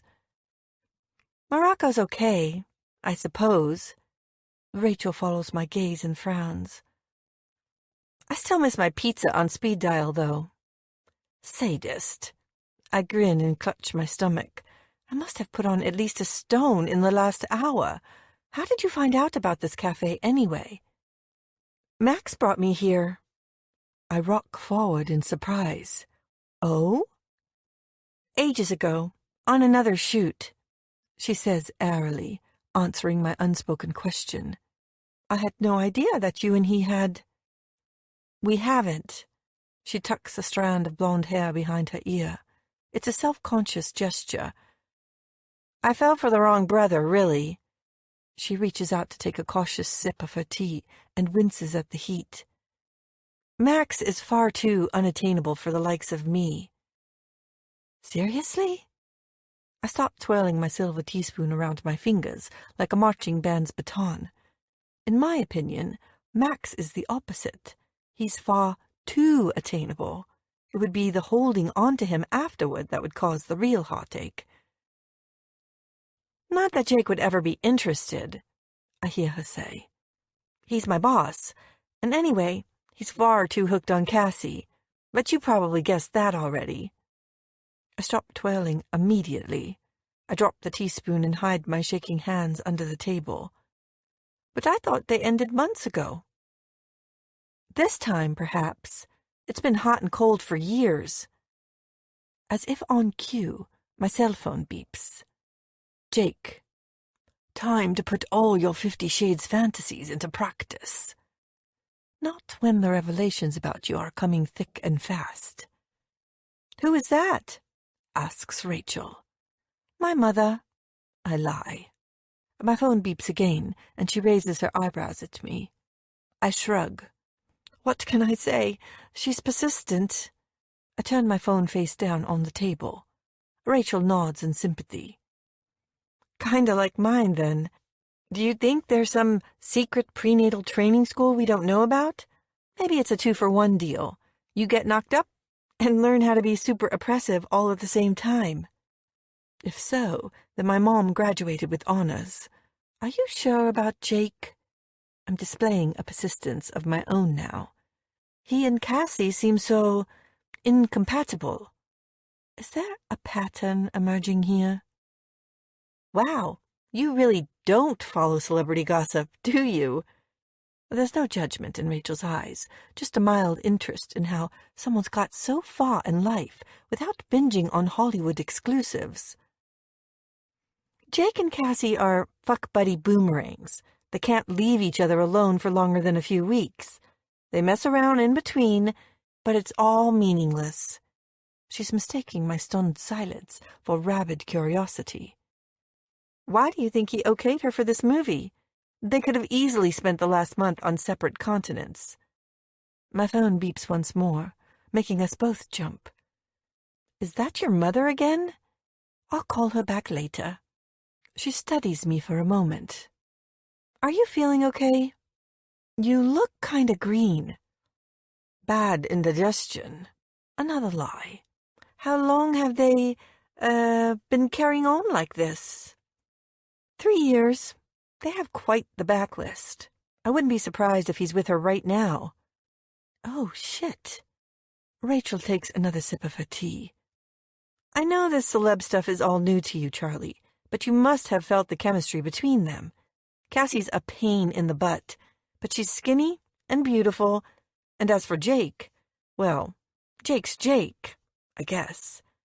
She shrugs, silently acknowledging his physical perfection. I'm amazed he hasn't asked me to ditch her hotel booking yet. Why pay for 2 expensive suites when only 1 bed is being used? The pain I feel takes my breath away. I knew they were unfinished business from the moment I first saw them together. I'm Jake's consolation prize until they can finally figure things out again. This is a perfect excuse to end it, so why are my fingers suddenly allergic to my phone? Tell me about their father, I say, rushing to change the subject before Rachel gets wind of my emotional turbulence. I read somewhere that he died not so long ago. Robert Dalton, self-made billionaire. Rachel slides her empty cup into the middle of the table. He took over Global Studios for next to nothing during the industry recession in the 60s and made a killing in the 70s. The guy was a movie virtuoso. I stare at her with renewed respect. How do you know all this stuff? She flicks a strand of blonde hair away from her face again. Max told me. Max seems to confide in her an awful lot. Was Jake close to him? Before their mother walked out of the family, yes. Jake was only about 10 at the time. Robert was obsessed with his studio. I guess she got fed up. It must have been terribly boring sitting alone in an empty mansion all day. Rachel sighs and shakes her head to the idiosyncrasies of the super-rich. Robert fell apart after she left. He was forced to hand over the running of Global to his VP, Walt Wilson, until Jake was old enough to take on the business. But Jake never wanted it. Not until now. I have an image of a brown-eyed boy, one who is fighting to keep his mother and father together as his whole world is falling apart. I had no idea about any of this, I whisper. Why would you? Says Rachel, looking at me oddly. Even the press doesn't have the full story. I got all of this from Max. Why didn't Jake want Global until now? My inner monologue is spewing out across the table again. Perhaps he didn't want to be a businessman. She signals for the bill. Jake loves producing movies. He's so good at it, too. He's going through hell at the thought of giving it all up after this shoot. I swear that's why he's so moody all the time. That, and a barrage of hostility from me. Do you think Jake blames Global for his mother leaving? I ask her. Rachel considers my question. You mean as a fallout from Robert's obsession? Maybe. Jake and his father ended up having a huge fight about it a few years ago. It destroyed their relationship. They weren't even on speaking terms when Robert died. And now Jake's being dragged back to LA by invisible chains. Chains that bind him tighter than you or I could ever imagine. Rachel looks up as the bill arrives. Ah, thanks. By the way, I don't recommend you ask Jake about any of this. He fired a cameraman last year for doing that. She rakes her eyes over the scrappy piece of paper. Hey, you don't have change for 20 dirhams, do you? Chapter 23. It's midnight by the time we arrive back at the hotel. I still haven't phoned Jake back. He's probably tearing the place apart looking for me, and I'm exhausted just thinking about the confrontation that's heading our way. Bedtime, declares Rachel, touching my arm as we enter the lobby together. Thanks again for tonight. I lean in to give her a quick hug. She's been up since 5 a.m., and her blue eyes are opaque with tiredness. Jake is as unforgiving a boss as he is a lover. Sure, it was fun. I still don't know jack shit about you, though. Laughing, she disappears into the elevator as I hover by the front desk debating my next move. I don't want to go upstairs and lie in a darkened room obsessing over Jake and Cassie all night, so I head for the hotel bar instead. What a difference 12 hours can make. The place is packed. All around me, British and American accents are jostling for volume control, a thick fog of cigarette smoke hanging in silver curls above each table. I scan the crowds of sweaty, self-confident bodies for a glimpse of tall, dark, and stupidly handsome. But he's not here. Max is, though. Hey, Charlie, he shouts, homing in on me straight away. Heads swivel as he rises up from a table in the corner and makes his way over. Is this my chance? His face stretches into a grin as he approaches. I haven't forgotten what you said this morning, or that crap about needing romance to sweep you off your feet. I can do that, you know. He leans across the bar and calls out to the bartender. We need a bottle of champagne, Omar, and none of that cheap shit either. Give it up, Max, I say with a smile, shaking my head at him. You and I are never going to happen. Bullshit! You can't refuse me now, not when you've seen me naked, or nearabouts. Did that GQ interview get firmed up okay? One drink, that's all. Just don't tell any of my girlfriends. Deal? Okay, deal. Reluctantly, I park my ass on a red bar stool next to him. It's impossible to say no to Max sometimes.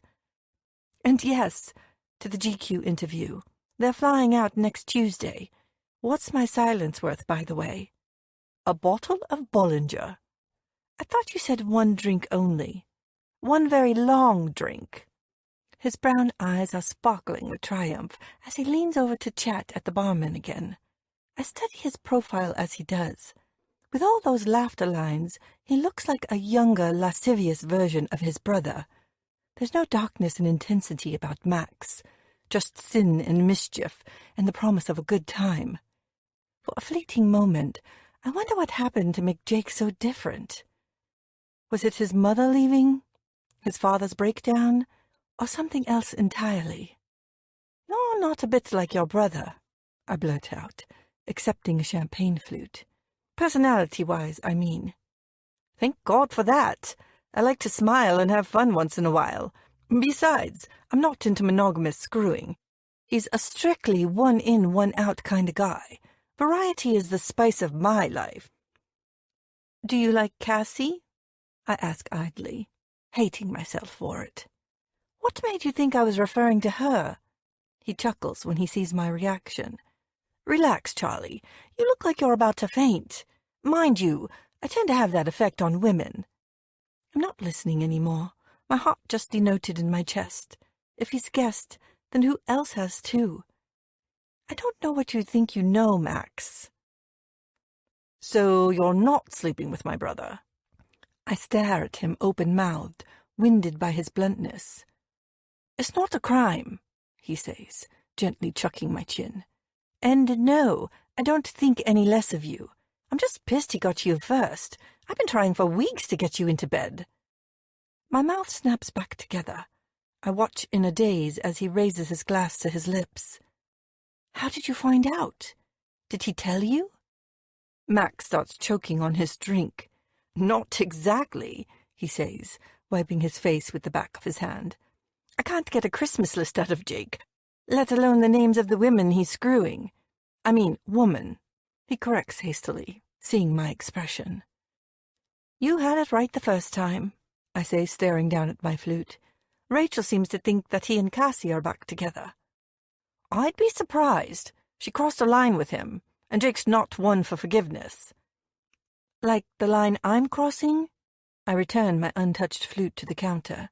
"Come on, Max. He's the producer of the movie I'm working on. I'm more an industry cliché than your model assistant." "God, no. She's much worse." Max's jaw clenches, and I see a brief flash of Jake behind his eyes. Perhaps they're more alike than I thought. I wonder what Cassie did that was so bad. "If you must know, it was obvious this morning." My head jerks up in surprise.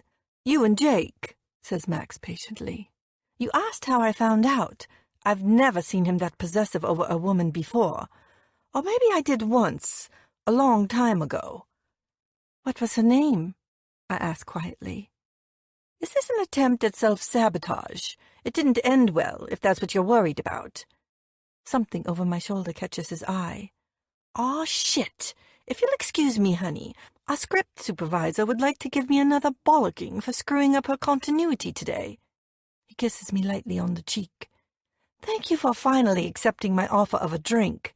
You're such a good little assistant, and your ass is so hot. My life would be a total mess without you. And best of luck with my brother. I fear you might need it." "How strange," I say, frowning up at him.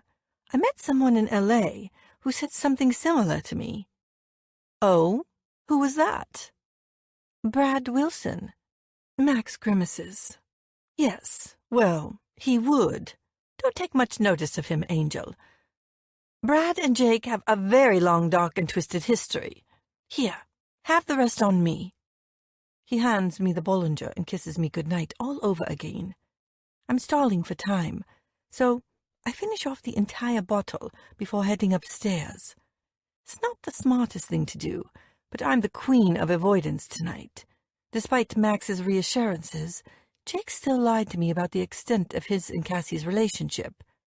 All I want to do is pull the bedsheets over my head and live in blissful ignorance for a while longer before any more skeletons come tumbling out of his closet.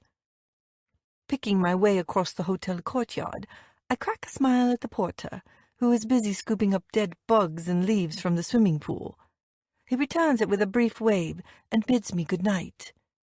It may be night, but there's nothing good about it. 5 minutes later, I'm slipping into my room. "Where the hell have you been?" growls a voice from the darkness. Holy shit! I smack my hand against the light switch and illuminate myself to my fate. A fate who is currently sitting on the edge of my bed, looking like the model depiction of anger and resentment, with his hands grasped together in front of him and his eyes as cold as flint. My gaze darts to the nightstand, where a bottle of champagne and 2 glasses have been placed in anticipation.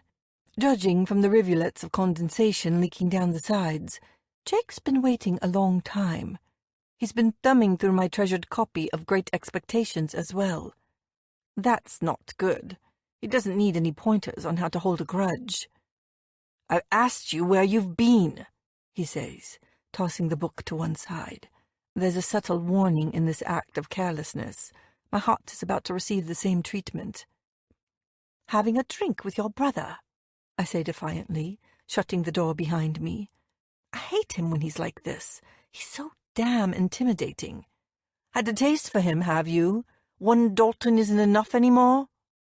He slowly rises to his feet. He's wearing black again. There's the faintest trace of sweat on his torso, and it's molded his t-shirt to his body, defining the hard ridge of muscle that I love so much. "Rather 2 Daltons than half of Hollywood like you," I say, stung by his words.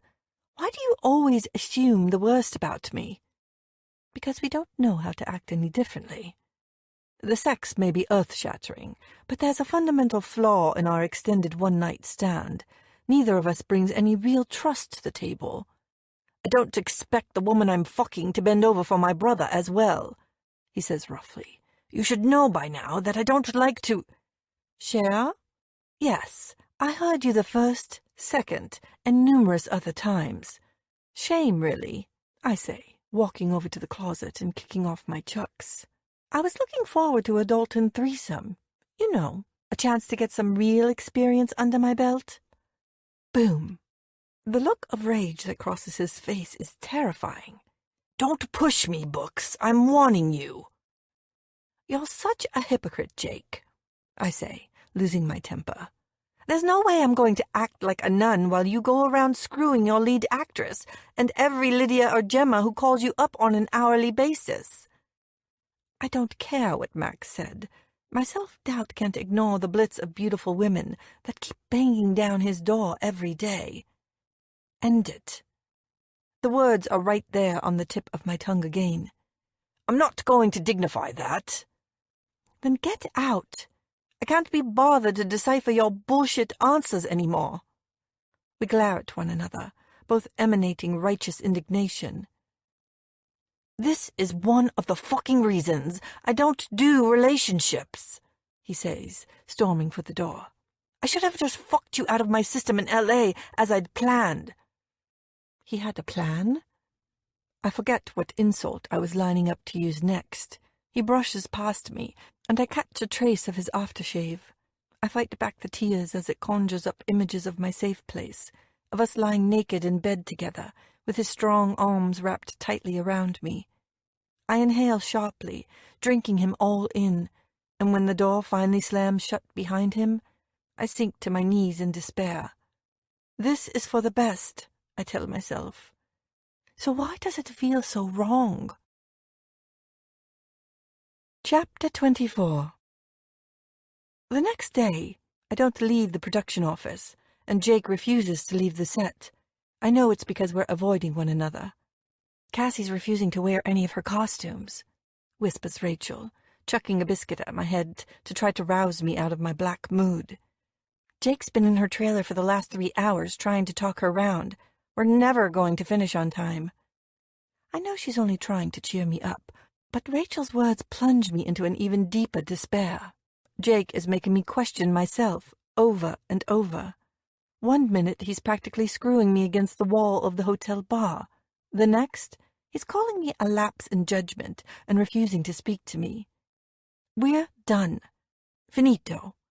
My secrets will continue to stay buried beneath years of deliberate neglect. So why do I find myself Googling Jake Dalton and Cassie Lee for the 100th time today? Reluctantly, I click off the entertainment website that Rachel seems to mainline like celebrity crack. Sweeping a thin film of dust off my laptop screen, I cast my eyes over the first item on Max's to-do list. Number 1. Call George Clooney's agent and set up a meeting with him and his management team. Is he serious?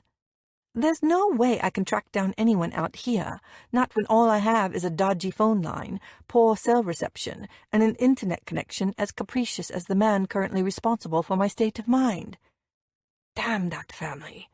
Not content with tormenting my heart, they're now tormenting my brain as well. Swatting the flies off my face, I tuck my bangs behind my ears and wipe the sweat off my forehead. I'm just reaching for another water bottle when my phone starts ringing. Max Dalton's office. Can I help you? I bloody hope so, cries a voice, but I can't identify the caller at first. The static on the line is horrendous.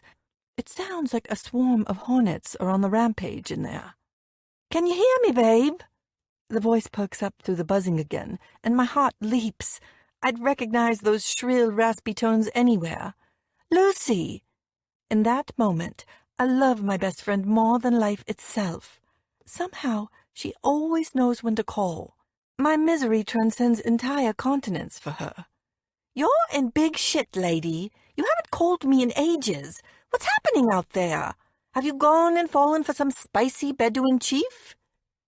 Not exactly.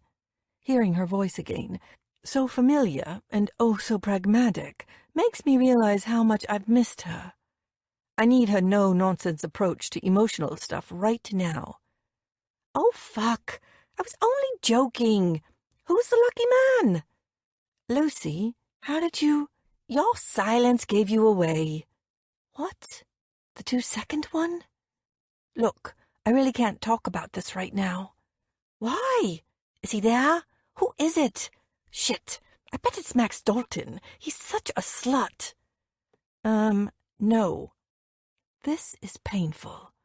Rachel has started paying an inordinate amount of attention to the ancient office photocopier behind me. Then tell me, and I'll shut up about it. Lucy's tone is brusque and intrusive. There's no doubting her interviewing credentials at a time like this. I can't really. God, it's not Max, is it? Oh, fuckety-fuck, it's the other one. Oh, Charlie, has he broken your heart yet? Is his dick as big as his ego? Her questions are coming at me from all angles. I'm under siege. Lucy, please. The phone on the other side of the office starts ringing, and Rachel is forced to abandon her eavesdropping to answer it. Yes or no? Charlie, Lucy howls again. I knew this would happen. You were looking for trouble as soon as you got that call. I warned you not to go. You're so vulnerable. You didn't stand the chance. She's right. Jake has ripped through every single one of my defenses, like a bullet through paper. It's not all my fault, I say crossly. We were in L.A., and it just sort of... L.A.? Wait, I'm lost. I thought the film shoot was in Morocco. It is, but then he wanted me to go back to America with him for a few days. Work stuff. Racking up the air miles, I see. This job is intense. I tip my head back and groan. Lucy, you have no idea. Where the fuck is my call sheet? Jake's angry voice pierces my misery as he stalks into the office looking tired and irritable. After weeks of chilly indifference, the heat finally seems to have gotten to him. There are damp patches under the arms of his blue linen shirt, and his Levi's are streaked with dirt. His forearms are glistening with sweat, and his hair has been shoved under a Red Sox baseball cap all day. It's left a faint line around his forehead. Despite all this, he can still make my stomach drop. "It's here, Jake," cries Rachel, rushing over with a copy. Muttering his thanks, he comes straight over to my desk and glares down at me, signaling for me to end the call. Up close, his dark eyes are bloodshot from the dust, but they're no less sexy for it. I hate him. I want him. "Charlie, babe, are you still there?" Lucy's voice cuts through my Jake-induced stupor. "Sort of. Actually, I've got to go. You sound odd. Are you? Oh, has Dalton rocked up? Has he ever? Jake's expression is blistering. I'm finding it very hard to concentrate. This conversation's not over, she warns me. I understand. I'll make sure we return to it at our earliest convenience. I'd appreciate your, discretion as well. Goes without saying. I may write for a tabloid, but I still have a handful of principles left, especially when it comes to my best friend. Look after yourself. I'm worried about you. No need, but thanks. You took your time, snarls Jake, as soon as I replace the receiver. Max wants you back on set. He needs his shoelaces tied together. Prepare yourself for disappointment. He's wearing more clothes than he was yesterday morning. Cheap jibe, Jake. His gaze shifts back to Rachel. I'm flying out to Marrakesh in the next hour. The costume department's sourced someone who can make the alterations our delightful lead actress is insisting on. Cassie's adamant, and I can't be fucked to fight about it anymore. He adjusts his baseball cap in a fury. She's clearly pissed him off. Good. Wouldn't it be easier to drive? I offer up tentatively. Charlie's right, says Rachel. There are no internal flights out of Arezzo today. Stop questioning me, the both of you. I bristle at his tone, but he pretends not to notice. There's a private landing strip just north of town, past the main airport. My jet's been flown in overnight. I'm not taking any more chances with future cancellations and shitty, unscheduled airport terminal layovers. I feel the heat bloom in my cheeks. Jibe, too. Is he going for a record? Get my first AD on the line as soon as you can, he says to Rachel. Patch him through to my cell. I'll speak to him on my way back to set. He needs to shuffle the schedule around. We can't spare any of the costume team. We're too far behind. Max will have to shoot second unit until Cassie and I get back. We'll leave this afternoon and return tomorrow. Cassie's going with you? I can't hide my look of horror. What fucking planet are you on, Charlie? How else can they make the alterations? He's punishing me now. I can tell. I had a drink with Max, so he's going to screw his ex all over Marrakesh. Can't someone else accompany her? I ask, determined not to show him how angry I am. You said yourself that Max can't be left unsupervised. We're already over budget. I'm very well aware of how over budget we are, Jake says coldly. Give me the details, says Rachel, rushing over and shooting me a look. As far as she's concerned, I'm riling up the beast for no reason. Here, he hands her a piece of paper. Will anyone else be accompanying you? I ask, tilting my chin in his direction. Not this time, he says, looking shifty suddenly. Shit, he never does that. I really have set that boomerang in motion. I'll be on my cell for the next hour if De Niro calls. We've been missing each other all day. I'm going back to set. I'll travel straight from there. I'll see you both tomorrow. With that, he turns and stalks back out of the office.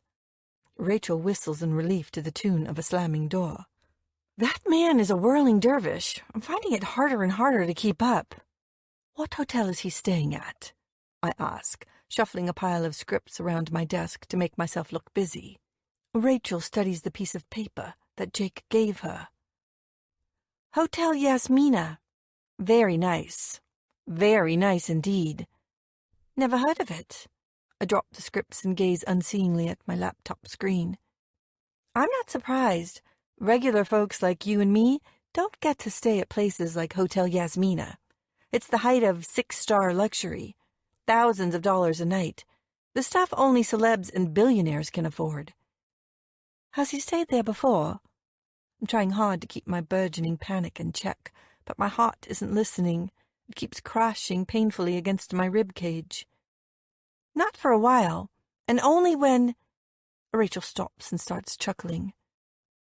I knew it. Gosh, they're so predictable. I wonder if the press has gotten wind of it yet. Gotten wind of what? But I already know what she's going to say. The answer is written all over her face. As further proof, she holds out Jake's hotel reservation details for me to see.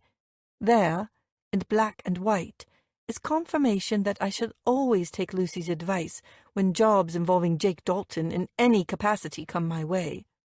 Number of guests. 2. Number of hotel suites required. 1. Double shit. There's no coming back from this. Chapter 25. "Charlie, are you okay?" asks Rachel anxiously. "You look like you've seen a ghost. Can I get you a glass of water?" "I'm fine," I croak, collapsing backward into my chair. "It's just the heat." Or lack of it. Jake just chucked a bucket of cold water over ours. I can't fall apart. Not here. Not now. Somehow, I pack away all the pieces of my broken heart for painful dissection later. "How can anyone find Cassie Lee attractive?" I explode suddenly, my inner monologue going on the rampage again. "She's such a first-class cow." "Only the entire male population," says Rachel, raising her eyebrows at me. "But they're mostly a bunch of morons, anyway." "But she's so vacant." "Jake likes his women that way. With so much going on in his life right now, he's not craving intellectual conversation." That's bullshit. Jake likes brains. He likes conflict. He likes really, really hot sex against the sideboard in his LA mansion. "I need to grab some air," I tell her, stumbling to my feet. Outside, the stray dogs seem to sense my despair. They nudge me gently, circling and whining and begging for attention. I scratch their ears absent-mindedly. I don't care what Max requested. There's no way I'm going down to set to see Jake and Cassie leave together. Am I? Temptation, I hate you. There's a spare Jeep in the car park, and the driver is lounging against the side of the vehicle, smoking a cigarette and looking bored out of his mind. My cell phone beeps. "Jake, we need to talk. I'll call you." Me. "Will that be before or after you've screwed Cassie's brains out, all over some Marrakesh shag palace?" Angrily, I chuck my phone into my bag. I hear it beeping again, but I can't be bothered to read his excuse. Damn it. "Can you take me to set?" I say, walking straight up to the driver before I have a chance to talk myself out of it. He nods and chucks away his cigarette. We arrive as Jake and Cassie are making their way across the unit base to his car. He's changed into a fresh shirt, something dark, tight-fitted, and expensive-looking, and he's holding his baseball cap lightly in one hand. His black hair is slick with sweat, but it suits him. He could shave it into a mohawk, and he'd still look incredible. Cassie is wearing a strapless coral silk jumpsuit that highlights her slender frame. I watch from the window as he opens the door for her. She pauses to say something to him, her long blonde hair swirling all around her face, like she's in some sappy shampoo advert, and he smirks to himself as she glides gracefully into the back seat. On second thought, I've changed my mind. I mutter to the driver, "Can you take me back to the studio?" Chapter 26. I spend the rest of the afternoon staring into space, imagining a world where Cassie loses her looks in a freak Botox incident, stars in a succession of flops, and disappears into obscurity forever. But there's no chance of that with Jake championing her every career move. Everything he touches turns to gold. Well, everything except me. I've been left to rust in the elements. I wish I had the guts to fly home, but the invisible strings of all the what-ifs are binding me here. What if, by some miracle, Max is telling the truth, and Jake and Cassie really are over? What if I'm jumping to all the wrong conclusions? What if this whole movie set world is some weird form of Stockholm Syndrome that has me thinking I care more about Jake than I actually do? With Jake not around to call the shots, we wrap early. Rachel and I decide to stay on in the office to catch up on paperwork. I achieve very little other than devouring great chunks of the end of the affair, like the glutton for angsty punishment that I am, and musing on whether I'd be able to forgive Jake if my love rival was God, like in the book, and not some horrible actress with a God complex. It's nearly 9 p.m. when Max strolls into the office. He's had a haircut, and he's looking a little too similar to his brother for my liking. "How's George?" he calls out to me. "Clooney or Bush?" I'd love to answer that without the threat of a sexual harassment suit. He stops and glances around the room. "Rachel about?" "Nope. Gone on a date, has she?" "Yes, with some bronzed hunk called Sam Tropez." Is it just my imagination, or does he look put out by that idea? "She's in the makeup department getting a spray tan." Rachel begged me to come with her, but I wasn't in the mood to be turned luminous orange. She must have guessed that my current state is somehow Jake-related, but she's cool enough to keep her mouth shut. Max considers me for a moment. "You're in a particularly vile mood tonight, Charlie." Ignoring him, I turn around to reload the photocopier's paper tray. I've been coasting on a wave of inertia for the last 12 hours. I may as well pretend to do some work, at least while my boss is standing right in front of me. "You do know that we wrapped hours ago, don't you?" He's smirking at me. I can hear it in his voice. I know he's checking out my ass as well. "We're working late," I say, frowning at him over my shoulder. "You should try it sometime. Your movie might not be so much in the shit if you did." Max starts laughing, as I knew he would. He's immune to all forms of criticism.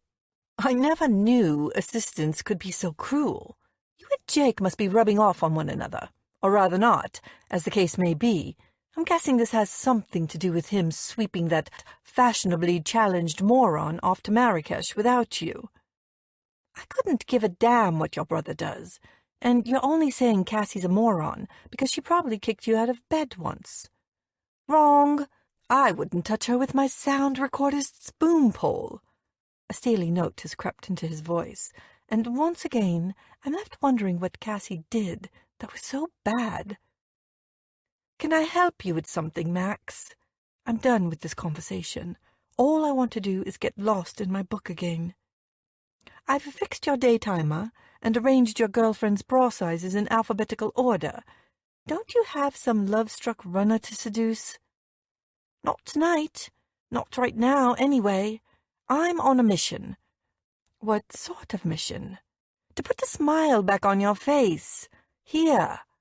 He produces a crumpled white envelope from the back pocket of his shorts and hands it out to me. "What's that?" "An invitation to our wedding. I hope you like the color scheme." "Be serious." "On second thought."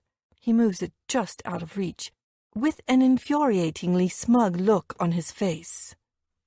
"If you're not hung up on Jake, you wouldn't be interested in this." "What the hell are you talking about? I can't deal with his games tonight. My nerves are 50 shades of shredded already." "It's a letter Jake asked me to give to you before he left." "He what?" Without batting an eyelid, he circles my desk, lifts up the hem of my red T-shirt, and tucks the envelope into the waistband of my shorts. "You're good for him," he says, his handsome face creasing into a frown. "You don't take any of his shit." I've never seen this side of Max before. It's really quite disarming. "You should ask Rachel out sometime," I mumble. "You might find that she has the same effect." "Oh, I doubt it. She's far too good for me." He gives me a quick grin and turns to leave. "What about Cassie? Does this mean he isn't holed up in some Marrakesh shag palace with her?" "Read the letter, and all will be revealed, or so I'm told.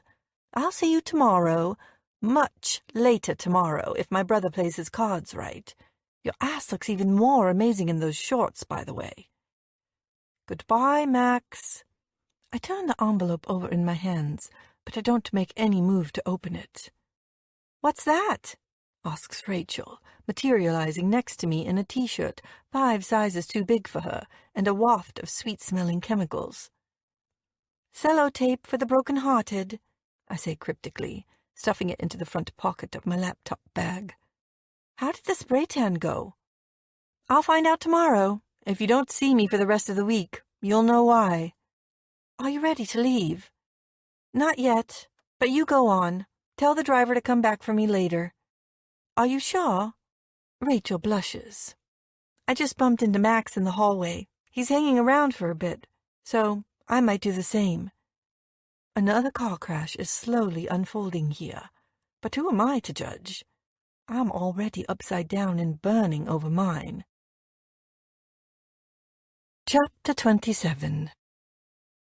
I cast my eye over the parking lot, but there's no sign of our driver.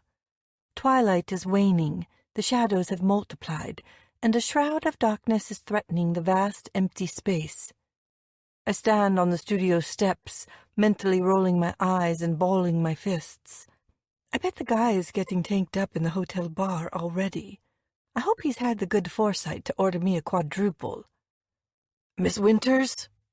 I turn in surprise as one of Jake's anonymous mountainous bodyguards emerges from the building behind me. He's tall and broad with a shaved head and an air of barely controlled menace about him. He attempts to raise a semblance of a smile, but it looks more like a twisted grimace on his fleshy boxer's face. Please, if you'd like to step this way. With one giant arm, he attempts to usher me down the steps, but I skip sideways as my self-preservation mode kicks in again. Why? Where are we going? To your vehicle, he says, gesturing as a familiar black jeep appears out of nowhere and glides to a stop next to us. But Mr. Dalton's in Marrakesh, I say in disbelief. He requested that we collect you tonight. He did? The second bodyguard climbs out of the driver's seat. He's shorter than the first guy, but twice as wide. It's all hard muscle, though. When he moves to open the passenger door, there's barely a ripple of uncoordinated movement beneath his shirt. Up close, he's not quite so intimidating. I'd almost call him handsome, in a battered sort of way. Did he really ask for this? I ask, hesitating again. He was very insistent, Miss Winters. That sounds like Jake. Relenting, I slide into the back seat as the two men move to occupy the front. We pull out of the studio lot, but instead of the usual route home, we turn right and head north. I feel a frisson of panic as I stare out at the dusky scene that is sparse and unfamiliar. Just relax, croons the driver, catching my eye in the mirror. We'll be there shortly. Relax? Not when Jake is pulling the rug out from underneath my feet again. I've given up trying to anticipate his next move. I glance at the bodyguards.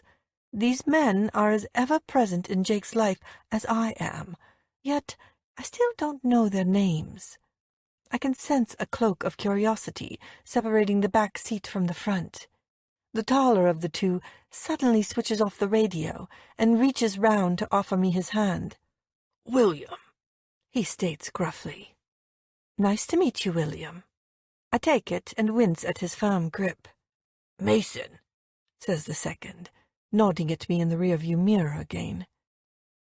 How long have you worked for Jake? I mean, Mr. Dalton. 2 years, says William, shifting in his seat to adjust the position of his holster. My body gives an involuntary shiver when I see the weapon shielded there. We're cruising through the outskirts of another strange town, when my stomach turns to mush. Is that the perimeter fencing of an airport complex up ahead? Sure enough, the car slows to a crawl and approaches a security checkpoint. I angle my head and spot a sleek white private jet resting on the tarmac in front of us. Holy crap! I've never been this close to such a blunt display of wealth before. My stepfather is loaded, but this is a whole different league of green. The vehicle continues toward the aircraft's steps, and that's when I see him. He's lounging against the railings with his arms crossed, chatting away to the pilot, completely oblivious to the mess he's made of me today. That's when the penny drops. This is his jet, his reality. And mine? I'm in lust with a Hollywood saw. He's changed his shirt again. This time it's black and fitted, and he's rolled the sleeves up to his elbows. He looks composed and relaxed, his deep tan intensified by the harsh glare of the open aircraft door. Why isn't he in Marrakesh? He turns when the car stops, and I watch the easy smile fade from his lips. He's put me through hell, and he's expecting me to give him some major shit about it. Mason opens the passenger door, and I exit as gracefully as I can on trembling legs. This is what Jake does. He shakes me up and makes me feel a somersault of emotions, ones I never dreamed I could feel, not after everything that's happened to me. I take a deep, steadying breath, and then disarm us both by walking straight up to him and throwing my arms around his neck. For a second, he doesn't move. He doesn't dare. It's as if he can't believe that I'm going to let him off the hook this easily. And then his arms are closing around my shoulders like a vice, and he's kissing the top of my head, running his fingers through my dark hair and pulling me even closer. I feel my body relax and melt into his embrace, unleashing all of the angst of the last 24 hours. "This is unexpected," he murmurs, his deep rumble filling every chamber of my heart. "I imagined all sorts of scenarios, but I never envisaged this. Are you changing the rules again, Books? Or is this false pretenses and smoke screens? Is your bag full of painful torture devices?" "Couldn't get them through security," I say, admiring the length of his jawline, so delectably darkened with 2 days' worth of stubble. "I guess you're off the hook, for now." He laughs. Warm breath furls against my cheek. "You're not a woman to cross under any circumstance. You do well to remember that." "I will, but first I need to taste you." And he does just that, dipping his head and governing my mouth with his tongue until his private jet becomes a blur in the background, and nothing else exists except us. "We're not done until I say we're done," he murmurs. "Is that right?" "My dick's demanding another extension to the whole 3-night thing, and quite frankly, I'm agreeing with him. I take it you got my letter." I shake my head. "I haven't opened it yet." "But you came anyway? Even after—" He sounds odd, like he's declaring the words to himself and not to me. "Never mind," he says briskly. "I had to keep the press guessing. They'd gotten wind I was hot for a member of my crew. I figured if they got a picture of Cassie and me in Marrakesh, it would take the heat off us. I called in a favor, set up the shot, and then flew back to Ariso as soon as I could." I'm still trying to process it all as he takes my hand and leads me up into the aircraft.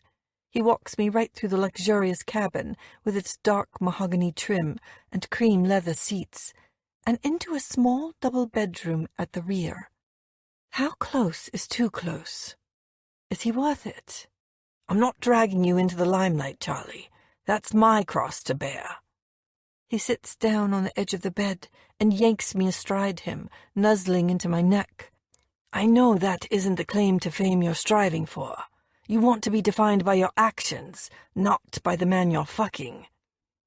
"I wouldn't put it quite like that," I whisper, tipping my head back so he can't see my expression. It's not the whole truth, but it's helping to keep my past away from us, which is good enough for me. Grasping the tops of my arms, he twists away and pushes me backward onto the bed. He follows me down, dragging my legs apart and falling between them. The weight of his pelvis pins me to the mattress, the thickness of his erection telling me exactly how pleased he is to see me. His masculinity is blitzing my senses again. My panic fades to a dull residue as the security of his embrace filters down through my body, quickly replaced by that tight coil of lust he inspires so effortlessly. I reach up to cup his jaw as I wrap my legs around his waist. "Thank you," I whisper. He runs the length of my nose with his own. "Have a little faith in me, Books. I can't give you more than a moment, but I'll make it count. Can I show you how much I appreciate it?" I slide my hand beneath the waistband of his jeans for the best treasure of all. "Sounds tempting, but as much as I'd like to fuck that gratification out of you, we really ought to take our seats." I catch his smirk as he peels away from me and rises from the bed. He knows what he's done. I'm going to be squirming the whole way through takeoff. At the last minute, he reaches down and touches my cheek as a conciliatory gesture. "Where are we going?" I ask, leaning into his hand. "On our first date," he says, his dark eyes gleaming. "And lucky for you, I always put out." Chapter 28. Hotel Yasmina is every bit as luxurious as Rachel implied it would be, a place designed to cater for every A-lister whim. We exit the car at the private entrance to avoid the press, and with one hand glued to the small of my back, Jake guides me up through a lobby the size of a basketball court and into a golden glass elevator. "I've booked us into the royal suite," he says, moving his hand upward to caress the sensitive spot between my shoulder blades. A shiver ripples through me, and I fight the urge to purr. "Does that mean we have our own thrones?" I say, arching my eyebrows at him. "Fuck the thrones. I'd rather you sat on my face." My whoosh of surprise elicits a small smile from his lips, but he doesn't push it any further. There's a butler waiting to greet us as the doors spring open. He shows us into the sitting room as the porters shuttle Jake's case and my laptop bag into the master bedroom. It's a paradise that is far more decadent than Auriga, but it's no less welcoming. The walls are a warm ochre color, and numerous gilded candelabra with flickering wicks adorn the mantelpiece above the open fireplace. "Would Madame like to view the outdoor facilities? The hot tub, perhaps?" The butler looks at me expectantly. "Hot tub? This I need to see. Jake, are you joining us?" "You go," he says, kissing the top of my head on the way to the master bedroom. "I need to jump on another call." He's already taken 2 on the car ride here, which tells me something's not right in billionaire land. His mood has soured, but I don't press him about it. I'm determined not to let it ruin our evening. When I return, he's sitting by the fire, nursing a drink and staring absently into the flames. He glances up, and I catch a glimpse of that bleakness again, before his features shift back to moody alpha. "Well?" "I love it."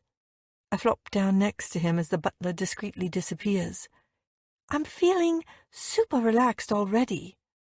"Good," he says, sliding his hand up my thigh. "I've had an erection for 3 hours straight, and if I don't fuck you soon, I won't be held responsible for my actions." I laugh and push him away. "I'm reading Gone with the Wind at the moment, so your libido has some pretty stiff competition." He doesn't smile. It's as though he hasn't heard me. He takes another swig of his drink, and I watch him swirl the remnants of the amber liquid around the bottom of his glass. I'm dying to ask him what's wrong, but I know better when he's in this sort of mood. "Hot tub?" I announce, jumping up. "Let's take advantage." But he doesn't budge. "The temperature outside drops sharply at this time of night." "How could you possibly know?" My words trail off as a nasty thought hits me. "You haven't stayed in this suite with Cassie, have you?" "Don't be ridiculous," he snaps, but I can't tell if he's lying or not. He stands and heads over to the bar in the corner for a refill. "Drink." "Gin and tonic, please," I say quietly. What happened to her? Is she still in Marrakesh? He slams the gin bottle back down on the counter and knocks the ice tray onto the floor. He doesn't bother to pick it up, It's late, but we can still arrange dinner. Are you hungry? I was only asking. He throws his head back in exasperation. Can we please change the fucking subject? I'd rather focus my attention on my present and not my past, if that's okay with you. Now, are you hungry or not? I say nothing, as I decide whether or not to make a big deal out of this. Then I spy a blue dish of dates on the coffee table in front of me, and a wicked thought pops into my head. This might be one way to improve his mood. Sliding off my cherry-red chucks, I lean forward to select the largest date, and slowly bring it to my mouth, locking eyes with Jake as I do. I'm starving, I purr seductively, flicking my tongue around the tip of the fruit. He freezes, his hand resting on the gin bottle. I watch his eyes narrow and darken until they're smoldering and full of improper promise. He walks slowly back to where I'm sitting and places my drink on the coffee table next to the dish. Do that again, and we might be discovering the first of those bedrooms, he warns, crouching down in front of me. I shuffle closer until his face is shadowing mine. Just the smell of him is enough to scatter my thoughts, but now I'm benefiting from a close-up of those knockout features as well. Without dipping my gaze, I repeat my suggestive action. He watches, transfixed, as I take the full length of the date into my mouth and moan loudly. Right, you asked for it, he snarls, surging forward and scooping me up into his arms. Jake, stop! I cry, my foot catching the coffee table and knocking the plate of dates all over the floor. Fuck that! He kicks the broken shards of crockery out of the way, carries me into the master bedroom, and then throws me onto the bed. The lights are dim. The smell of incense is sensual and inviting. Our butler has placed hundreds of tea lights on the dark wood surfaces all around the bed. It's pure Arabian Nights, made even more so by the man with burning eyes who wants to screw every exotic fantasy into me. He starts to unbutton his shirt. The more sun-kissed skin is exposed, the more my breath hitches. Shrugging the garment to one side, he unbuckles his belt and lets his jeans slide to the floor. No underwear. He's hard, achingly so.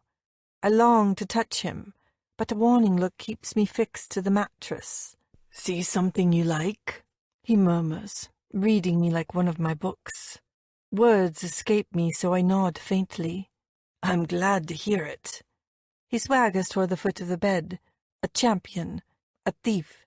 I'm the grand prize, and he's here to claim me, no matter the cost. No limits tonight, he says harshly. No safe words, just you and me, doing what we do best. His mocking drawl brings another flood of arousal to my core. Crawling over to him, I place a hand on his waist and guide him toward me, savoring his intake of breath as our bodies collide. He's scorching through the fabric of my t-shirt, with his throbbing cock pressed up against the deep valley between my breasts. I raise my hands above my head, enticing him to remove my clothes. He does so immediately, expertly flicking open the button of my shorts. Once I'm naked, he pauses, and I know that this is an invitation to caress and taste at will. Inclining my head, I track a line of soft kisses all the way along his hip bone and toward the center of his body. Fuck yes! His sighs turn to groans as I grip the base of his cock in one hand and slide his velvety warmth between my lips. His whole body jerks, and I hazard a glance upward. His head is tipped back, jaw gritted, eyes closed. I withdraw slowly and flick the tip of him with my tongue before swallowing him whole again. He tastes of heaven, as I knew he would, of sex and Jake and us. He's resisting the urge to thrust, so I tighten my grip on his hip and encourage a strong rhythm between us. You're enjoying this far too much, Books, I hear him mutter. I smile around his cock as I take him even deeper, hitting the back of my throat. You're a fucking revelation. He groans again as I slide him right to the back of my throat, and then he's grasping my head and encouraging me to take him over and over. I don't let up, not even when he tenses with a muffled curse. I'm gonna come, Charlie. Shit. Moments later, thick ropes of his salty essence are coating my tongue and throat.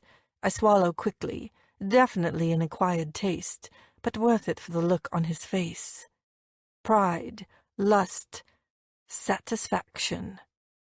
He whistles as I slide him out of my mouth. Hidden talents books. That more than makes up for the day I've had. His expression changes, and I find myself flat on my back again. I'm going to devour your pussy for that. Bring it on, I grit out, closing my eyes as he yanks my legs apart and presses his mouth to the inside of my thigh, grazing my skin with his lips until he's right where I need him the most. His tongue is an exquisite monster, malevolent and cruel. I'm starting to free-fall already. I throw my arms above my head and clutch at the pillowcase, my fingers fisting the slack material. So soon! I can feel the vibrations of his chuckle as my inner muscles quiver and clench around him. Circling, teasing, he brings me right to the edge and then holds off until I'm screaming at him to let me come. He's playing on my frustration. He's a sadist in his administration of pleasure. I scream out again when my orgasm consumes me, but I barely have a moment to recover before he is lowering his body onto mine. I could watch you come all night, he says huskily, breathing kisses into my hair as I fold my arms around his neck to bring him in closer. My eyes fly open. I can sense that bleakness in him again. It's not on his face, but it's there in his touch.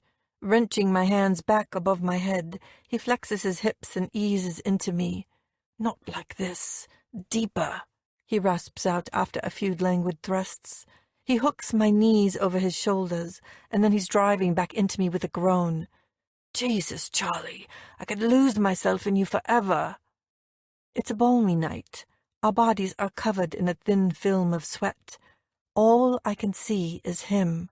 All I can taste is desire. And when we finally come together, it feels like we're invincible.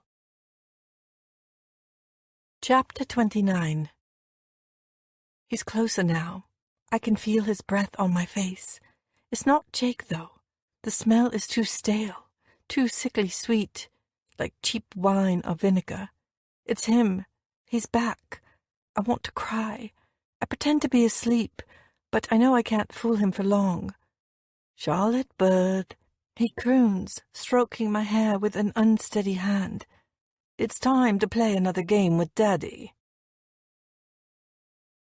Chapter 30. Charlie, wake up! I hear his voice, but I'm still trapped beneath the crushing weight of my nightmare. Icy tendrils have wrapped themselves tightly around my wrists, holding me down from the light, from the present, from Jake. With a cry, I wrench myself free and open my eyes. Jake is looming over me, his hands on my shoulders. He looks worried, shaken loose from his habitual cool. You scared the shit out of me. Do you always dream like that? No, I lie. My voice is woozy with sleep, but his presence is chasing away the last remnants of my nightmare. It's your fault. That drink was too strong. He raises a questioning eyebrow. Liar, you didn't touch a drop. You were too busy seducing me, remember? I manage a weak smile. Ah, yes, I think. Was I any good? Not bad, Books, not bad. But I daren't mention a bonus. Not after last time.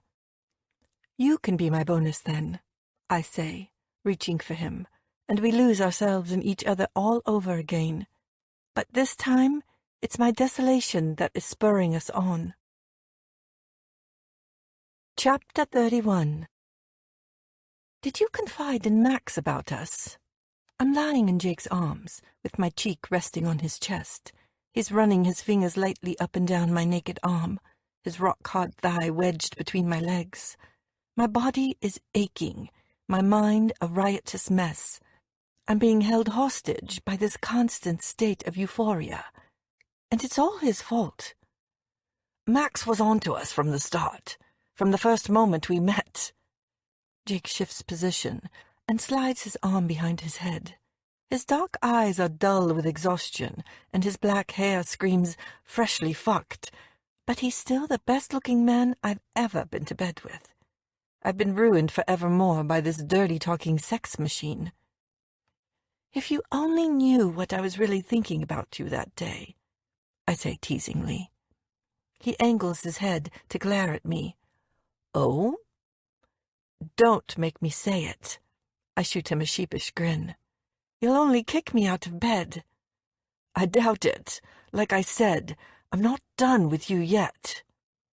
I swallow quickly, my eyes darting over his face for more reassurance. Max is very astute for a chauvinist pig, I say, changing the subject. Don't be fooled. He's far smarter than anyone gives him credit for. Unhooking his arm from my shoulder, Jake reaches over to the nightstand for a bottle of water. Was he very screwed up when your mother left? How the hell do you know about that? Jake lowers the bottle, wearing the same expression I've seen him unleash on the press 100 times. Angry, violated, wary. Can't remember, I lie, backtracking quickly. Rachel? He snaps, guessing in one. How the fuck does she know? She's my assistant, not my stalker, unless there's some big revelation in the works. Max, I say in a small voice. Max? A flash of surprise dots across his face. He confided in her? Did he? That's interesting. You're avoiding the question. I've never heard you talk about your family. We're talking about Max, aren't we? Max doesn't count. Jake groans and sinks back down into the bed. Perhaps I don't think it's for public consumption, like the rest of my life. Should I be flattered by that? I've never been someone's public before. Sarcasm is edging into my voice again. Careful, Charlie. This is the closest he's ever come to opening up. You're not. He tugs me back into his arms. You're far more intrusive, and a much better lay. Rachel intimated that the press had no idea. No, they wouldn't. They wrongly assumed my father left her, for his colleague's assistant, no less. Jake adds wryly. Nothing like repeating your father's alleged indiscretions. He's so close to me now, he's speaking directly into my hair. Beneath my fingertips, he's tense and reluctant. When she left, my father went to pieces. He gave my mother everything, but even he couldn't have predicted. At first, it was alcohol. Then came the prescription meds. He was a fucking mess. By releasing false details to the press, my family was attempting to safeguard what little self-respect my father had left. I go very still. Jake's talking. He's actually talking. I wonder if he ever shared this with Cassie. Reaching over, I briefly pressed my lips to his. How old were you and Max? 10 and 6. I try to envisage their mother. Does she have the same deep, dark pools as her eldest son? Do they reflect the same torrents of emotion? Does her beauty bring a room to a standstill? Did she ever love him? She left him for another man, says Jake brusquely, answering my next question, the words still poised and unspoken between us. But don't ask me who, because that's a whole other fucked-up bedtime story. Eventually, my father pulled it together, but he never went near Global again. It was still his obsession, though, his baby from afar. Bitterness weaves in and out of Jake's deep baritone. He saw Global as the only thing he had left after his marriage fell apart. But no more. I've given too much of myself already. Fair enough. I slide my palm across his chest in a bid to bind him closer to me. I don't do sentiment. He grabs my hand to hold its progression. The same goes for regret. I shan't be expecting any love letters then, I quip, attempting to lighten the mood. Or have I received one already? Extracting myself from a tangle of arms, I scramble out of bed. What the hell did I say now? Jake sits up and frowns at me. Shall I wait for the insults to start rolling, or leave in the interval? You didn't say anything, I say, laughing. Not yet, anyway. I can feel his gaze flickering over me as I shrug into the white hotel robe. You're talking in riddles, he mutters. I hate riddles. I don't even know how to spell the word. Doesn't say much for your expensive education, does it? Your ending up as my brother's assistant doesn't say much for yours. I wasn't joking when I said you'd have to tie his shoelaces. Stop being mean about my boss. I finally spy my laptop bag lying next to the desk. I scoot over and start rifling through the mess in the front pocket. Your tits look amazing when you're bending over like that. Jake's voice has taken on that husky, aroused tone again. Don't try to sidetrack me. I'm looking for your letter. I didn't have time to open it before. Ah, here it is. Jake is out of bed in a trice and yanking it out of my hand. Hey, give that back. It's mine. But he only jerks it further out of reach. I scowl at him, tugging the front of my robe together in protest at his high-handed behavior. What's going on, Jake? Turns out my expensive education failed me twice, he says mildly. This thing is littered with spelling mistakes. Why spoil a perfectly pleasant evening by finding out the man you're fucking is an intellectual anticlimax? Come and have a shower with me instead. I insist. He holds out his other hand to me. It's not a request. He's wielding sex like a higher authority, and it takes me right back to Cassie's trailer all those weeks ago. Don't try to sidetrack me, I huff, forcing my gaze to stay above his waist. He's naked with a semi, and it's very distracting. I know what you're doing. You know I'm powerless to resist you without any clothes on. He cocks his head to one side. Is that so? I mean it, Jake. Don't manipulate me. I don't like it. Something in my voice makes him pause. I watch him contemplating my words and the potential of a history behind them. Please, give it back to me. No. He returns the envelope to my laptop bag. Save it for the next time the shit hits the fan. What's that supposed to... Oh. He lunges for me and tips me neatly over his left shoulder. Put me down, I shriek, pounding my fists against his perfect, naked, unyielding ass. Not until you promise to do as you're told. When have I ever done that? I scoff, wriggling frantically. He stops to consider this before lowering me back to the ground and pulling me against his body. What if I asked nicely for once? He croons, taking my face between his hands. The effect on me is instantaneous. Okay. He smirks and lets go. That was easier than expected. I should be nice more often. Just don't expect it for the rest of the evening.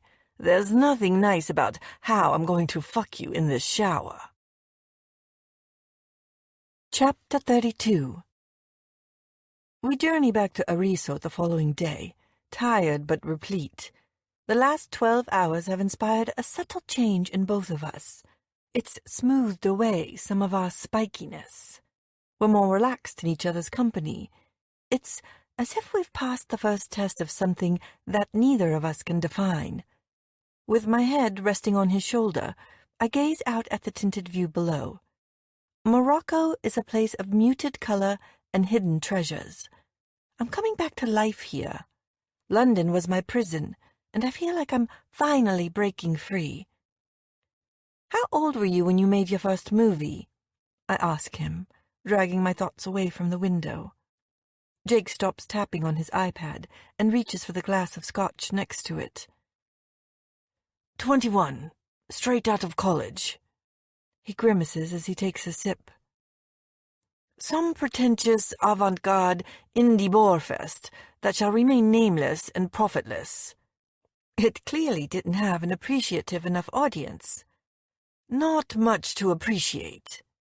He takes another sip. Did your father like it? Jake stiffens at first, but he's getting used to my mini inquisitions. He shakes his head. Never saw it. If it wasn't made by Global, he wasn't interested.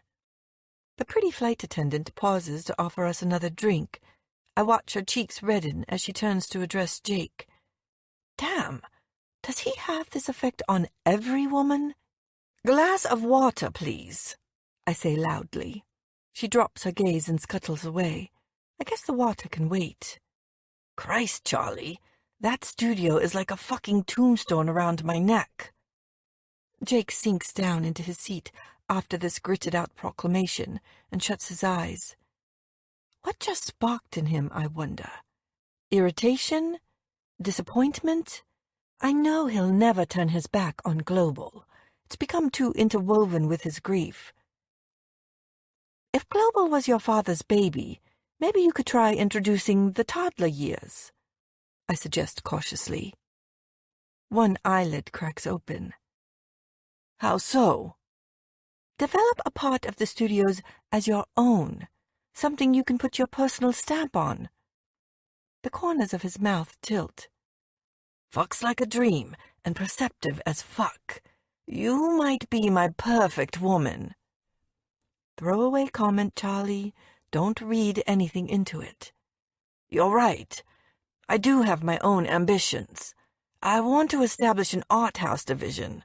I'm meeting a shitload of resistance from the board, though. They think it's too risky. What's life without a little risk?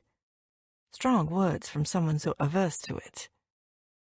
What piece of classic literature is that particular pearl of wisdom from? He drawls. The Book of Charlie Winters. Sounds like something I'd enjoy. He pulls me closer and nuzzles into my hair. Fuck. I'd like to build a bonfire from all the deadwood ideas kicking around Global. We can't keep on churning out dumb blockbusters forever. Times are changing. He shifts in his seat, and I can tell that he's really passionate about this. You're a natural, Books. You never miss a trick. You should think about staying on in the industry after the movie wraps. His comment hits me out in left field. Are you offering me a job? In L.A.? I'm stunned. I love making movies. It's messy, dirty, and fun. I've never stuck at anything in my life, but all of a sudden I'm excited at the prospect of carving out an actual career for myself. Not to mention moving to another continent, working with Jake again. Not with me, though. It's a stinging rebuttal wrapped up in 4 words. I have contacts in London who can help. They'll show you how to spot a movie's script's appeal and marketability, how to wring every last cent out of a budget. I thought that was more of your brother's forte. I joke, feeling like an idiot. Of course, there's no future for us. Silly me. Even if I wanted it, this man does one-night stands with limited extensions only. To my surprise, Jake starts laughing. It's a rare and wonderful sound. Touché, he says, kissing the top of my head. How long until our flight lands? I ask, thinking fast. He checks his wristwatch. 40 minutes or so. Why? But I can tell he's thinking the same as I am, because the next thing I know, he's dragging me into the private bedroom at the back of the plane and flinging me onto the bed. I feel his mouth on the hollow of my collarbone, and then on the side of my jaw, before my vision starts to blur. I wish we could stay locked together like this forever. I wish he didn't have serious commitment issues. I wish my past didn't haunt me. Have you ever dreamed of fucking a famous movie producer at 30,000 feet? He demands suddenly, yanking me back to the bedroom as he pushes up my t-shirt and pulls down my bra. My nipples are stiff peaks in anticipation, his words like a lit match to my lust. Why do you ask? He slides off my underwear and tosses it over his shoulder. Because in less than 20 seconds, Charlie Winters, you'll be scratching that one straight off your bucket list. Chapter 33. I'm going to murder Max for this. He's getting sliced and diced with a blunt carving knife, and then I'm going to bury his body under this patio. Ouch! Another shard of glass slices into the soft pad of my thumb, leaving a trickle of crimson pain in its wake. On second thought, that death is too good for him. I'm driving him out into the middle of the Sahara and leaving him for the camels. Hungry ones that haven't been fed in weeks, agrees Rachel, jumping down from a stepladder to grab another box of fairy lights. Even I'd pay good money to see that. We wrapped the movie today, and there's a strange atmosphere hanging over the hotel. It's like the aftermath of a war. Fatigue mixed with triumph and sadness. The wrap party is scheduled for later, but with most of the crew languishing in each other's beds, the lion's share of the organizational stuff has fallen to Rachel and me. Max, in a fit of creative liberalism, wants the entire courtyard decorated with fairy lights. Either that, or he's unleashing a new seduction technique on the only remaining runner that he hasn't screwed yet. 800 boxes of lights have been sourced and shipped to Ariso, but many have sustained damage during transit. We've been sorting them out all afternoon, and I'm sick to death of it. So is Rachel. Her usual sunny expression settled into a permanent scowl about 4 hours ago. Is this as irritating as it looks? Jake strolls into the courtyard looking every damn letter of the word handsome. He's come straight from the hotel gym, and his hair is still damp. He hasn't had a haircut since we've been in Morocco, and it's curling in tendrils at the nape of his neck. Golden tan, white t-shirt, black Ray-Bans, body ripped and lean. All of a sudden, the rabbit hole has never seemed so steep. More than you can possibly imagine, I say, looking away hastily to admire our handiwork. We still have 20 more boxes to go. He swipes off his sunglasses and glares at all the untangled lights on the patio flagstones. I'm amazed he let his brother get away with this. Want a hand? Rachel gasps, and there's a sickening crunch as another box of lights hits the ground. I'm game if you are, I say, grinning at her stunned expression. Shall we find out if media billionaires have transferable skills? You'd be surprised at what I excel at, he murmurs. 3 cheers for double entendre. We've been screwing in secret for weeks now. There's nothing this man isn't good at. Picking up the box closest to him, his fingers get to work on a particularly tricky knot. He's so dexterous it's sending my brain into fantasy overload. As if he willed my lust, he glances up and catches me staring.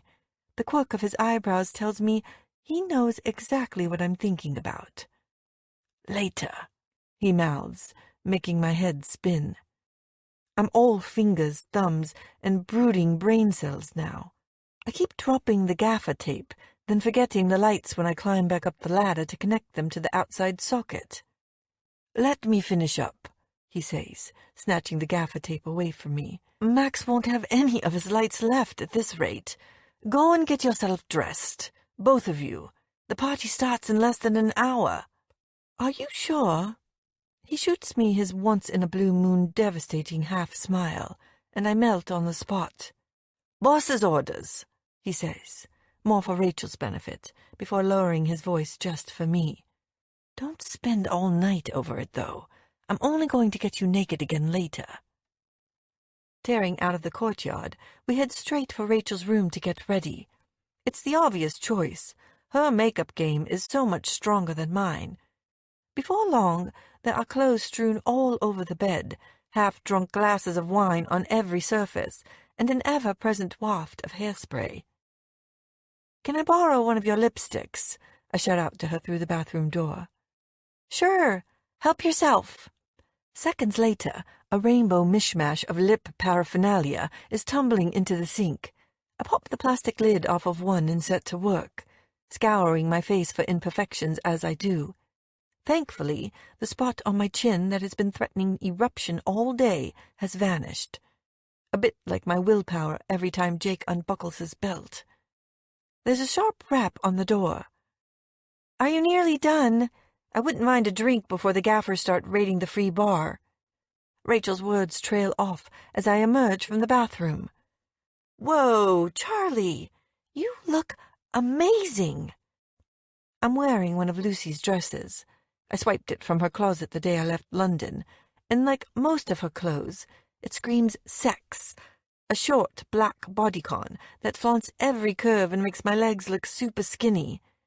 My hair is hanging in a dark waterfall over my slim shoulders, and on Rachel's instructions, I've coated each eyelid in black eyeliner and applied at least 5 layers of mascara.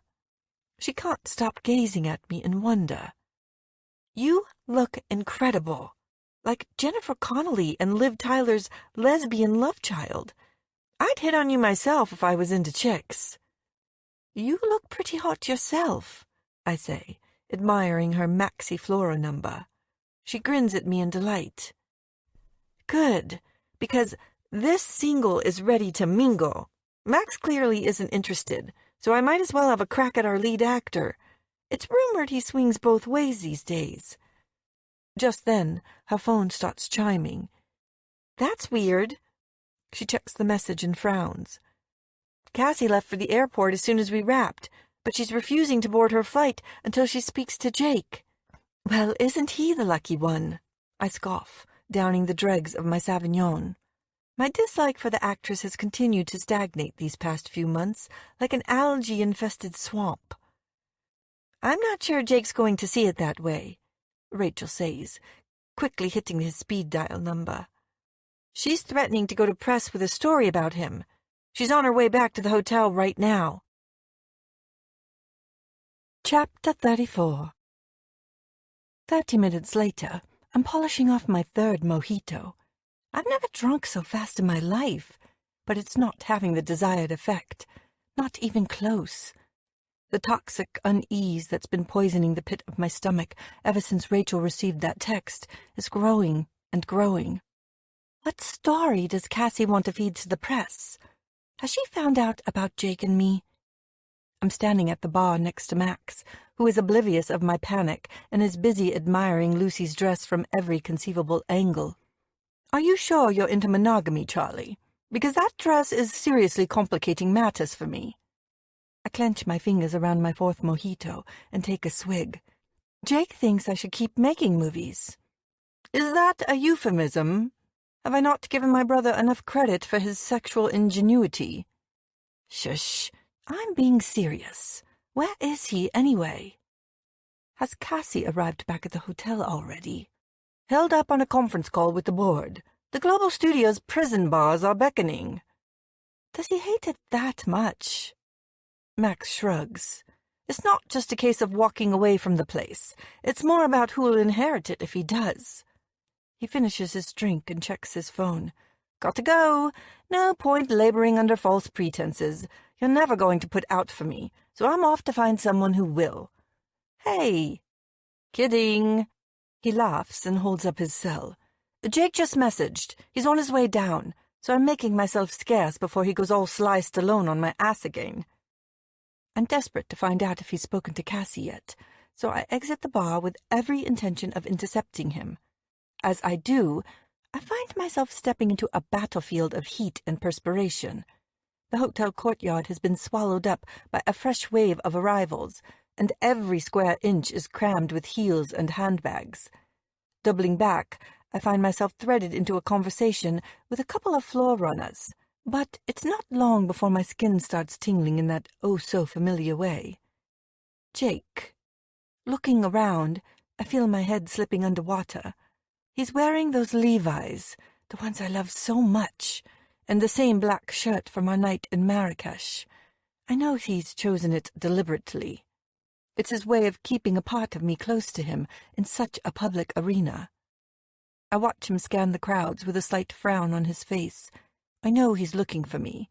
When we lock eyes, I watch his gaze rake downward. He likes what he sees. It's there in the way he makes a beeline straight for me, never deviating, no matter how many offers of free beers are thrust his way by the circling waiters. And then he's here, drinking in me instead. "That dress is obscene," he murmurs by way of a greeting. Is his voice thick with disapproval or desire? Both have the ability to soak my panties. "I thought you liked me naked, or nearabouts," I say innocently. He opens his mouth to deliver his verdict when there's a shout of recognition, and a blur of faces start elbowing me out of the way. Everybody wants to buy him a drink and say goodbye. Everybody except me. All I want from Jake Dalton are multiple orgasms and his assurance that his ex isn't about to break my world in two. Right before he disappears into the bar, he leans over and whispers into my ear, "I love your dress, Books. It deserves its own 28-line soliloquy. But I'll like it even better when I flip it up, bend you over, and fuck your ass into tomorrow." Holy shit. My equilibrium goes nuts and sends me staggering backward into a surprised but delighted Max. He catches me with a grin. "Am I sweeping you off your feet again, Charlie?"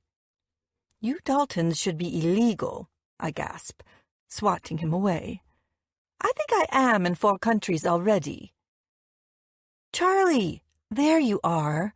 Rachel comes rushing up to me, looking gorgeous with her blue eyes sparkling and her immaculate blonde bob framing her face like liquid gold. She stops abruptly when she sees Max. "Oh, hi." "Got to go," he says, looking uncomfortable. "Phone call. Can't wait." She shakes her head as he sidles away. Phantom phone call, more like. He can't even be bothered to talk to me anymore. God, those cameramen should be banned from rap parties. I'm fed up with having my ass pinched. Surely this level of sexual harassment qualifies for a superhero rescue. "Absolutely," I say, laughing at the look of outrage on her face. "Jake can make a movie about it." That's when it hits me. I'm going to miss Rachel. I'm going to miss everyone here, even the leechy camera department. "You're staring very intently at your cocktail," she says, elbowing me gently. It's as if she can sense my sudden melancholy. "What's it telling you? Are lemon pips a good omen or bad?" "Oh, definitely good," I say, forcing a smile back to my lips. "Except when they get stuck in your teeth. What else has Mystic Mojito got to say for herself, then?" "Something about a tall, dark, and handsome producer, I can imagine," drawls a voice, and Jake reappears next to me clutching 2 beers. "Do you mind if I borrow Charlie for a moment?" "Not at all," says Rachel, grinning at me. "I need a refill anyway." "Here, have mine," he says, handing her the beers. And snaring me with the ghost of a wink, he takes my arm and leads me away to the other side of the courtyard. "You're very arrogant," I say pointedly. "And you're exquisite," he murmurs. Oh my, that tension is ricocheting between us again. "Cassie's on the warpath," I tell him. "She's looking for you, apparently. She can look all she wants, but she'll never find me." "Have I?" "Rachel says she has a story that she wants to leak to the press." "How thoughtful of her." He doesn't look quite so genial anymore. "Doing her bit for the movie's PR, is she?" "Could it be about us?" He shakes his head. "I doubt it. Cassie has bigger fish to fry, or rather pan griddled with a slice of lemon. She doesn't do empty calories, remember?" I start grinning, despite myself. Jake doesn't seem bothered by Cassie's revelations. Perhaps I should do the same. "I like it when you smile," he muses suddenly. "It's like you've run out of smart words to hide behind, and all that's left is you." The ground falls away beneath my feet. "And that dress is far too sexy for this rap party," he adds, trailing his gaze downward again. "The things I could do to you in it." "So you keep saying," I mutter, yanking myself together. "By all means, go ahead, but I'm keeping my heels on." His eyes narrow to dark, enticing slits. "Are you trying to give me a heart attack? Okay, let's liven this party up, shall we? Tell me exactly what you want me to do to you tonight. Tell me exactly what you'd like." "Now?" I'm shocked. It's tricky enough to inhale clean air in this courtyard, let alone exhale my filthiest fantasies. "Yes, now," he says, savoring my discomfort like it's a 2009 Chateau Latour. "Fine. I'll play your sordid little game." I knock back the rest of my drink in one hit and glance about. Our closest neighbors are a couple of set designers necking like it's going out of style. "Well?" He's tugging at my inhibitions like they're my lingerie.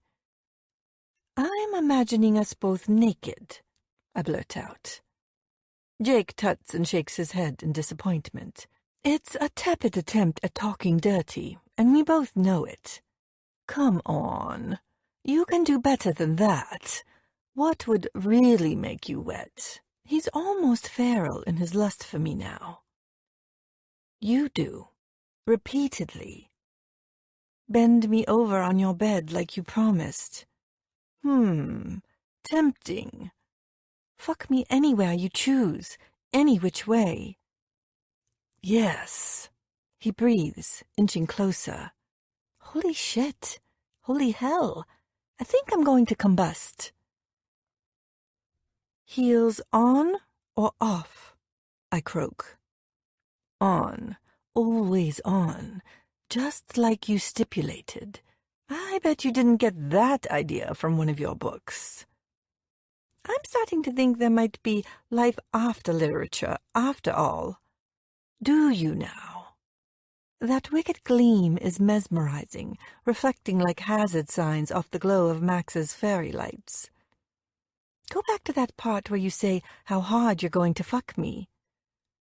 I'll only be satisfied when you lose control, Charlie, screaming my name and fisting the sheets as you come. It's my turn to take an involuntarily step closer. "Careful." The tone of his voice is a warning. "There's a reporter standing 10 meters away.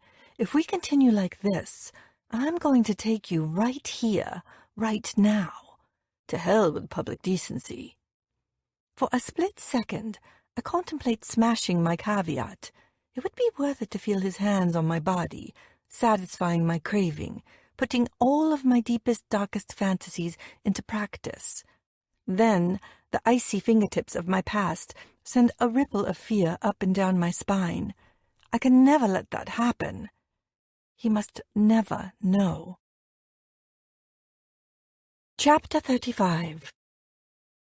It's nearly midnight, and I've lost Jake again. He disappeared upstairs to make another call, so I've been sitting by the edge of the pool, my feet dangling in the water, chatting up with the makeup department instead. I know their gossip is about to turn scandalous, because they've closed ranks to anyone not within our select semicircle of sun loungers. Zoe Evans, Jake's chief makeup artist, is dominating the conversation, as usual. "This shoot's been an absolute blast," she declares loudly, in her cut-glass English accent, while rummaging around in her Gucci hold-all. "Where the fuck has my lipstick gone?" "Yes, but only after Jake stopped being such a monster to everyone," chirps in one of her pink-haired minions. "Here, have mine." Rachel says he's had a lot on his mind. I swish my feet to and fro, chopping shapes and relishing the sensation. The water feels like liquid ice against my burning, frustrated skin. Jake has exactly 5 minutes, and then I'm dragging him away from his call. I don't care if it loses him squillions. "Oh, everyone knows about that," says Zoe, patronizingly leaning over the side of the pool to use her reflection as a mirror. He wants to push some new studio wing through, but Wilson's not having any of it. He's still contesting Robert's will. Is this about the new art house division? She nods, handing the lipstick back to her colleague. Sounds like World War III just blew up over Hollywood. We've all heard Jake shouting down the phone about it. He held up shooting for 2 hours the other day because of some make-or-break meeting. But Jake's the studio head. Shouldn't he be dictating this stuff? I hate gossiping about him, but I'm desperate for insights. Not that simple. Zoe sits down next to me and plunges her ruby-red tipped toes into the water.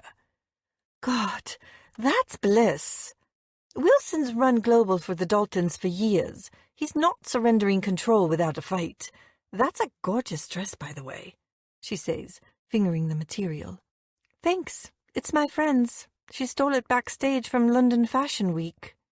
Was that what our trip to LA was all about? Walt's just promoted his son to some top production position without even consulting Jake. Can you imagine? No wonder he's spitting blood. You mean Brad Wilson? I ask in surprise. The blonde Viking himself. She sighs dramatically. He can conquer me any day of the week. Have you met him yet? He's lush. I nod. Briefly, last month. Not surprising he looks that way, though, is it? Godlike genes totally dominate that family. I bend down to remove a stray white jasmine petal from the water. Is Walt Wilson attractive, then? Not Walt, silly. I meant Jake and Max. I'm confused. What did you say? Zoe frowns at me. Oh, you didn't click? Brad's their half-brother.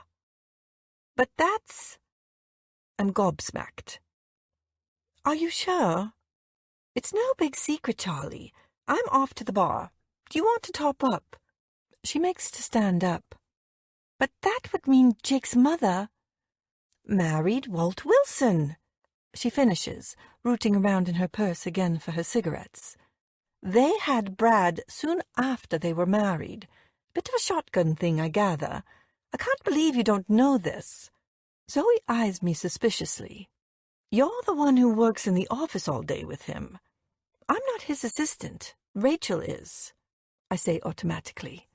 Yes, well, you won't be anything of his or Max's for much longer. She looks down her long nose at me. You're freelance, aren't you? You're contracted for this movie only. That means they won't be taking you back to L.A. with them. Those words, they're like dots dipped in venom. I watch Zoe disappear into the bar, and then I'm jumping up from the edge of the pool and heading indoors to find Jake. I could see Rachel over by the patio heaters, flirting with one of the art directors. Max is hovering nearby. With every fresh peal of her laughter, he glances over in Rachel's direction and scowls. As I draw closer, I catch some snatches of their conversation. How long do you think our lead actor's been locked in the closet? Oh, honey, it was obvious from day one. No one gets that many supermodels on his arm without some kind of incentive. Hollywood streets are paved with sexual contradiction. Is it just me, or is this industry close to running out of sexy heteros? Forthcoming sexy heteros, I muse, running through that roulette wheel of emotions again, the one that Jake has such a deft hand in spinning. I hate how he's so reluctant to open up to me, even though I realize I'm the biggest hypocrite in the world by thinking that. I smack my hand against the call button, but the descending lift is too slow. I take the outside staircase up to Jake's suite instead, the one that climbs around the side of our hotel like twisted iron ivy. I raise my fist to bang down his door, and that's when I hear Cassie's voice. In there. With him. Charlie's only been working for you for a matter of weeks, Jake. It's such a cliché carrying on with your assistant. She's not my fucking assistant, Cassie. She's Max's. Or rather, she was, on both accounts. I fly back to LA tomorrow. She flies back to London. We're done. Finished. Ka-fucking put. Happy now? Breathe, Charlie, breathe. She's not really your type, is she? Bit funny-looking, and her attitude is awful. She's nothing like me or Sienna. Don't you dare mention Sienna's name. Sienna? Is that the woman Max alluded to in the bar the other night? You'll call back to me, Jake. You always do.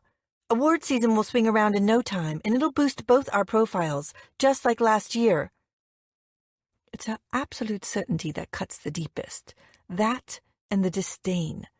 God, it's dripping from her mouth like a hungry dog's drool. So this was Jake's game plan.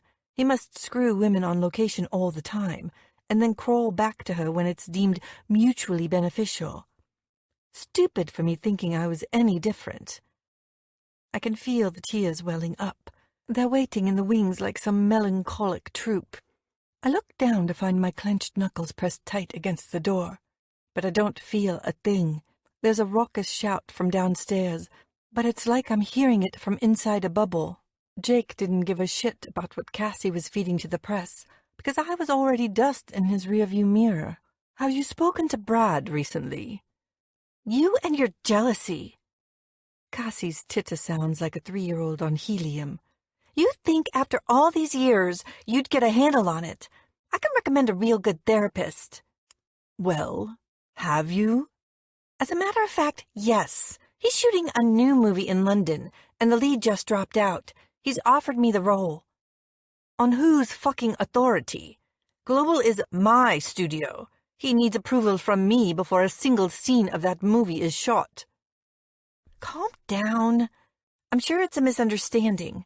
Listen, I'm scheduled to fly out to New York next month for the premiere of that movie we did last year. Shall we call it a date? Fine. I hear him snap. I'll get my LA team to call yours. It's like listening to the sound of my heart shattering against the wall of his expensive suite. So damn final. I watch a cockroach climb up the wall next to me and vanish into a crack in the ceiling. Can I really be obliterated so easily? That's when I hear Lucy's warning in my head. She begged me not to take this job. She knew what Jake was like. She's a celebrity reporter. She hangs around with these people all the time. Will Cassie still leak the story? I stumble down the hallway, searching frantically for the positives in all of this. For the first time in 16 years, I wagered the last unbroken piece of me, and I lost it all to the best player in the house. My only consolation is the smashing of the smokescreen, the revelation of the lie. I finally see Jake for the man he really is. But it's no good. Deep down, I know it's never going to be as simple as that, because in one shitty evening, I've lost the man of my dreams, the job I love, my self-confidence, and my reputation. Chapter 36. Oh God, make it stop. Make it stop. Bomb shrapnel is piercing my skull. I've never felt pain like it. Whimpering, I reach out for a glass of water on my nightstand, but my fingers close around something damp instead, and prickly. That's not normal. I peel one eye open and stare, uncomprehendingly, at a neat row of red and yellow flowers. It takes me a moment to get my bearings, and then another to realize that I'm staring at the well-tended undergrowth that borders the hotel's swimming pool. Looking down, my worst suspicions are confirmed. I've just spent the night on one of the woven sun lounges outside. Fully clothed. Shameless. What the hell do I do now? Lifting my head with a groan, I survey the scenes of devastation all around me. The courtyard is littered with catatonic bodies and a recycling center's yearly quota of bottles. Max is sprawled out across a hot pink floaty in the middle of the pool, snoring gently and clutching a cocktail glass to his chest like some Club Tropicana hooligan who sampled too many of the song's eponymous free drinks. He's lost all his clothes apart from a pair of black Calvins and one sock. The other has been hoisted to the top of an outside light fixture and is currently flying the colors for over-the-top decadence. I think hard as my throbbing head will allow. I have the faintest recollection of a conversation with Zoe, and then of a cockroach climbing the wall, but everything is a bit hazy after that. Automatically, my thoughts turn to Jake. Jake. The full force of his actions hit me like a punch to the gut, along with the after-effects of 7 flaming sambucas. I stumbled to my knees, throwing up all over the undergrowth. Not so pristine now. I retch and retch until there's nothing left but bile. Afterward, I raise a trembling hand to my mouth and notice bruising around 3 knuckles. There are spider cracks of dried blood in between, too, sending sharp, jagged spikes of pain up my wrist. If it's not my blood, I hope it's Jake's. I really, really hope I smacked him one. Somehow, I make it to the outside staircase. It feels like some horror movie character is drilling holes in my brain, and I have to hold on tight to the banister as it starts spinning like a Hitchcock vortex. 55 steps and 2 dry heaves later, I'm slotting the keycard into my hotel room lock.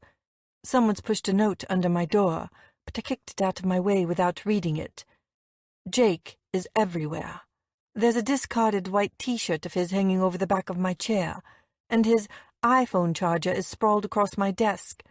He's still claiming my personal space, just as he claimed my thoughts, and I hate him for it. Walking over to the bed, I yank the nearest pillow toward me and bury my face in it. Cedarwood. Citrus. Liar. That's when his loss hits me like a diabetic's sugar crash. My legs give out, and I slither to the floor in a crumpled heap. I cry for the man I thought he was. I cry for the man he'll never be. Just like my father. I recall Brad Wilson's warning in L.A. So many people tried to tell me the truth about Jake, and I ignored them all. I lie on the floor for the longest time, until my rivers turn into oceans, until I'm hollow and exhausted, and I can't cry any more. Swiping at my cheeks, I crawl blindly toward the bed and drag myself up by the quilt. Picking up the telephone on the nightstand, I dial down to reception with shaking fingers. There's a click on the line, and then a friendly voice is wishing me a good morning. "I'd like to book a taxi, please." "Certainly, madam. For what time?" "Straight away, to the airport." I pause for a beat and sniff loudly. "And I'd like to check out." "Not a problem. The paperwork will be waiting for you downstairs. Your taxi will be here shortly. Good day, madam." I hang up and survey my hotel room with a mixture of inertia and despair. Moments later, I'm flipping drawers like pancakes and hurling belongings into my suitcase. I'm in such a state that I don't notice Rachel slipping into the room behind me. "What's going on, Charlie?" she asks softly. She's still wearing her party dress, and her bob is nowhere near as sleek as it was 10 hours ago. I haven't seen her since last night, when I still had a wing and a prayer for Jake and me. I know it's totally irrational, but for some reason, this makes me really angry with her. "What the hell are you doing here?" "I came to see if you were okay," she stammers, quailing at the look on my face. "What happened last night?" "I woke up. If bitterness were a pill, mine would be cyanide." "Has this got something to do with Jake?" "Whatever gave you that idea?" I drawl, turning back to my suitcase. "You walked up to him in the bar last night and punched him in the face. Everyone's talking about it." So that's how my hand got mashed up. I examine my bleeding knuckles with a modicum of satisfaction. I hope I gave him a black eye. He's mad and confused. Mostly confused. So am I. Rachel is choosing her words carefully. She knows I'm a ticking emotional time bomb. "We've never talked about it, but you guys seemed good together." "Just an illusion," I mutter. A messed up, cheating bastard illusion. Go ask him what Cassie was doing in his hotel suite last night. I duck my head again so she can't see my tears. Are you sure? I hate that she doesn't sound surprised. I heard her voice. I heard what they said about me. He boomeranged right on back to her, just like you said he would. Now, if you don't mind, I have a plane to catch and a life to get on with. Though fuck knows what I'm going to do with it. She nods, accepting this. She doesn't have a choice. Will you keep in touch? With me, I mean? She adds quickly. I pause. Why am I treating Rachel like a co-conspirator here? None of this is her fault. Not one single thing. Oh, God, of course I will. Remorse starts seeping through the cracks in my voice. Promise you'll call next time you're in London. There's a great wine bar near my apartment. Thanks again for everything. I step forward to give her a hug. Take care of yourself, Charlie, she says sadly, slipping her arms around my waist. I always do. I pause again in the doorway and stare down at the discarded note on the floor. I know it's from Jake, but I have no intention of reading it. Instead, I make damn sure that it's well and truly crushed under the wheels of my suitcase as I exit the room. Chapter 37. An hour later, I'm sat staring blankly at the airport departures board. After 8 weeks away, I'm finally on my way home, but I've never felt less like celebrating. Home is bad memories. My mother. No Jake. Even Lucy's black dress looks miserable about it. Tears and lipstick are smeared across the fabric, and the zipper broke in the taxicab on the way here, stranding me halfway between demi-slut and brazen. I couldn't care less, though. Not when I have 4 words repeating over and over in my head, like some reverse Buddhist mantra. The more I think them, the more gutted I feel. Jake doesn't want me. Did he ever? Sitting opposite me is a skinny blonde, the kind who eats cardboard for breakfast and counts the calories in water. She's pretending to read Vogue, but she can't stop sneaking glances at me. I know I look a state. My face is smeared with mascara like some gothic nightmare, but I needed to get out of the hotel fast, before Jake caught up with me. If I see him, I'm afraid I'll crumble, and I'm not ready to lose my dignity along with everything else. By some terrible quirk of fate, Cassie has been booked on the same flight back to London. Through the glass separating the first-class lounge from economy, I can see her fussing over the lack of ice like a spoilt princess. Stupid cow. She and Jake are welcome to each other. All of a sudden, there's a commotion at security. The whole place turns to gawp at the spectacle unfolding. "For fuck's sake, let me through!" comes an achingly familiar voice. Jake shakes off the security guard and hurdles the barrier as a second guard starts shouting urgent Arabic into his walkie-talkie. Jake scans the departures lounge until he spots me, and he's striding up to where I'm sitting, his movements sluiced with rage. His face is pale beneath his tan. There's a wicked-looking red mark high up on his left cheekbone, and the buttons on his shirt are done up incorrectly. He looks like he hasn't slept for a week. "Where the hell are you going, Charlie?" I rise to meet him, but my legs are like jelly. I have to grasp the back of my chair to steady myself. "How did you know I was here?" "I've just turned the whole of Morocco upside down looking for you. I literally had to shake the truth out of Rachel. What's with the hit and run last night? You nearly broke my face." "I heard you, Jake." My voice smacks into his name and then splinters. Still, I'm determined to spit the words out somehow. "I was standing outside your suite the whole time. I heard exactly what you said to Cassie about me." Jake's whole demeanor changes. "Fuck." He reels away from me and curses again. "You were never straight about anything, were you? Is it true Walt Wilson's your stepfather? I don't want to talk about this. Not here. He indicates to the growing crowds around us. Over by the security station, the guards are multiplying like lemmings, and they're all pointing their walkie-talkies in our direction. He leads me over to a small airport cafe. We seek out a broken kind of solace in a private booth at the back, taking up 2 seats opposite each other, invisible battle lines drawn on the dirty brown table between us. Who is she to you, Jake? I want the truth, and not your messed-up version of it. I'm determined not to cry, but the tears start streaming anyway. He clenches his jaw. Don't do this. It's not what you think. Why do you always avoid my questions? Is it some inbuilt fuck Charlie mechanism? There's only one way I like fucking you books. You were right. Cassie did find out about us. But don't ask me how.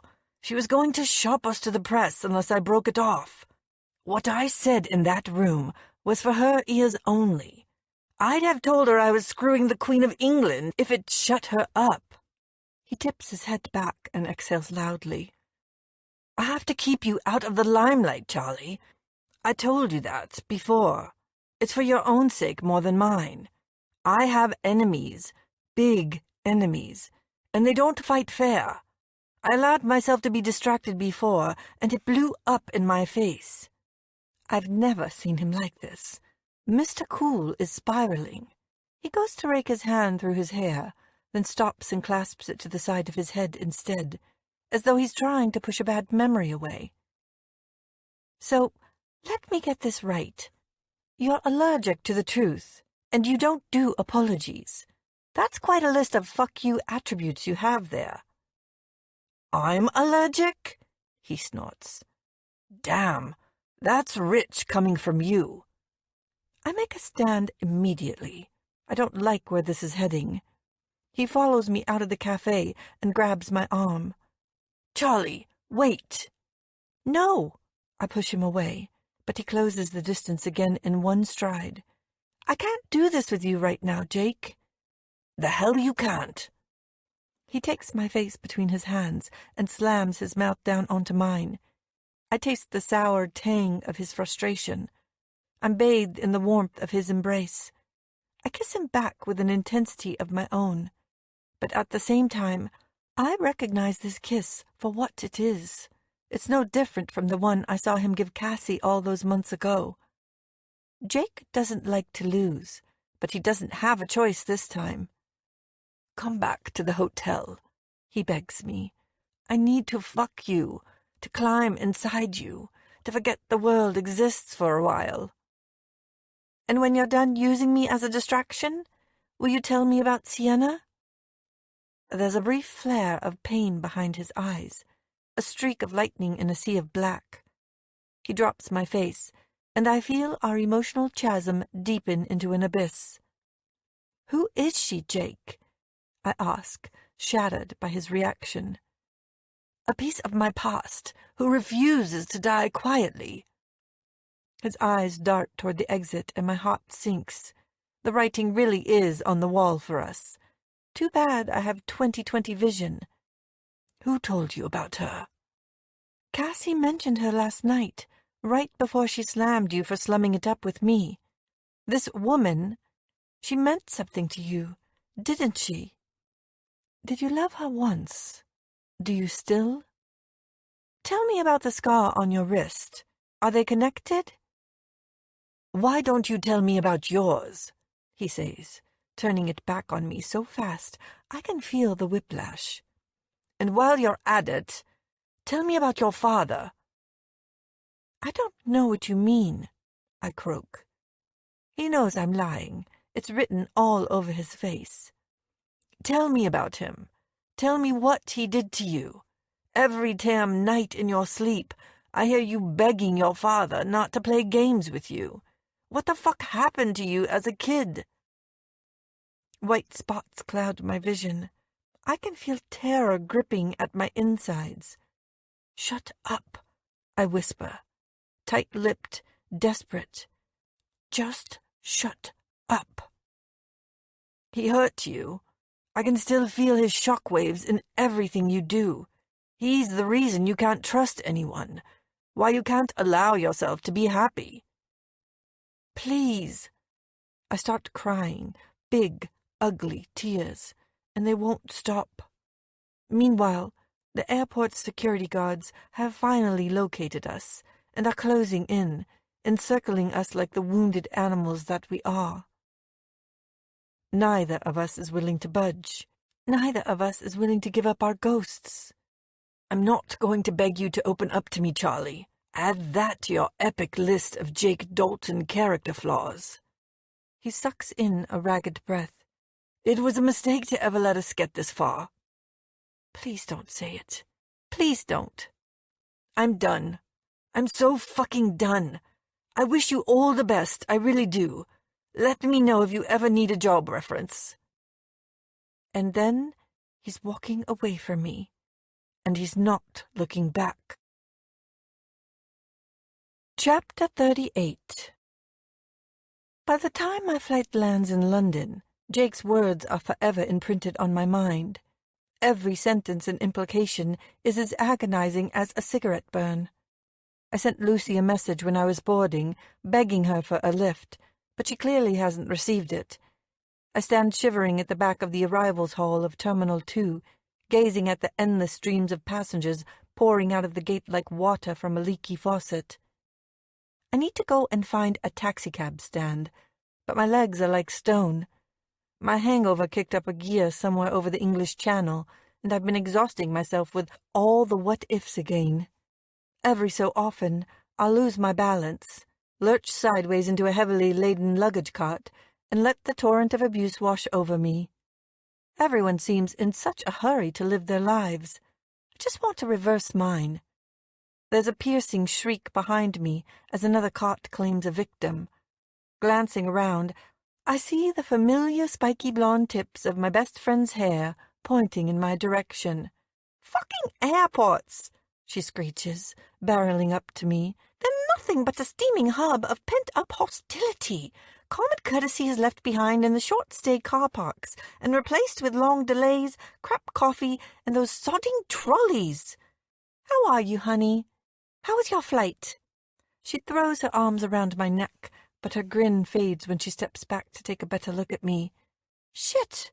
What happened? You're all skin and bone. Some evil crew member has put my best friend on a hot wash on repeat." "Not just any crew member," I rasp, my face crumbling, and I dissolve like pulp into her arms. Chapter 39. "Are you sure you're warm enough? I could switch on the central heating if you'd like." Lucy's been like this ever since I returned home 6 days ago, fussing and fretting over me like I'm an old woman. I can't stop shaking, and it's driving her nuts. I'm tucked up on the couch under 4 duvets, 2 hot water bottles, and a One Direction beach towel. She can't seem to settle to anything either. She keeps cleaning out the fruit bowl and arranging the coasters into shapes. All I want to do is drift away into a dreamless sleep where I'll never have to think about Jake Dalton again. But I daren't close my eyes, not with my nightmares lying in wait for me. Since Jake and I imploded, they're worse than ever. I watch Lucy knock the TV remote onto the floor for the 3rd time in a row. "Aren't you needed at work, or something?" "Heartbreak emergency," she says briskly. "Well, don't get fired on my account." She glances up at me with a sly grin on her face. "Tom wouldn't dare. Not if he doesn't want his wife to find out what we got up to backstage at Coldplay last Saturday." "Lucy," I wail, "I thought you were going to end all that." She's been messing around with her editor for months. I wish she'd go and find someone new, preferably a man without a wedding ring, and not a Hollywood media tycoon either. That's just asking for trouble. "I will when I get bored." We can't both be out of a job at the same time. We're already the black sheep of our respective families. "Rather a poor black sheep than a rich white cliché. Speaking of which, your mother's called 4 times already this morning." Please, no, I howl, covering my face with a cushion. Don't worry. I told her you'd caught the flu from traveling in economy. You're highly contagious, and you are not to be disturbed. Less money equals more germs. It's just the sort of nonsense she believes in. Thank you. I smile at Lucy gratefully before switching to a mock scowl. And stop sleeping with your boss. I hardly think you're one to talk, she says pointedly. He wasn't my boss, and I'm not sleeping with him anymore. And at least he wasn't married. No, just two-timing you with some ditzy Hollywood fembot. Has he called you? Allegedly. And no. Emailed? I shake my head. Sad but true fact alert. My iPhone has been glued to my hand for the last few days on the off chance that he might. Then he's a total bastard and not worth thinking about. Lucy sits down next to me on the sofa and pushes my stringy, unwashed hair out of my eyes. She knows all about our stalemate. She knows it's an impossible thing that Jake has asked of me. I refuse to discuss my father with anyone. It's always been that way. I pull the cushion back over my face and groan. Isn't there a drug on the market that erases the last few months of your life? It's called vodka. She picks up the latest edition of Hello from the coffee table and flicks through the pages. She's got a beaky nose, you know, and her eyes are far too close together. Who? Cassie Lee. She's a moose. I don't care. Yes, you do. Lucy starts fiddling with her phone next. Shit! I have to go into the office. Another royal's got herself knocked up, and I need to report it. Why don't you come into London with me? It'll make a change from gazing at TV programs sponsored by luminous orange car dealers. No thanks. I have to wash my hair, and that'll mean burning my fingers on your evil tongs again. Don't you think I've taken enough abuse this week? Then read a book. Paint your nails. Just do something. I can't. Books don't hold the same magic for me anymore. For some reason, they remind me of Jake. Make that everything reminds me of Jake. I wanted reality when I boarded that plane all those months ago. I was begging for fireworks. I craved a life beyond my own walls. I shot for the stars and got totally grounded within 8 weeks. No, lower than grounded. I'm at less than 0 and sinking fast. Chapter 40. Lucy's tireless dedication to getting my ass off the couch has me grumbling all the way to the bathroom and then into my closet to get dressed. She's right, though. I need to yank myself back into the land of the living, starting today. I haven't left the apartment in a week, and I've started Googling how to cure potential bed sores. We part ways at Waterloo Station, and 20 minutes later, I'm bounding up the steps of Piccadilly Circus Tube. Since I left for Morocco, central London has traded a fractious winter for the lightness and euphoria of early summer. With the sunshine on my face, my broken heart feels more like jagged splinters than lung-puncturing assaults. Surely it's too glorious a day for another corkscrew twist in my roller coaster ride of a life. And then my mother calls. "Darling!" she cries. "Are you better?" "Much better," I lie, dashing across the pedestrian crossing and making a silent bet with myself. The quicker I walk, the quicker this phone call will be over. "We all like Jake, Charlotte. He's such a catch. Courtney and I were only discussing that yesterday." What a surprise. My mother has become best friends with the plastic PA from L.A. I'm practically sprinting down Haymarket now, scattering dirty grey pigeons like a proverbial cat. All the businessmen and jobbing actors, walking past, are giving me a wide berth. I told you before, Mom. Jake and I are not together. Not anymore. Why's that, Charlotte? He couldn't take his eyes off you at the charity gala. That's because we were having an argument, It's more satisfying to fire angry words at each other and watch them detonate on impact. Before that, silly, when he was trying to extract himself from those pop stars. I know when a man's interested, darling. He's a little older than I was expecting, but he's very... The sentence is left hanging, but we both know what she's implying. Jake is well-connected and filthy rich. All the things instrumental to my mother's happiness. Oh, shut up, Mom. I silently rage at her, dragging my thoughts back to that charity night. I seem to remember him rather enjoying their company, but the events that followed suggest otherwise. What exotic location is he whisking you away to next? Nowhere. My contract's expired, I say bleakly, in more ways than one. I'm nearly at Hungerford Bridge. I can see the London Eye winking at me in the distance. Oh, I see. I can sense my mother digesting this information and weeding out the negatives. Well, you must come for dinner. Courtney and Harold are coming to stay. Harold has the most delightful British nephew. You simply must meet him. He's only 27, but he's just inherited his father's dry cleaning business. 100 stores nationwide. Would you believe? What about my business? I want to scream at her. I fell hard twice in Morocco, once for a man who broke my soul, and the other for an industry that I'm hoping will fix it. But my mother's on a roll. She's now happily spelling out to me the many benefits that would come from dating a dry-cleaning tycoon. And he has a house in Weybridge, darling, on that fancy estate where all the Beatles used to live. My mind starts to drift. I'm formulating a plan, a Save Charlie kind of plan, one that's going to resurrect me from the ashes of Jake Dalton.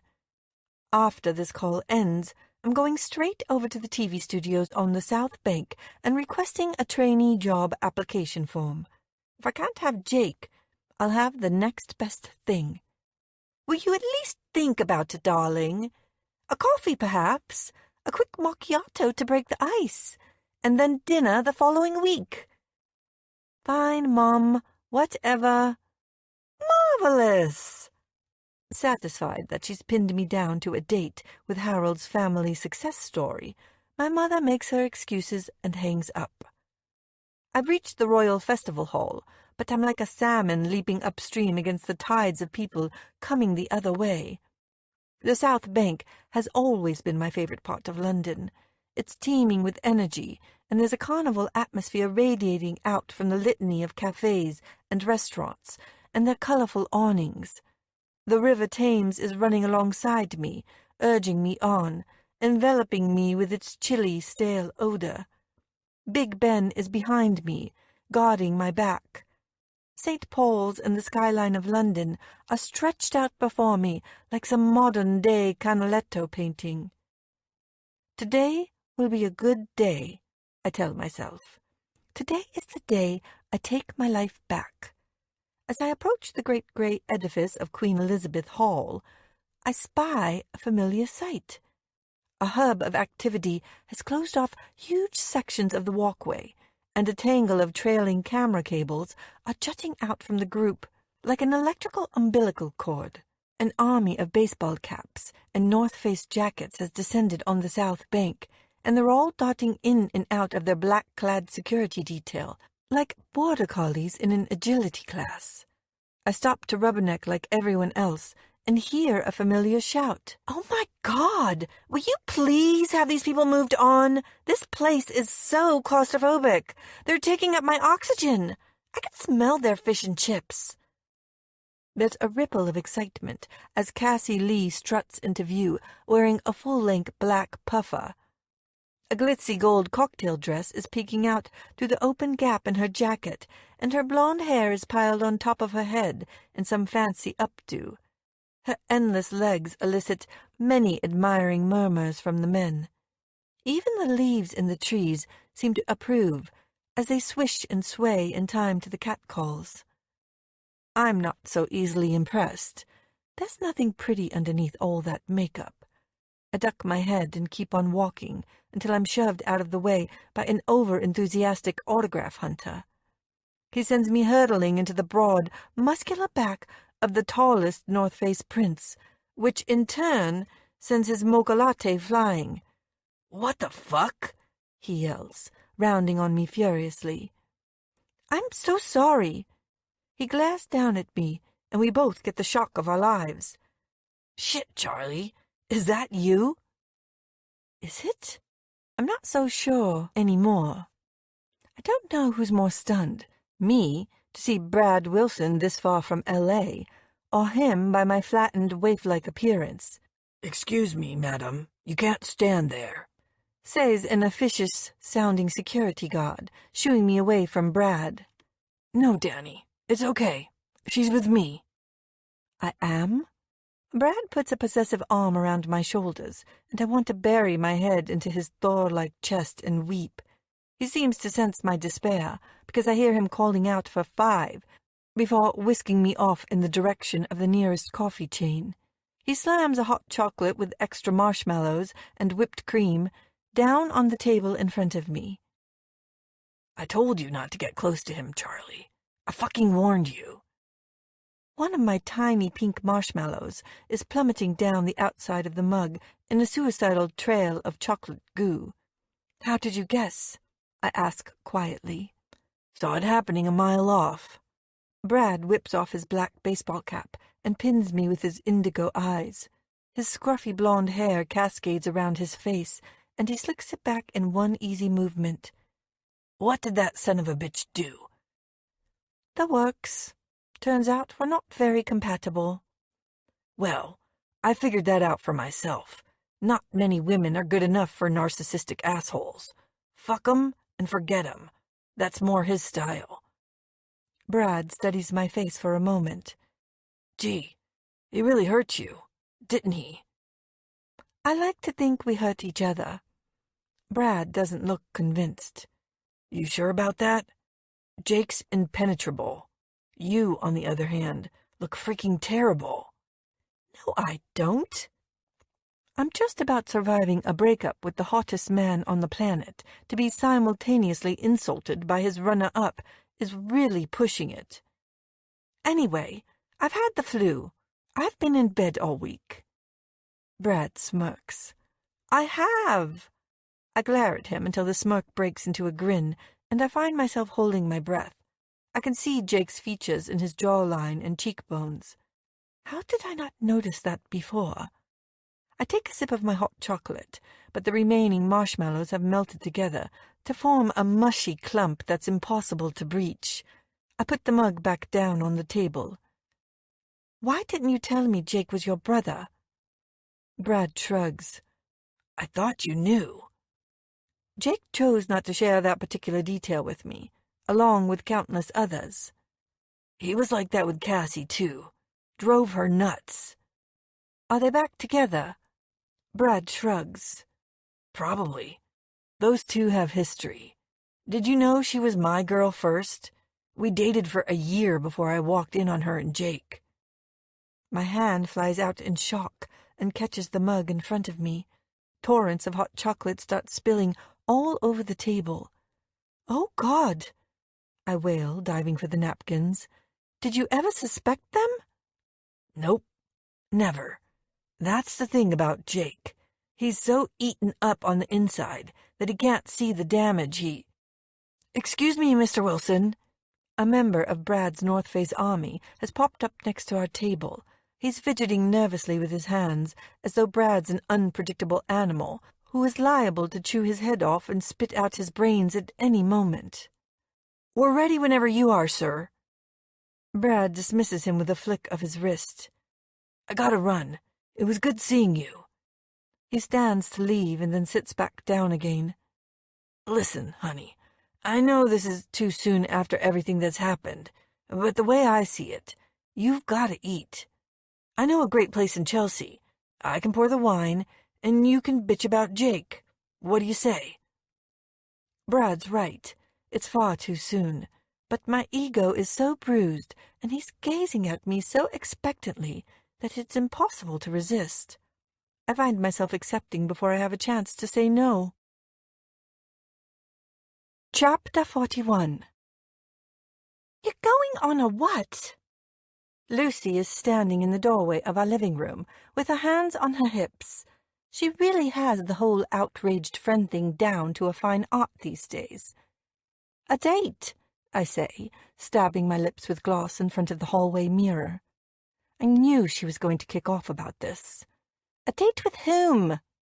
Jake's half-brother, I venture, half sheepish, half defiant. You're unbelievable. And you don't sound nearly as weirded out by that as you should. My cell beeps. Sorry, got to go. My cab's downstairs.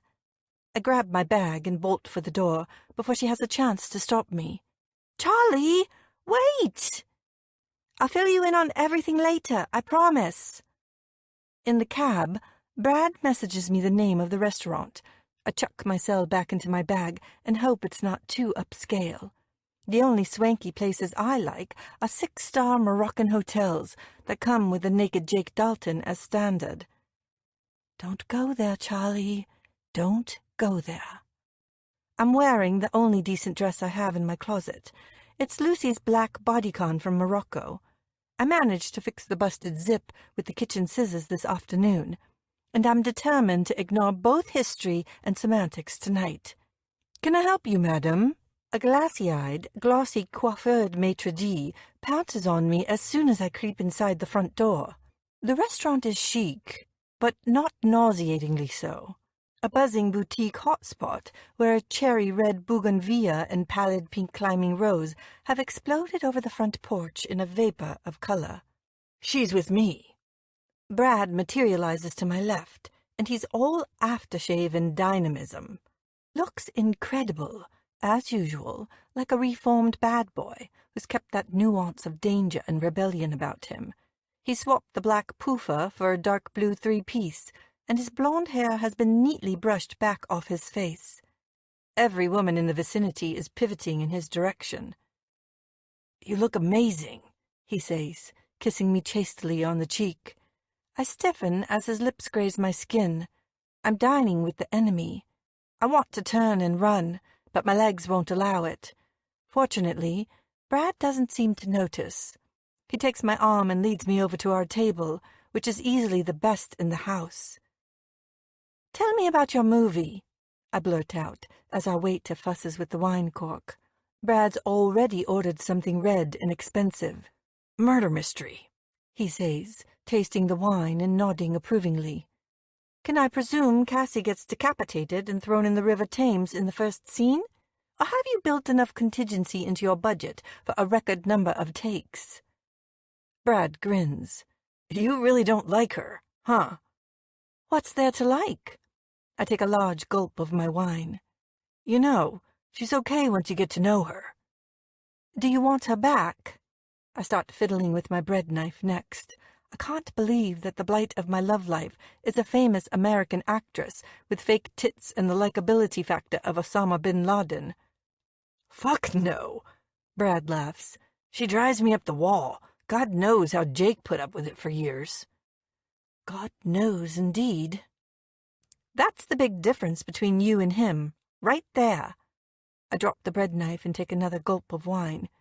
If I'd asked him the same question, he would have changed the subject. That's not the only difference, I hope. Well, we're not fighting with each other, yet. That seemed to be the modus operandi in Morocco. I grimace. Do you think I'm insecure? Brad picks up the menu. Not in the slightest. You're one of the ballsiest women I know. I think Jake made you insecure. I sit back to contemplate that, but end up asking, Who's Sienna? Brad pauses a millisecond too long. No idea, he says, his eyes flicking back to his menu. Are you ready to order?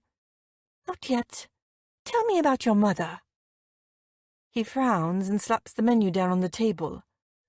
The smoked salmon mousse here is awesome. You should try it.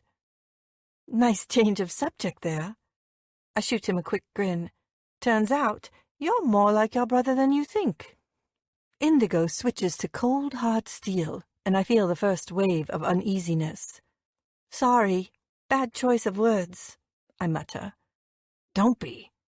Brad picks up the menu again, his expression thawing slightly. The waiter arrives to take our order and is promptly sent packing. Jake told me a bit about her in Morocco. I know she left his father to be with yours. Brad seems bothered by this for some reason. So, he did share something with you. I caught him off guard. It was a moment of weakness. Don't think about Marrakesh. Don't think about Marrakesh. Jake? Weak? Brad's eyebrows shoot up. He's a lot of things, Charlie, most of them unpleasant, but I'd never accuse him of that. He starts to toy with his wineglass, his finger and thumb running grooves up and down the elegant stem. Jake sided with his father after his parents' divorce. He made my life hell. Brad grits his jaw, and I watch the muscles tense beneath his golden skin. I can't imagine Jake being vindictive. It's not his style. He's more a cold shoulder, leave you out in the freezing wilderness kind of guy. Then again, he stole Cassie from Brad, which fits with the whole jealous older brother thing. I glance up to find Brad watching me. He turns and signals for the waiter straight away. Check, please. Thank you, I whisper, relief washing over me. I'm in too much of a reflective mood to do this restaurant any justice tonight. He nods. I think we both just lost our appetites. Let's go find a bar instead. Outside, I brace myself against the breeze that's whipping up the streets of East London. I'm used to the desert temperatures of Morocco, and I'm shaking like a leaf in Lucy's dress. I'm sorry about dinner. He frowns and wraps his navy mohair jacket around my shoulders. Don't sweat it. Talking about Jake tends to turn my stomach too. Let's go lose ourselves in a bottle of something really expensive. Chapter 42. Brad's driver drops us off on Shaftesbury Avenue.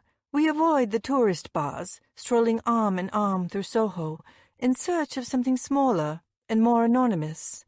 The pavements are crammed with the overspill of cafes and restaurants, and we take a short detour to admire the kitschy colors of Carnaby Street. Brad is easy company once we stop talking about Jake. He's more like the man I met in L.A. We walk and talk for miles before my blisters start to sting like hell. Kicking off my heels, I produce a pair of ballet pumps from my bag. Do you mind? Not at all. I like dwarfing women. Brings out the caveman in me. His words rumble with flirtatious interest. They should tingle me in all the right places, but I'm empty inside. Jake's gone and carved out all the best parts for himself. What the hell is wrong with me? Brad's hot. He's single. We've retraced our steps. We're now circumnavigating the hordes that are milling about Leicester Square. What time are you shooting tomorrow? I ask him, noting the late hour on the billboard outside the Empire. Or not. Something in his voice makes me glance up. Brad's expression has taken on that dangerous quality again. Jake shut us down this afternoon. Says we crossed a line by going into production without his approval. He's flying someone in for crisis talks tomorrow. Is Jake flying in as well? 1,000 emotions start punching my thoughts. Scared, anxious, hopeful. Wow, closing down the whole production must be costing him a fortune. As I said, Jake doesn't give a shit about stuff like that, as long as he's seen to be the one in control. Control. Yes, he's good at that. I remember him exercising that particular sentiment over me in the lobby of his mansion in L.A. What I wouldn't give to feel his hands on me now, bending my body to his will, satisfying every part of me. You okay? Brad stopped, and he's frowning down at me again. Somehow, I forced the images from my mind. Can I ask you something? It might seem a little... weird. He laughs, breaking the tension. Honey, we just bailed on a reservation at one of the best restaurants in London. I left a $1,000 bottle of Saint-Emilion half drunk on the table. This night couldn't get any weirder. Shit, I'm turning into my mother. She's the profligate one, not me. He cocks an eyebrow and waits for a beat. So, you gonna enlighten me? I hesitate. It's kind of personal, too. I reckon I can handle it. Okay, then why did Jake's father give up control of his studios to the same man who ran off with his wife? Brad's reaction is as I expected. He straightens his back, and his good humor vanishes. It's always been Pa's company by reputation, he says stiffly. He's the one who built it up. Didn't Rachel imply that it was Jake's father who had been the business genius? I open my mouth to contradict him, but he beats me to it, whirling around to face me, indigos flashing, drawing me in like a lighthouse and dashing me on his rocks. You should work for me.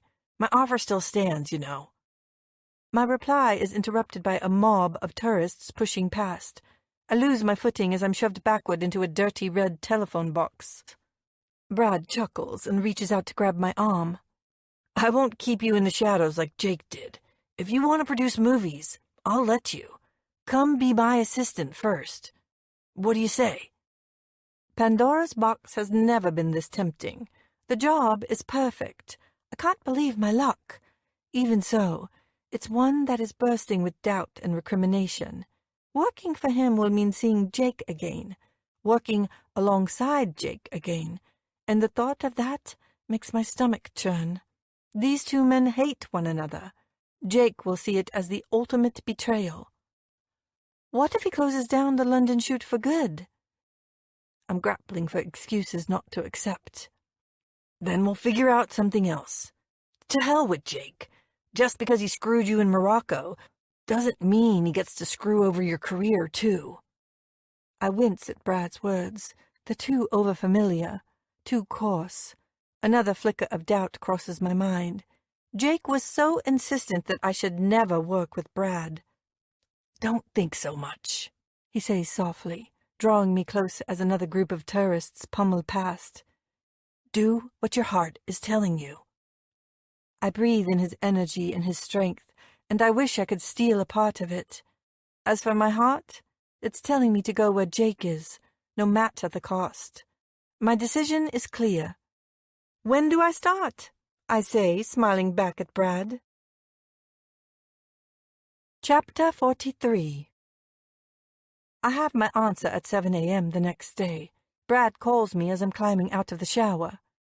Honey, we need you. We're back shooting at the South Bank for the next 2 weeks. I thought production was suspended. With wet hair streaming down my back, I nestle the phone in the crook of my neck and reach for my toothbrush. Jake did a surprise U-turn last night. He's still sending someone out to oversee, but production is good to go. We're half a day behind, and it's panic stations. Are you up for the challenge? Yes. I drop my toothbrush and start scrabbling around for my black jeans in the laundry basket. What do you need me to do? Head to Soho and meet with our director, Ryan Ramirez. He's mega talented and famous, but tricky as hell. He insists on walking part way to location every day, and he needs someone from production to hold his hand. Can't we just buy him a GPS? He needs to be mobbed by his fans, Charlie. Brad says seriously. It strokes his ego. He refuses to work without this routine, so fake it if you have to. I pause my assault on the laundry basket. I can't tell if Brad's joking or not. Did you hear what I said? Hang on, let me get this straight, I say, a note of incredulity creeping into my voice. He wants me to walk him all the way from Soho to the South Bank, fighting off his rabid fans with my bare hands? I can just imagine Jake's reaction to such a request. Don't be stupid. You only need to walk him as far as Shaftesbury, and he'll have his own security. I'll tell the car to meet you there. Brad's tone sends another shiver up and down my spine. Fine, I say hastily. Message me the details, and I'll leave straight away. An hour later, I'm standing outside the front door of an exclusive, brick-fronted, members-only media club in the heart of Soho. It has a very select clientele. I know because Lucy told me so. The persistent pack of paparazzi lurking outside is further proof. I'm buzzed into the building straight away. Ryan Ramirez is waiting for me in a foyer that's gushing pretension like a purple monsoon.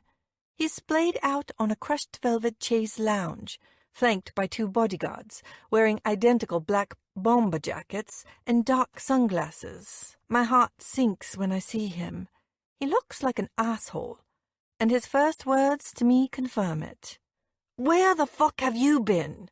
he yells, spittle flying in all directions. "The paparazzi better still be waiting for me out there."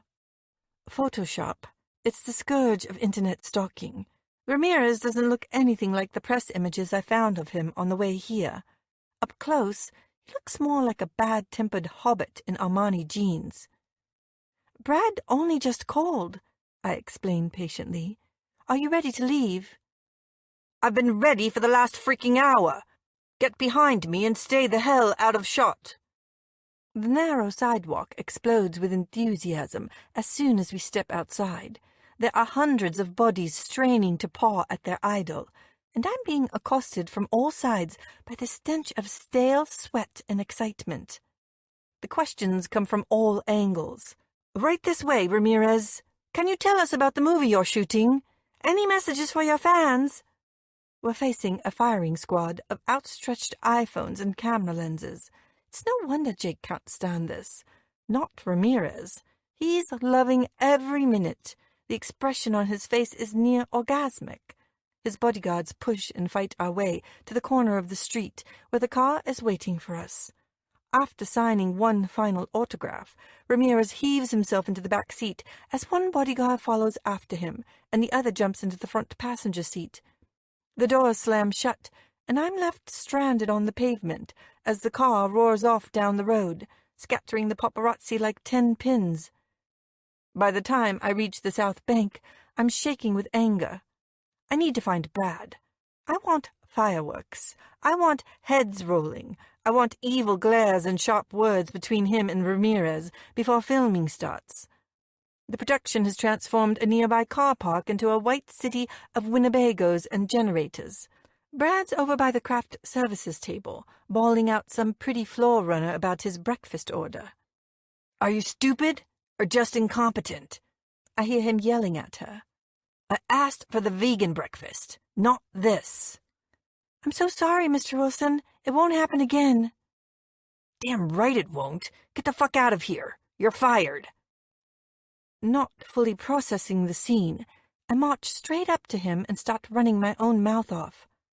"What a jerk Ramirez is. You're never going to believe—" "Keep your voice down," he snarls, switching his anger to me. The tearful runner shoots me an incredulous look as I take a step back in shock. Brad's whole demeanor has switched from light and playful to cold and flat. He's morphed from Dr. Jekyll into Mr. Hyde overnight. "And I thought I told you to get lost." He dismisses the girl with a contemptuous flick of his wrist. With a jolt, I recognize it as the same gesture he gave the crew member in the cafe yesterday. "Brad." "I don't want to hear it, Charlie. That jerk happens to be the only thing keeping my movie going. I can't justify the finances if Ramirez walks, and Jake's itching to see me fall flat on my ass. If Ramirez leaves, we're finished. So whatever he wants, he gets. Understood?" Over his shoulder, the fired runner has collapsed sobbing into the arms of a nearby makeup designer. Holy shit! Jake was moody and difficult, but he was never cruel like this. If he fired someone, they usually deserved it. "Quit bitching and take this to Ramirez." He thrusts the script at me. "And Charlie, don't expect to ride in the director's car, or a producer's car for that matter. Screwing Dalton doesn't win you any special dispensation around here, unless you want to open your legs for me too." The look he gives me makes me want to curl up into a ball of shame. "Rein in those delusions of grandeur, sweetheart, or get the fuck off my movie set." Chapter 44. The rest of the day is a waking nightmare, though I doubt anyone could have dreamed up such an exalted level of hideousness. Ramirez and Brad seem to be competing with each other to see who can crush my self-confidence first. I'd already pegged Ramirez as a grade A bastard, but with Brad, it's different. It feels as though he's punishing me for something that has yet to be revealed. Cassie, of course, is in heaven about the whole thing. She can't stop smirking at me. It's taking some serious restraint on my part not to bite back. I'd love to tell them exactly which part of the River Thames they can all take a running jump into, but it's eyes on the prize, and I'll take whatever shit they throw at me for that. This is my one shot at seeing Jake. Yes, he'll probably cast me off all over again, but I'm twisted like that. Rejection has shaped my whole life. Maybe I need to have him slam that door in my face and drag the bolt across, just as my father did 16 years ago. "You're useless! What the hell did Brad hire you for?" screams Ramirez when I bring him an Americano from the wrong coffee chain. Slumped next to him by the camera monitor, Brad makes no move to intervene. He just glares at me, as if somehow I'm sabotaging his whole production again. Banished from set, I seek refuge in the catering bus with a stale ham and cheese sandwich. I push it around the plate a few times, but I don't take a bite. My fears about Brad are multiplying. My pain over Jake is too. I'm so lost in my black hole of despair that I don't notice two crew members entering the bus until they start chatting away in front of me. "Brad's giving his new assistant a rough ride," says one, taking a noisy slurp of her Coke. "Not surprising," laughs her friend. "The man's idea of an employee reward scheme is a punch in the face. There's a black heart lurking below those dreamy blues. He treats his women just as badly. Did you know he used to date Cassie?" "They deserve each other. They're both idiots." "Cassie's not evil, though, just stupid. Brad fired 6 people yesterday, and 3 today." I push my uneaten sandwich to the side. "I wish Jake Dalton was producing this movie," declares the first girl suddenly, sounding wistful. "I worked for him last year. He's a misery guts, but he's such a pro. He's hot as fuck, too. He's done with producing. He's taken over Global Studios. Such a shame. He could teach Brad a few things. This shoot's a disaster. Cassie and Ramirez are impossible. They're costing production a fortune." "Expect fireworks for the rest of the day," confides her friend. "Some global VIPs have flown in to give Brad a bollocking." "Do you know their names?" My voice carries loudly across the near-empty bus. Both girls turn to look at me in horror. "Shit, sorry." The one clutching the can of Coke winces with embarrassment. "We had no idea you were in here." I force a smile, and they return it in relief. "Brad Wilson's a dick. He shouted at all of us," reassures her friend. I don't care. I'm so done with that man. "Is Global shutting us down again?" I ask. The first girl shakes her head. "I think it's more about restructuring." She trails off as Brad barges into the catering van under a cloud as dark as his newly revealed insincerity. "Charlie, get your ass back on set. Ramirez just requested a second lunch, and he's specifically asked you to organize it." Chapter 45. By the time dusk hits the South Bank, I'm dead on my feet. All I want to do is slink back to my apartment, crawl into bed, lick my wounds, and forget all about Brad Wilson and Ryan Ramirez for the next 10 hours or so. As if it could ever be that easy. Brad corners me as I'm about to leave the set. "Where do you think you're going?" he snaps, grabbing my arm and marshalling me towards a waiting SUV. "Home." I wrench my arm away. I've had enough of him manhandling me today. "We're not done. You're needed at a meeting across town." I don't even bother hiding my irritation. Do I have to? I know it's going to be some last-minute script amendment bore-fest with Ramirez, interspersed with some verbal target practice at my expense. "Yes, get in." He pushes me roughly toward the car, and I'm half tempted to remind him of this morning's diatribe about over-entitled assistants. Central London is nowhere near as enthralling as it was 24 hours ago. The lights are too bright. They've completely lost their charm, rather like my respect for Brad Wilson. I have no idea where we're going, and Brad's refusing to look at me, let alone impart that minor detail. When the SUV slows to a stop, I'm surprised to see that we've parked on the flawless grey forecourt of one of London's top hotels.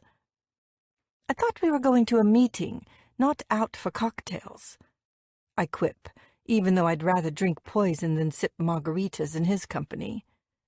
Business center, growls Brad as he exits the car. How did I ever fall for his duplicitous charm? Even his Hollywood smile is fake.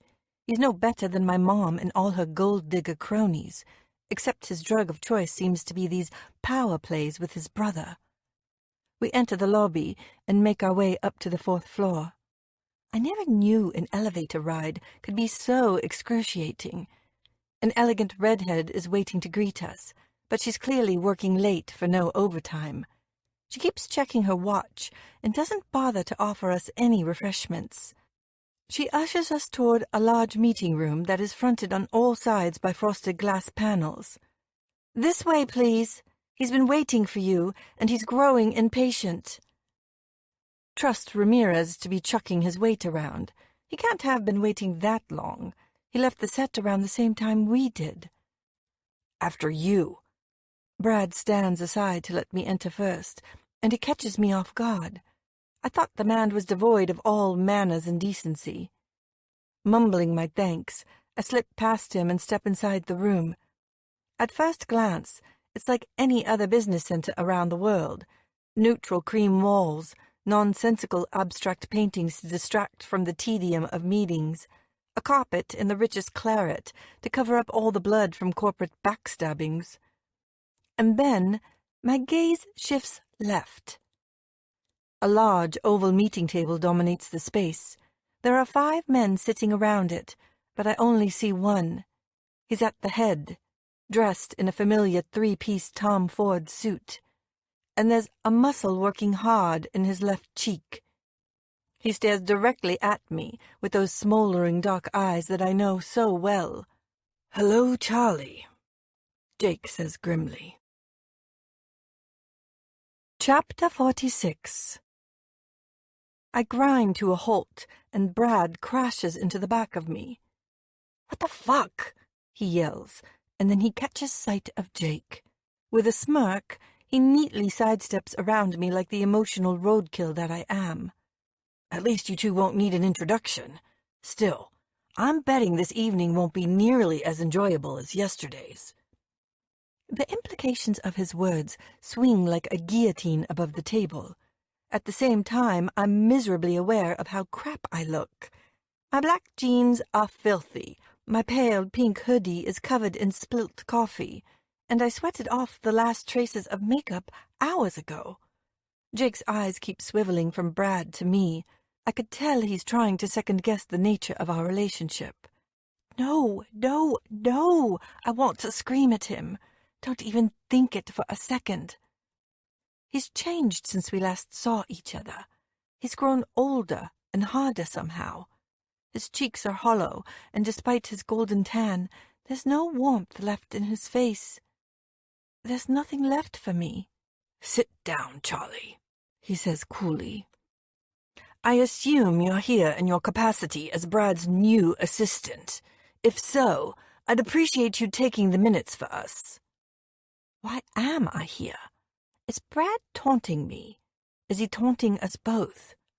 "Of course," I squeak, pulling out my notebook and collapsing into a seat as far away from Brad Wilson as possible. "Let's get this over with then, shall we?" Brad glares at his brother.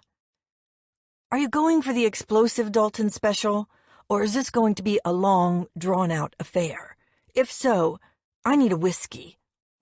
There's a short lull as drinks are ordered and terse introductions to Jake's associates are made, and then all hell breaks loose.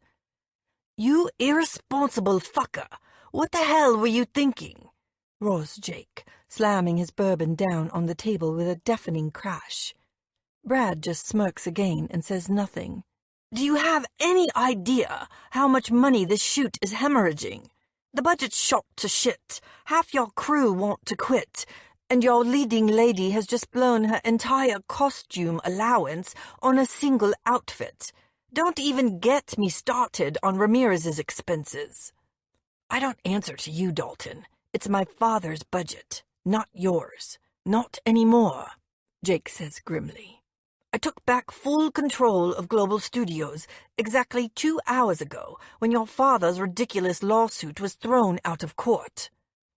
Bullshit. Brad jumps to his feet in protest. He takes a threatening step toward Jake, who rises to meet him, his eyes glinting dangerously. Calm down, you stupid idiot. One of Jake's associates drags Brad back to his chair. Call your father if you like, says Jake mildly. He'll only confirm it. It will never be your studio, Dalton. Every muscle in Brad's face is strained with tension. Jake's eyes flicker back to me. It already is. I'm not prepared to let you and Wilson run my father's legacy and his memory into the ground. There's something deeper at play here. There's a hidden meaning behind that jibe. You dare sit there and say that to me? Brad chuckles darkly. My father has lived and breathed Global Studios for years, of which I am very grateful, says Jake, sounding anything but. Unfortunately, I've come to realize that his judgment is lacking in one key area. What's that? You. The word is like a thunderbolt. The ensuing silence around the room is agonizing. The way I see it, you have two choices. Jake picks up his tumbler and examines the crystal-cut pattern. You can either fall into line or get the fuck out of my studio. He's so emotionless. He's every inch the masterful billionaire studio boss today. So here's what we're going to do. He puts his drink back down on the table. I'm firing you from your role, effective immediately. With that, he shoots a stack of paper across the table in Brad's direction. Here's your termination letter. Brad doesn't move a muscle. The contempt sizzling between the two men is mesmeric. I'm willing to keep you on as a freelance producer for the time being, as a conciliatory measure. We need to get this shoot wrapped as soon as possible, and then you're going back to LA. I'm setting up a new art house division whether the board approves it or not. You're going to work in development there. If you do a good job, I'll move you back into movie production within 2 years. It's more than Brad deserves, but he clearly doesn't see it that way. You can stick your offer, he snarls, rising to his feet again. Don't come in here and patronize me with this crap. This has nothing to do with how good or how bad I may be at my job. This is about you and your enduring quest to fuck me over. I'd accept the offer if I were you, says Jake coldly. There won't be another after today. You can be sure of it. I'll run you straight out of Hollywood if I have to. Not even your father will be able to bail you out. The fight seems to leave Brad then. He sits back down and prods at the termination contract like it's poison ivy. So what do you propose? He asks dully. First off, I'm firing Ramirez. Thank God, I mutter. The whole room swivels in my direction. Jake glowers at me, and I blush scarlet. I'll be bringing Max in to finish filming, and my assistant to clean up the set. Jake continues. We need Rachel's brisk efficiency now more than ever. Fine, says Brad through gritted teeth. Are we done? Jake nods once. We're done. Brad stalks out of the room without so much as a backward glance at me. One by one, Jake's associates file out after him, until there's no one left but us. I sit there staring at my hands. I need to get out of here. I can't breathe. This man has made every part of me scream with pleasure. Now it's all screaming in pain. I'll email these notes over first thing tomorrow. I jump to my feet and start gathering my things together. It takes me ages to pick up my pen lid. My fingers seem to have disconnected from my brain. Charlie, stop. I force myself to look at him. His face is so still. He's not giving me anything. I watch him rise from his chair and move slowly in my direction, catching traces of his aftershave as he approaches. Tears prick my eyelids. It's L.A., Aurica, and Marrakesh. Jake. He stops a few meters away to undo his top button and loosen his tie. How are you? I'm okay.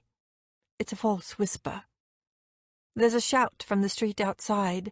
He glances toward the window, gifting me a view of his profile with the high cheekbones and strong jawline. His black hair has been swept back off his face. He looks so composed, so in control. Our breakup hasn't affected him. If anything, it's made him stronger. He thrusts his hands in his pockets and turns back to look at me. There's the faintest trace of a bruise high up on his left cheek. I blush again when I see it. Don't. I deserved it, he says sharply. What you overheard in my hotel suite was unforgivable. I shouldn't have hit you. Did you fuck him? How can you even think that? I say with a gasp, his remoteness cutting me to the core. You jumped ship to the enemy. What do you expect me to think?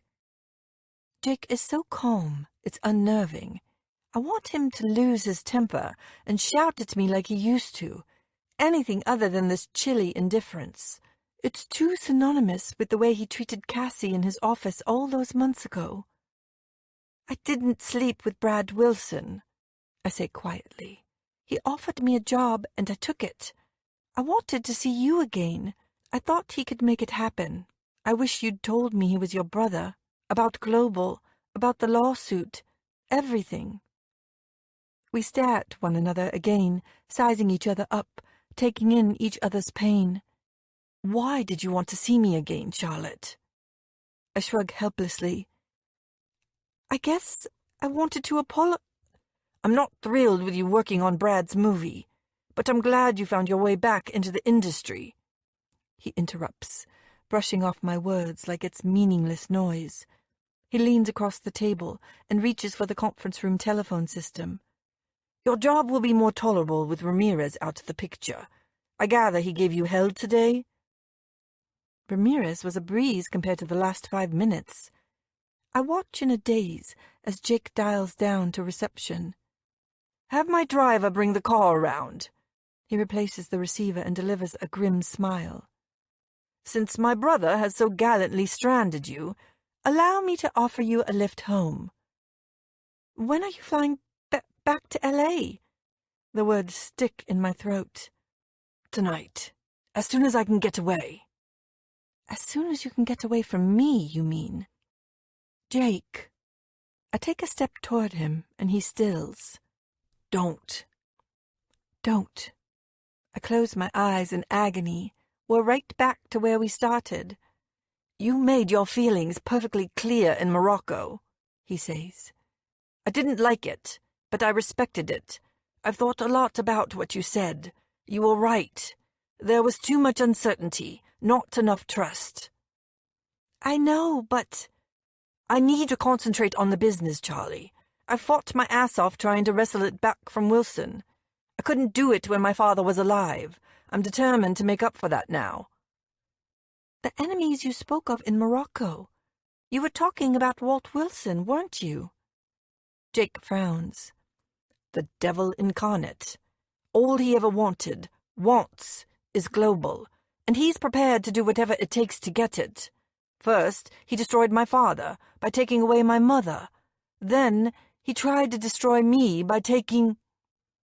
We're disturbed by a knock on the door. Already?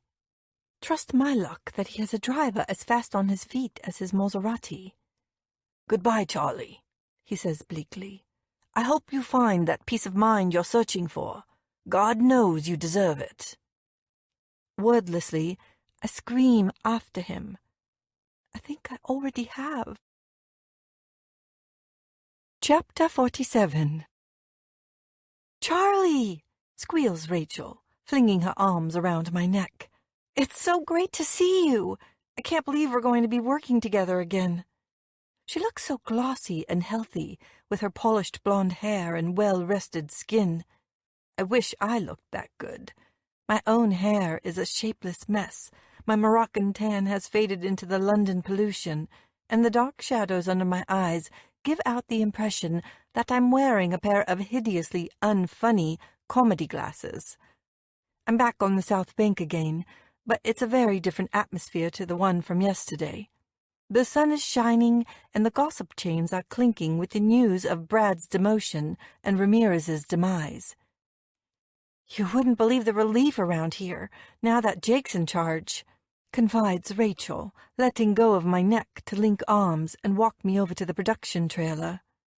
"He's such a superstar, even stuck behind that desk in L.A. I heard that the Sparks are already offering to work extra hours for no overtime.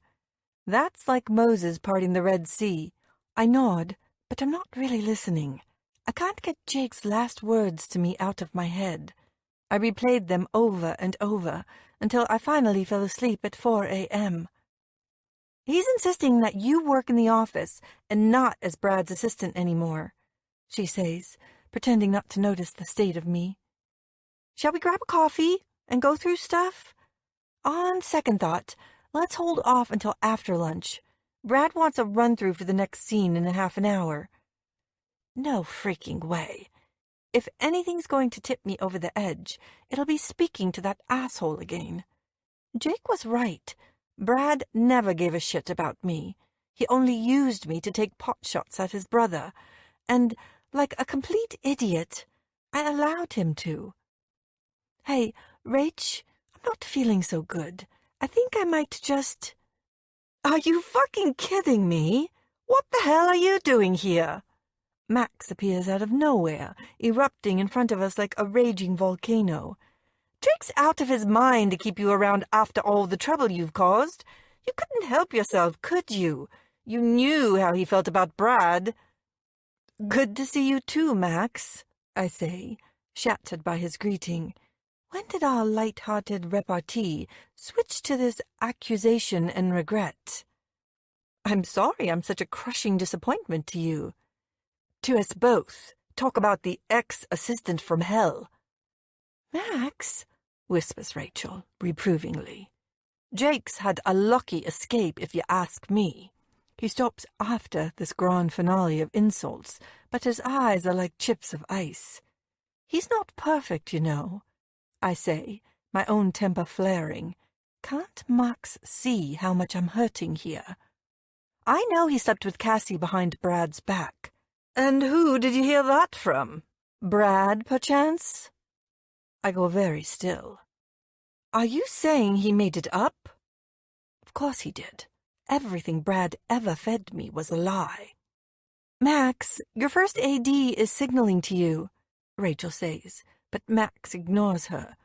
"Brad's always had a thing for Jake's women. Blood's never thicker than a hot pussy with that asshole. It's all a twisted game to him. He learned it from the best, from his own fucking father. Jake walked in on him and Cassie last year." He shakes his head in disgust.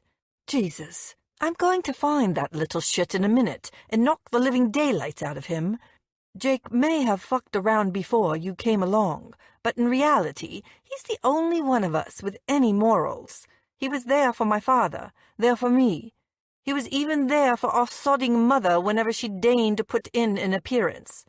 What Walt Wilson and his devil spawn have done to Jake over the years is unforgivable. It's been layer upon layer of shit and deceit." "What did they do to him?" I grab his arm in horror. "What the hell do you care?" He brushes me off easily.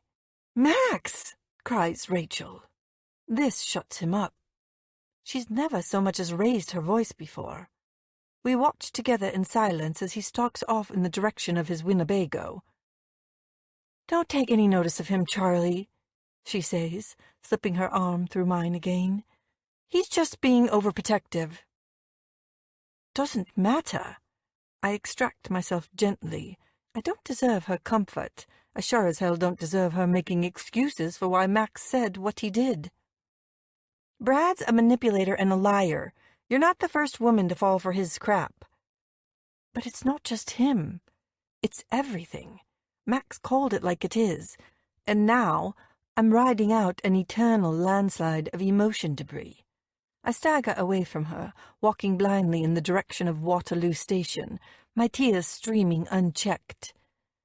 "Charlie, wait!" She hollers after me twice more, but I'm too cocooned in my own agony to stop. I made a bad judgment call in accepting Brad's job. In doing so, I hurt Jake. I hurt him with my actions and my silence. The sidewalks lining the station are packed with lunching corporates.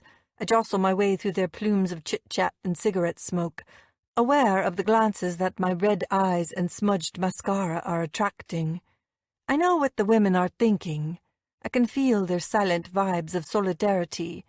No doubt I'll be lining up next to them tomorrow and clutching my glass of Chardonnay, the single girl's answer to a lovey-dovey handhold. Somehow, I board my train and make it all the way back to Balham, but I can't say how I did it. Every movement feels like it belongs to someone else. The apartment is still and silent. Lucy's at work. I collapse into bed and wrap the silver quilt around me. I'm too numb to cry anymore. Evening falls and darkness steals into my room. I think about a time long ago when I didn't dare move for fear of what might happen if I did. Now the horrors that await me are of my own making. Jake and I are not so different underneath it all. We're both products of catastrophic childhoods, of innocence that has been twisted and broken by the people that were meant to have loved us. Sometime later, I hear a key turning in the lock, and Lucy comes hustling into the flat, accompanied by the sound of grocery bags catching against the doorframe. "Charlie, are you here?" When I don't answer, she comes to find me. I must have left my keys in the dish by the door. I haven't seen her for ages, not since I bolted from the house to meet Brad for dinner, and she'll be on the prowl for details. My door opens. I feel her indentation on my bed. Without a word, she curls up next to me and tucks her arm around my waist. We lie like this for ages, with me drawing comfort from her warmth and her ability to keep quiet without judging me when I really, really need her not to. Through the wall, we listen to the hums and roars of a football match coming from our neighbor's television set. "I take it the date didn't go so well," she says eventually. I smile vacantly at the darkness.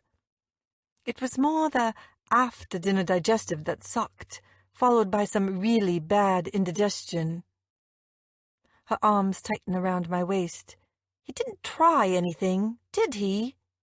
I shake my head against the pillow. "Nothing physical." "Oh, Charlie!" She breathes into my hair. "What happened?" "I saw Jake again." "You did?" Lucy rears up in excitement, catching me in the ribs with her elbow. "Did he fly in to see you?" "Actually, he flew in to demote his producer and fire his director. I just happened to be in the same room." I sit up and rest my shoulders against the headboard. My whole body is aching. "Pah! Some antics. How did he look?" "He looked good."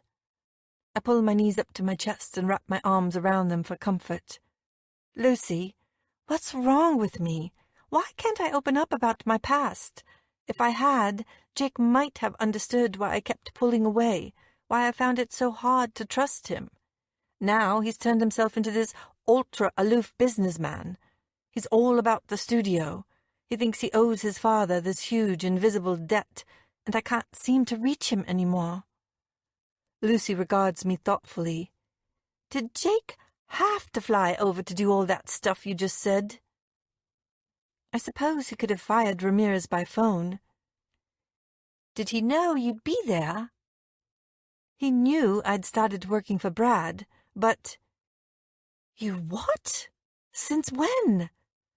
Since yesterday morning, and don't ask. I groan and rest my chin on my knees.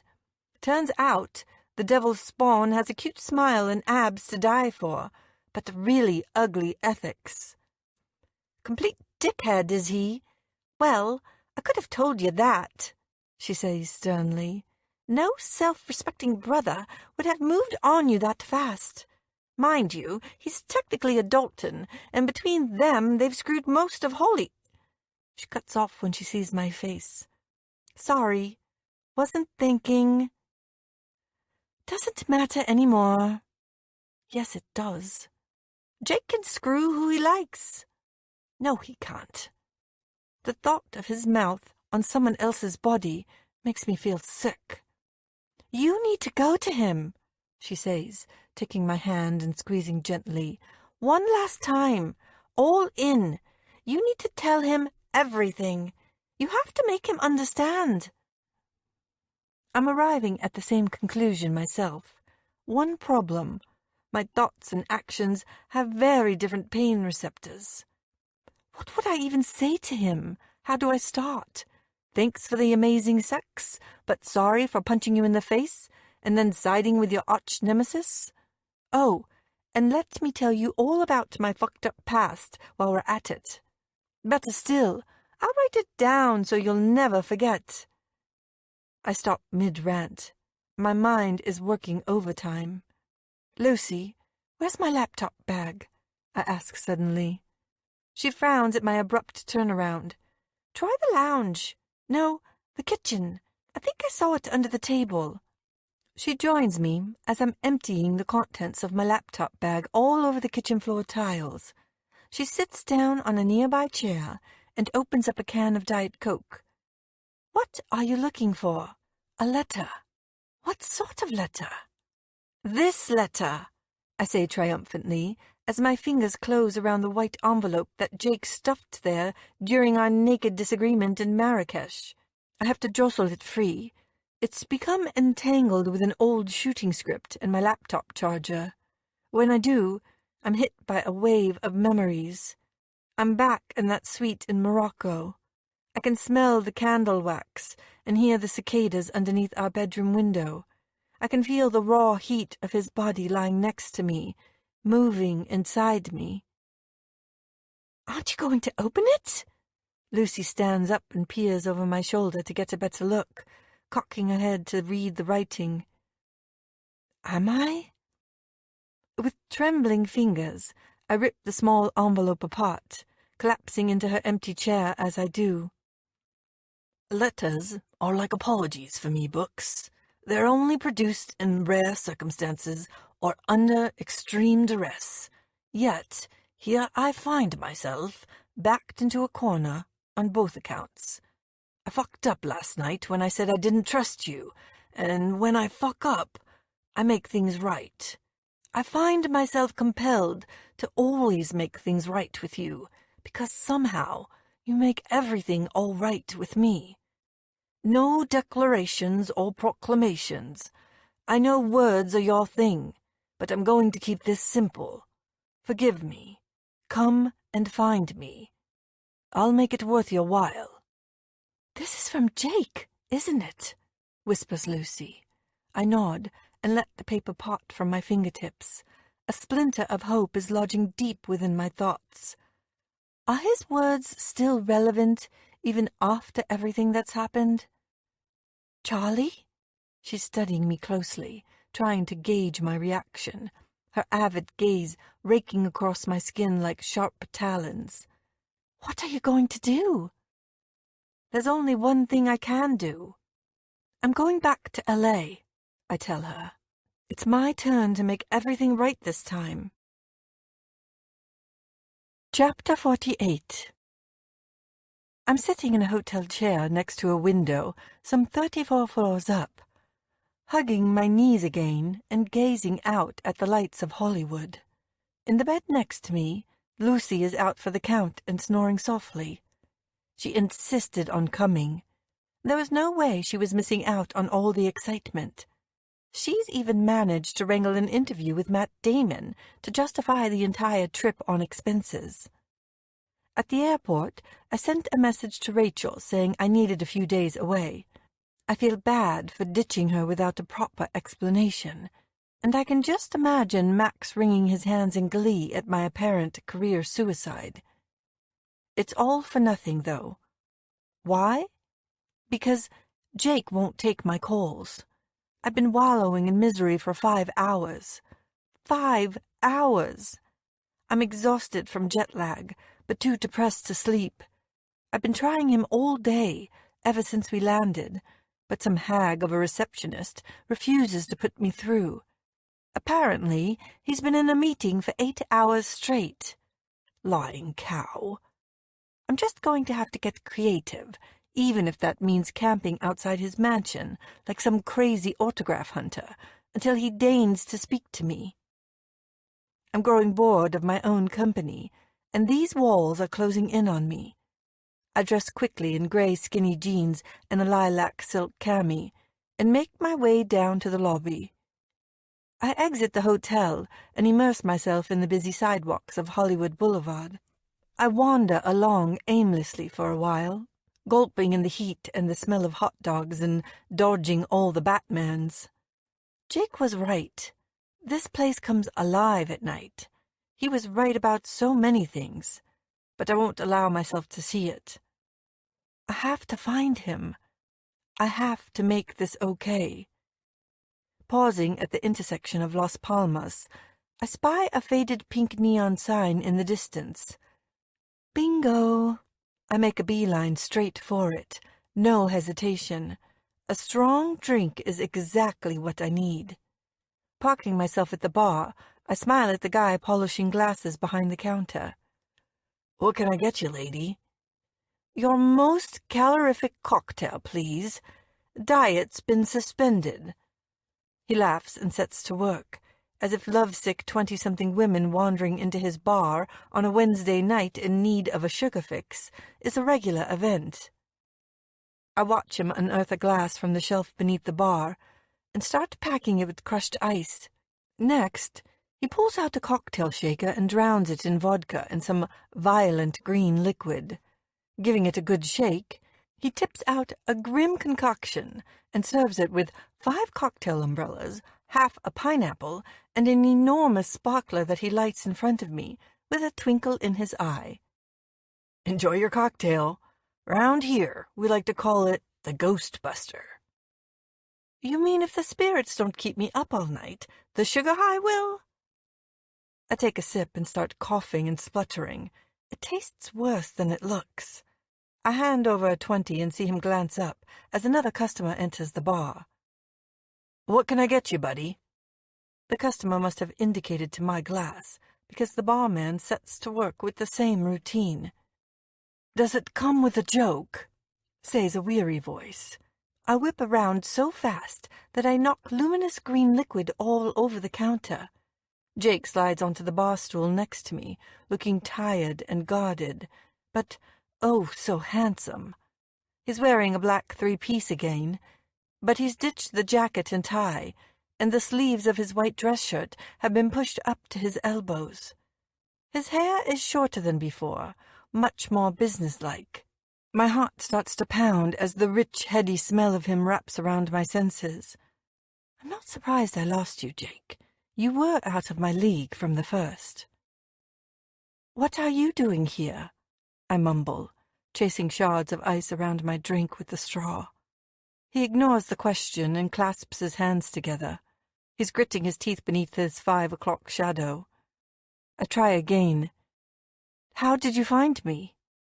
"Does it matter? Why did you come here? We said all we needed to say in London." He sounds angry and confused.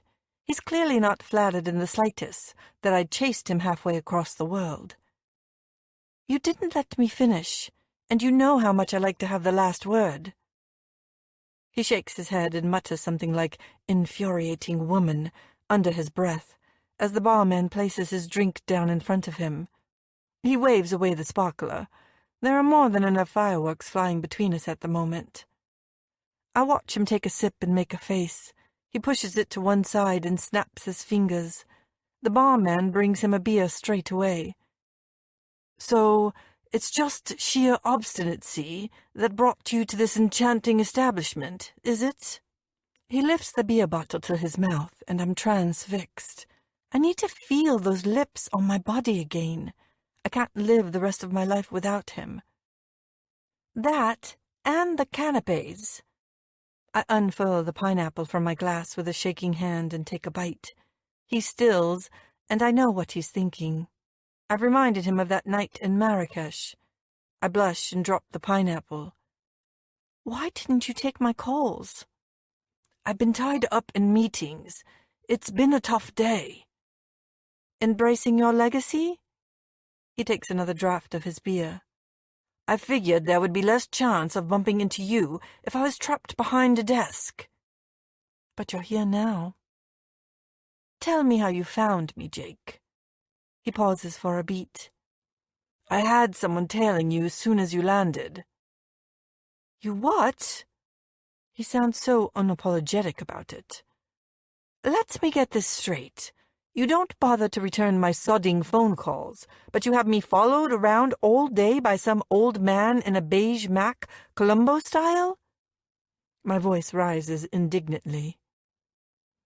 I warned you about my enemies, Charlie, he says, his face turning serious again. You don't know what they're capable of. I was having you followed in London as well. Did Wilson hurt your ex, Sienna?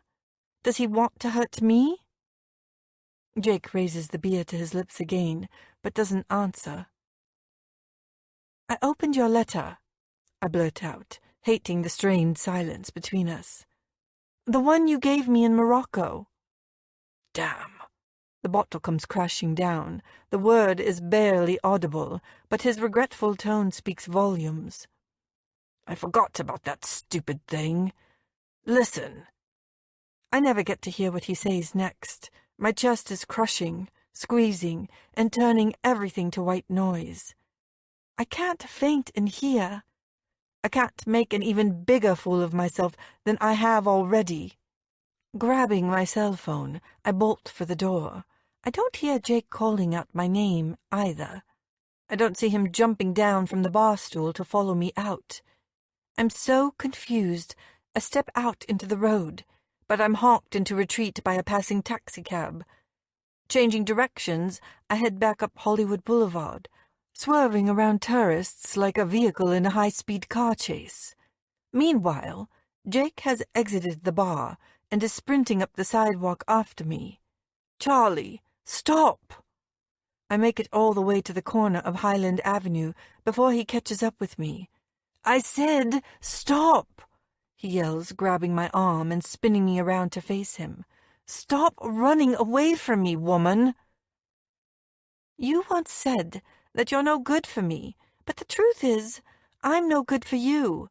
I gasp out, choking on my tears as my past comes crashing down around me. I'm so damaged, Jake.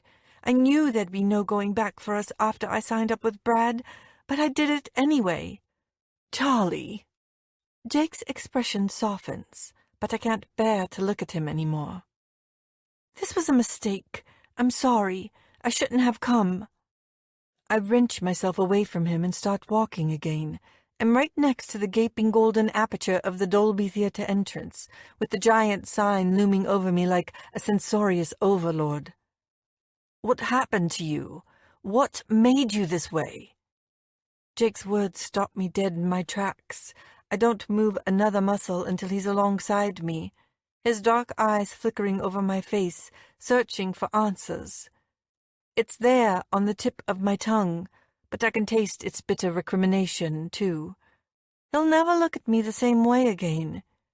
But I'm all out of excuses. I'm too tired to run anymore. Tell me, Charlie. I need to know.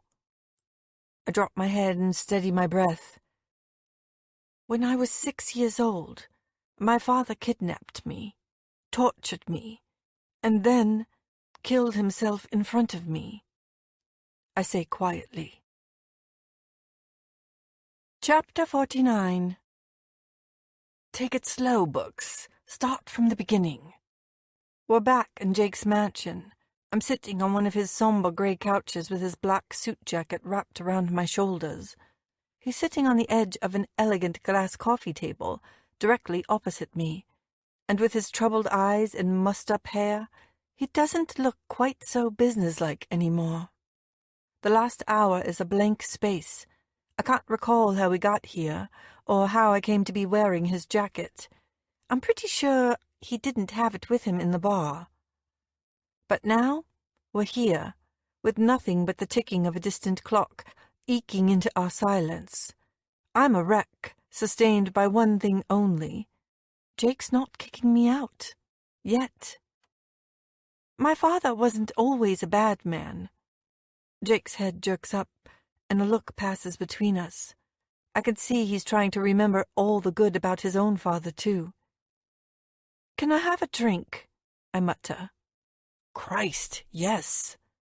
He crosses the room to the drinks cabinet in the corner, his long stride covering the distance in no time. I hear the sound of liquid sloshing into a glass, and then something brown and pungent is thrust into my hand. His skin brushes against mine, and I watch our fingers reaching out for one another. It's instinctive, as if they were separate entities entirely. Transferring my drink to the coffee table, Jake collapses onto the couch next to me, my right hand now firmly embedded in his left. Neither of us seems willing to let go. "You won't leave?" I sound so scared and vulnerable. His grip on me tightens. "Never." Will he take me on my past? Is he strong enough for the both of us? In case you hadn't noticed, my mother was, and still is, a social climbing bitch. I begin quietly. My father was never good enough, and she constantly punished him for it. They married when she was young, and I came along soon after. He loved her, but she put him through hell. I grind to a halt, struck by the parallels in our lives again. Both our fathers had been tormented and ultimately failed by our mothers. "What happened?" murmurs Jake. "He snapped." I glanced down at our hands again. "He found my mother in bed with my future stepfather, David. It was the final humiliation. He ran up to my room and set about breaking the one thing my mother cared about almost as much as money." "You?" says Jake harshly. "Me."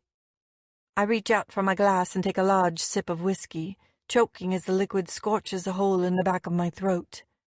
He was rough, grabbing my wrists and throwing me into the back of the car. He didn't care. To him, I was nothing more than an extension of her. He probably didn't even think I was his. My mother had never been faithful.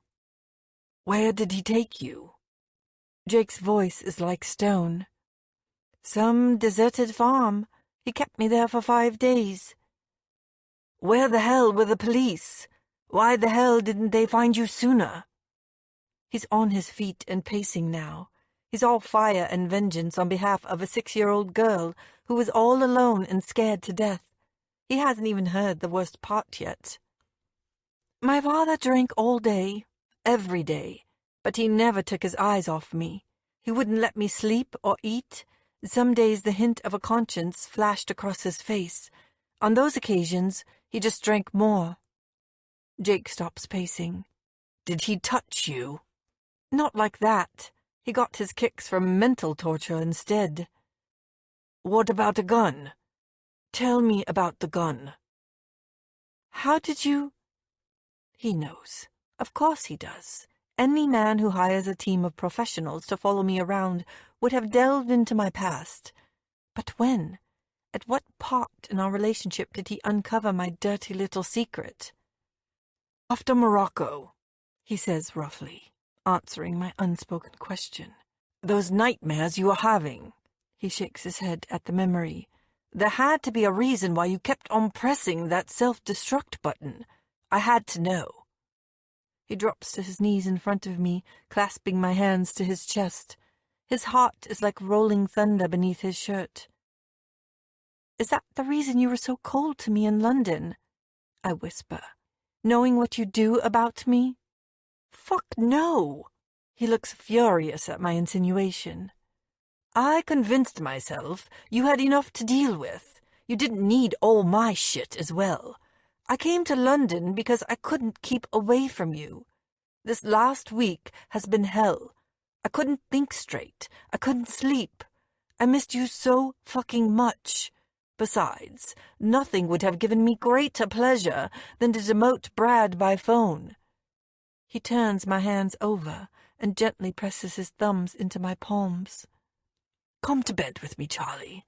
I want to consume you, take your pain away, make you feel secure and wanted.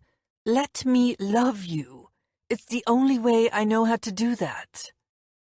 He presses his lips to mine, and I can feel his strength bleeding into my mouth.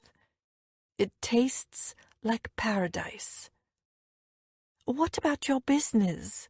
I say, breaking away to trace his jaw with my fingertips. We'll talk about it later. I've broken another rule, I confess softly. You mean that don't ever drag your producer to hell and back just because he's a stubborn bastard one? He leans into my touch and gives me a faint smile. I shake my head. It's more of a never fall in love with your producer kind of one. A strange emotion crosses his face as my words hit home. Please don't let it be regret. I'd be a fool to think I'm the first woman to love him, but I need to count myself among them now. It's suddenly vital that he knows how much he means to me. He reaches out and brushes my long bangs out of my eyes. I guess that means you're not mad at me anymore. I shake my head again. Not this time. Do you want to stand still with me? I bite my bottom lip and nod. Even when we have earthquakes in California? I'm pretty good at keeping my balance. Jake's lips start to twitch. I'm pleased to hear it. He guides me to his feet and lifts me into his arms. I don't want you waiting around to be someone else's moment, Charlie. Not when you're mine. I rest my head against the crease of his neck as he walks with me to his bedroom. It's a masculine space with white walls and dark furniture. I've been here before, but so much has happened over the last few months. I've changed. We've changed. Tonight, I'm here as his lover, not as his one-night stand. He lowers my feet back to the floor and slowly removes my clothes, one item at a time. You may think you're broken, but I only see the bravest fucking woman I've ever met. Kiss me. I'm desperate to feel his lips on mine again. All good things come to those who wait, and I've been waiting a long time for someone like you. He steps back to remove his own clothes. As he does, I catch teasing glimpses of bronzed skin in the moonlight. His upper body is flawless, exactly how I remember it. Broad shoulders, carved chest, tapered waist. When he unzips his pants, he's hard and ready. My desire for him reaches fever pitch. I need you, Jake. Then get on the bed and show me how much. I scrabble backward to comply, never disconnecting from the lust in his eyes. I part my thighs wide, grinding my heels into the mattress. I've bared my soul to him, and now it's time to bare my body. Fuck, he whistles. You're too beautiful. I close my eyes as he trails a finger from one hip bone to the other before skating downward. A low hiss escapes from his lips. I'm going to worship every part of you tonight. By morning, there won't be an inch of your body that hasn't been fucked or kissed. As if to prove his point, he drops his mouth to my lower stomach, making my insides clench. Warm and wet, his lips are moving downward, licking and tasting and igniting my core. But it's not enough. I need to feel him inside me. I need the strength of our connection. He seems to sense it too, because he dips between my legs and slowly eases into me. "I've missed this," he says with a groan, sliding in even deeper as I lift my hips to meet him. "We'll make this work. We have to. We don't have a choice anymore." I spread my legs wider, and he buries himself to the hilt. The fierce, possessive look on his face only intensifies the spell he's weaving over me. I'm raw and undone by the outpouring of emotions tonight. "Love me."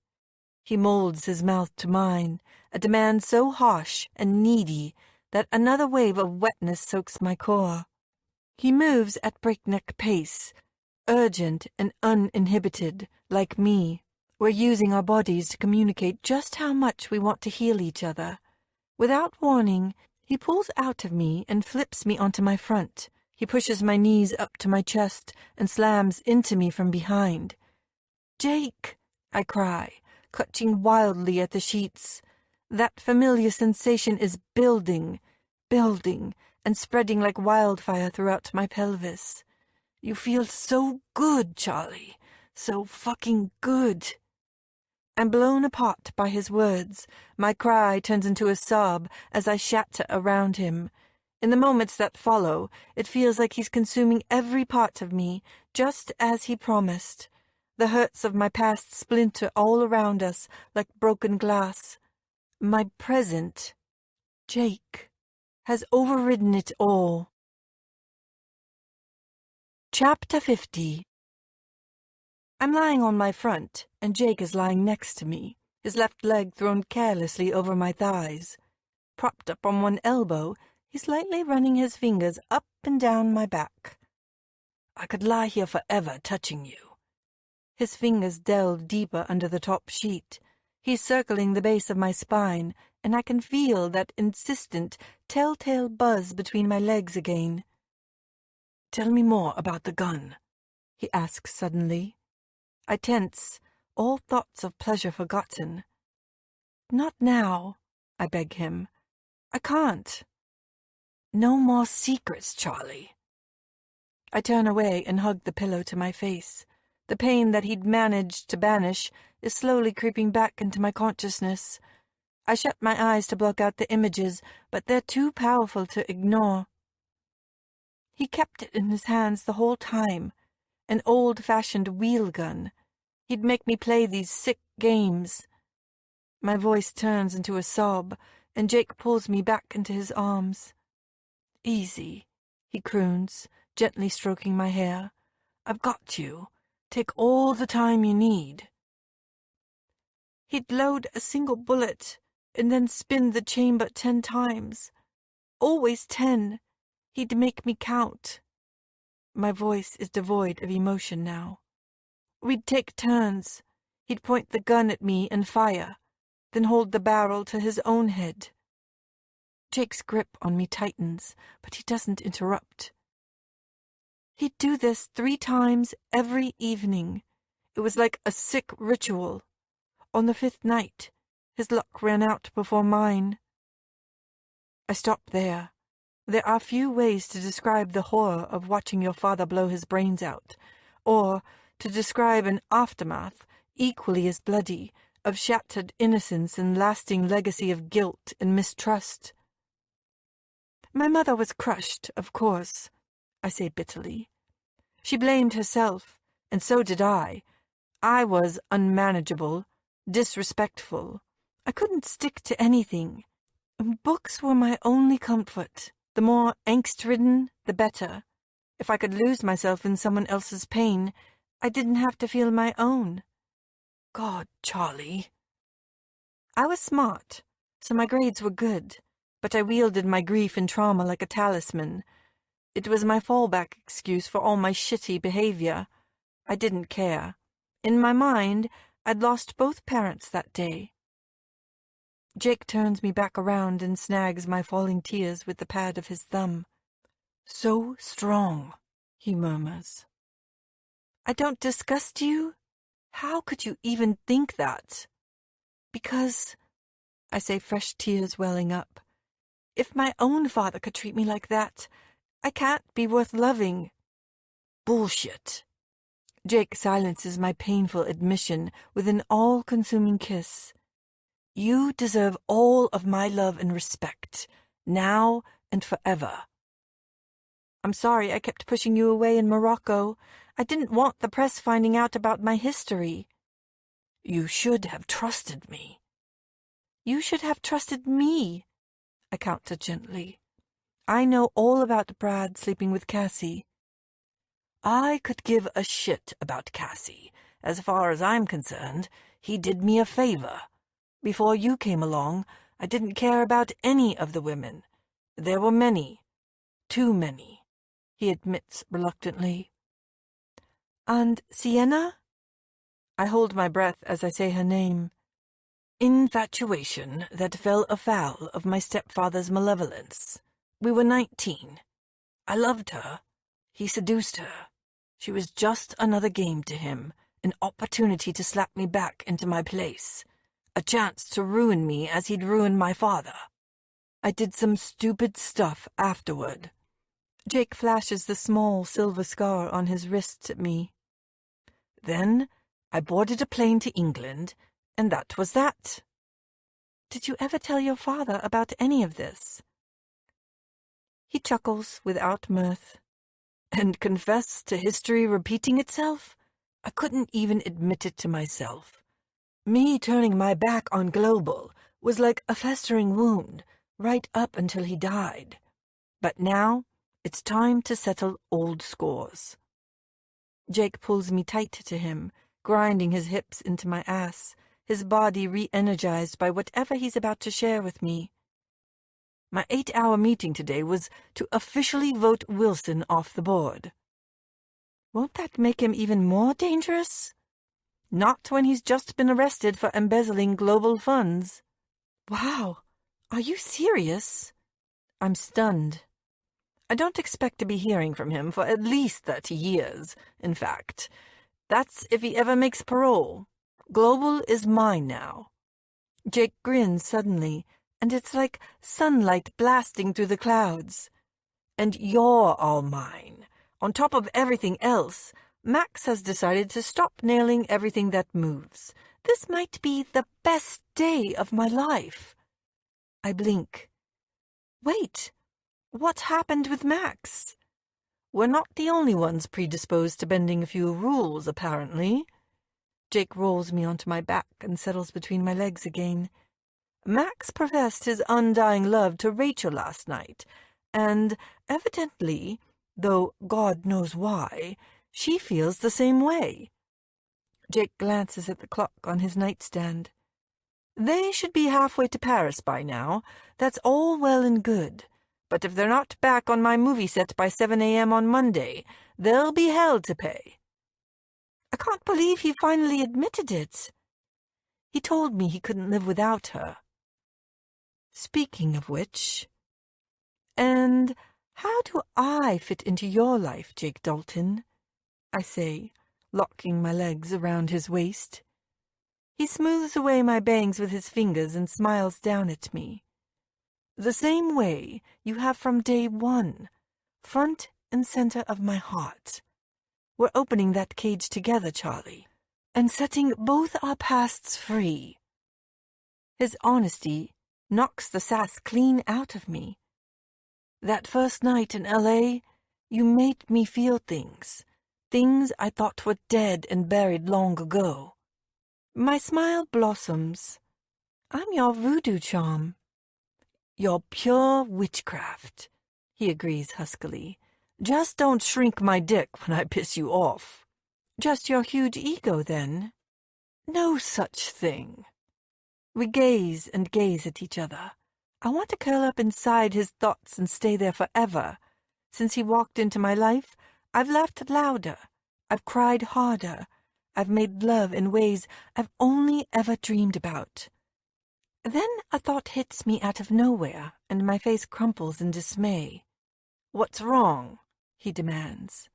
I've fallen in love with a billionaire. My mother's going to die of pride.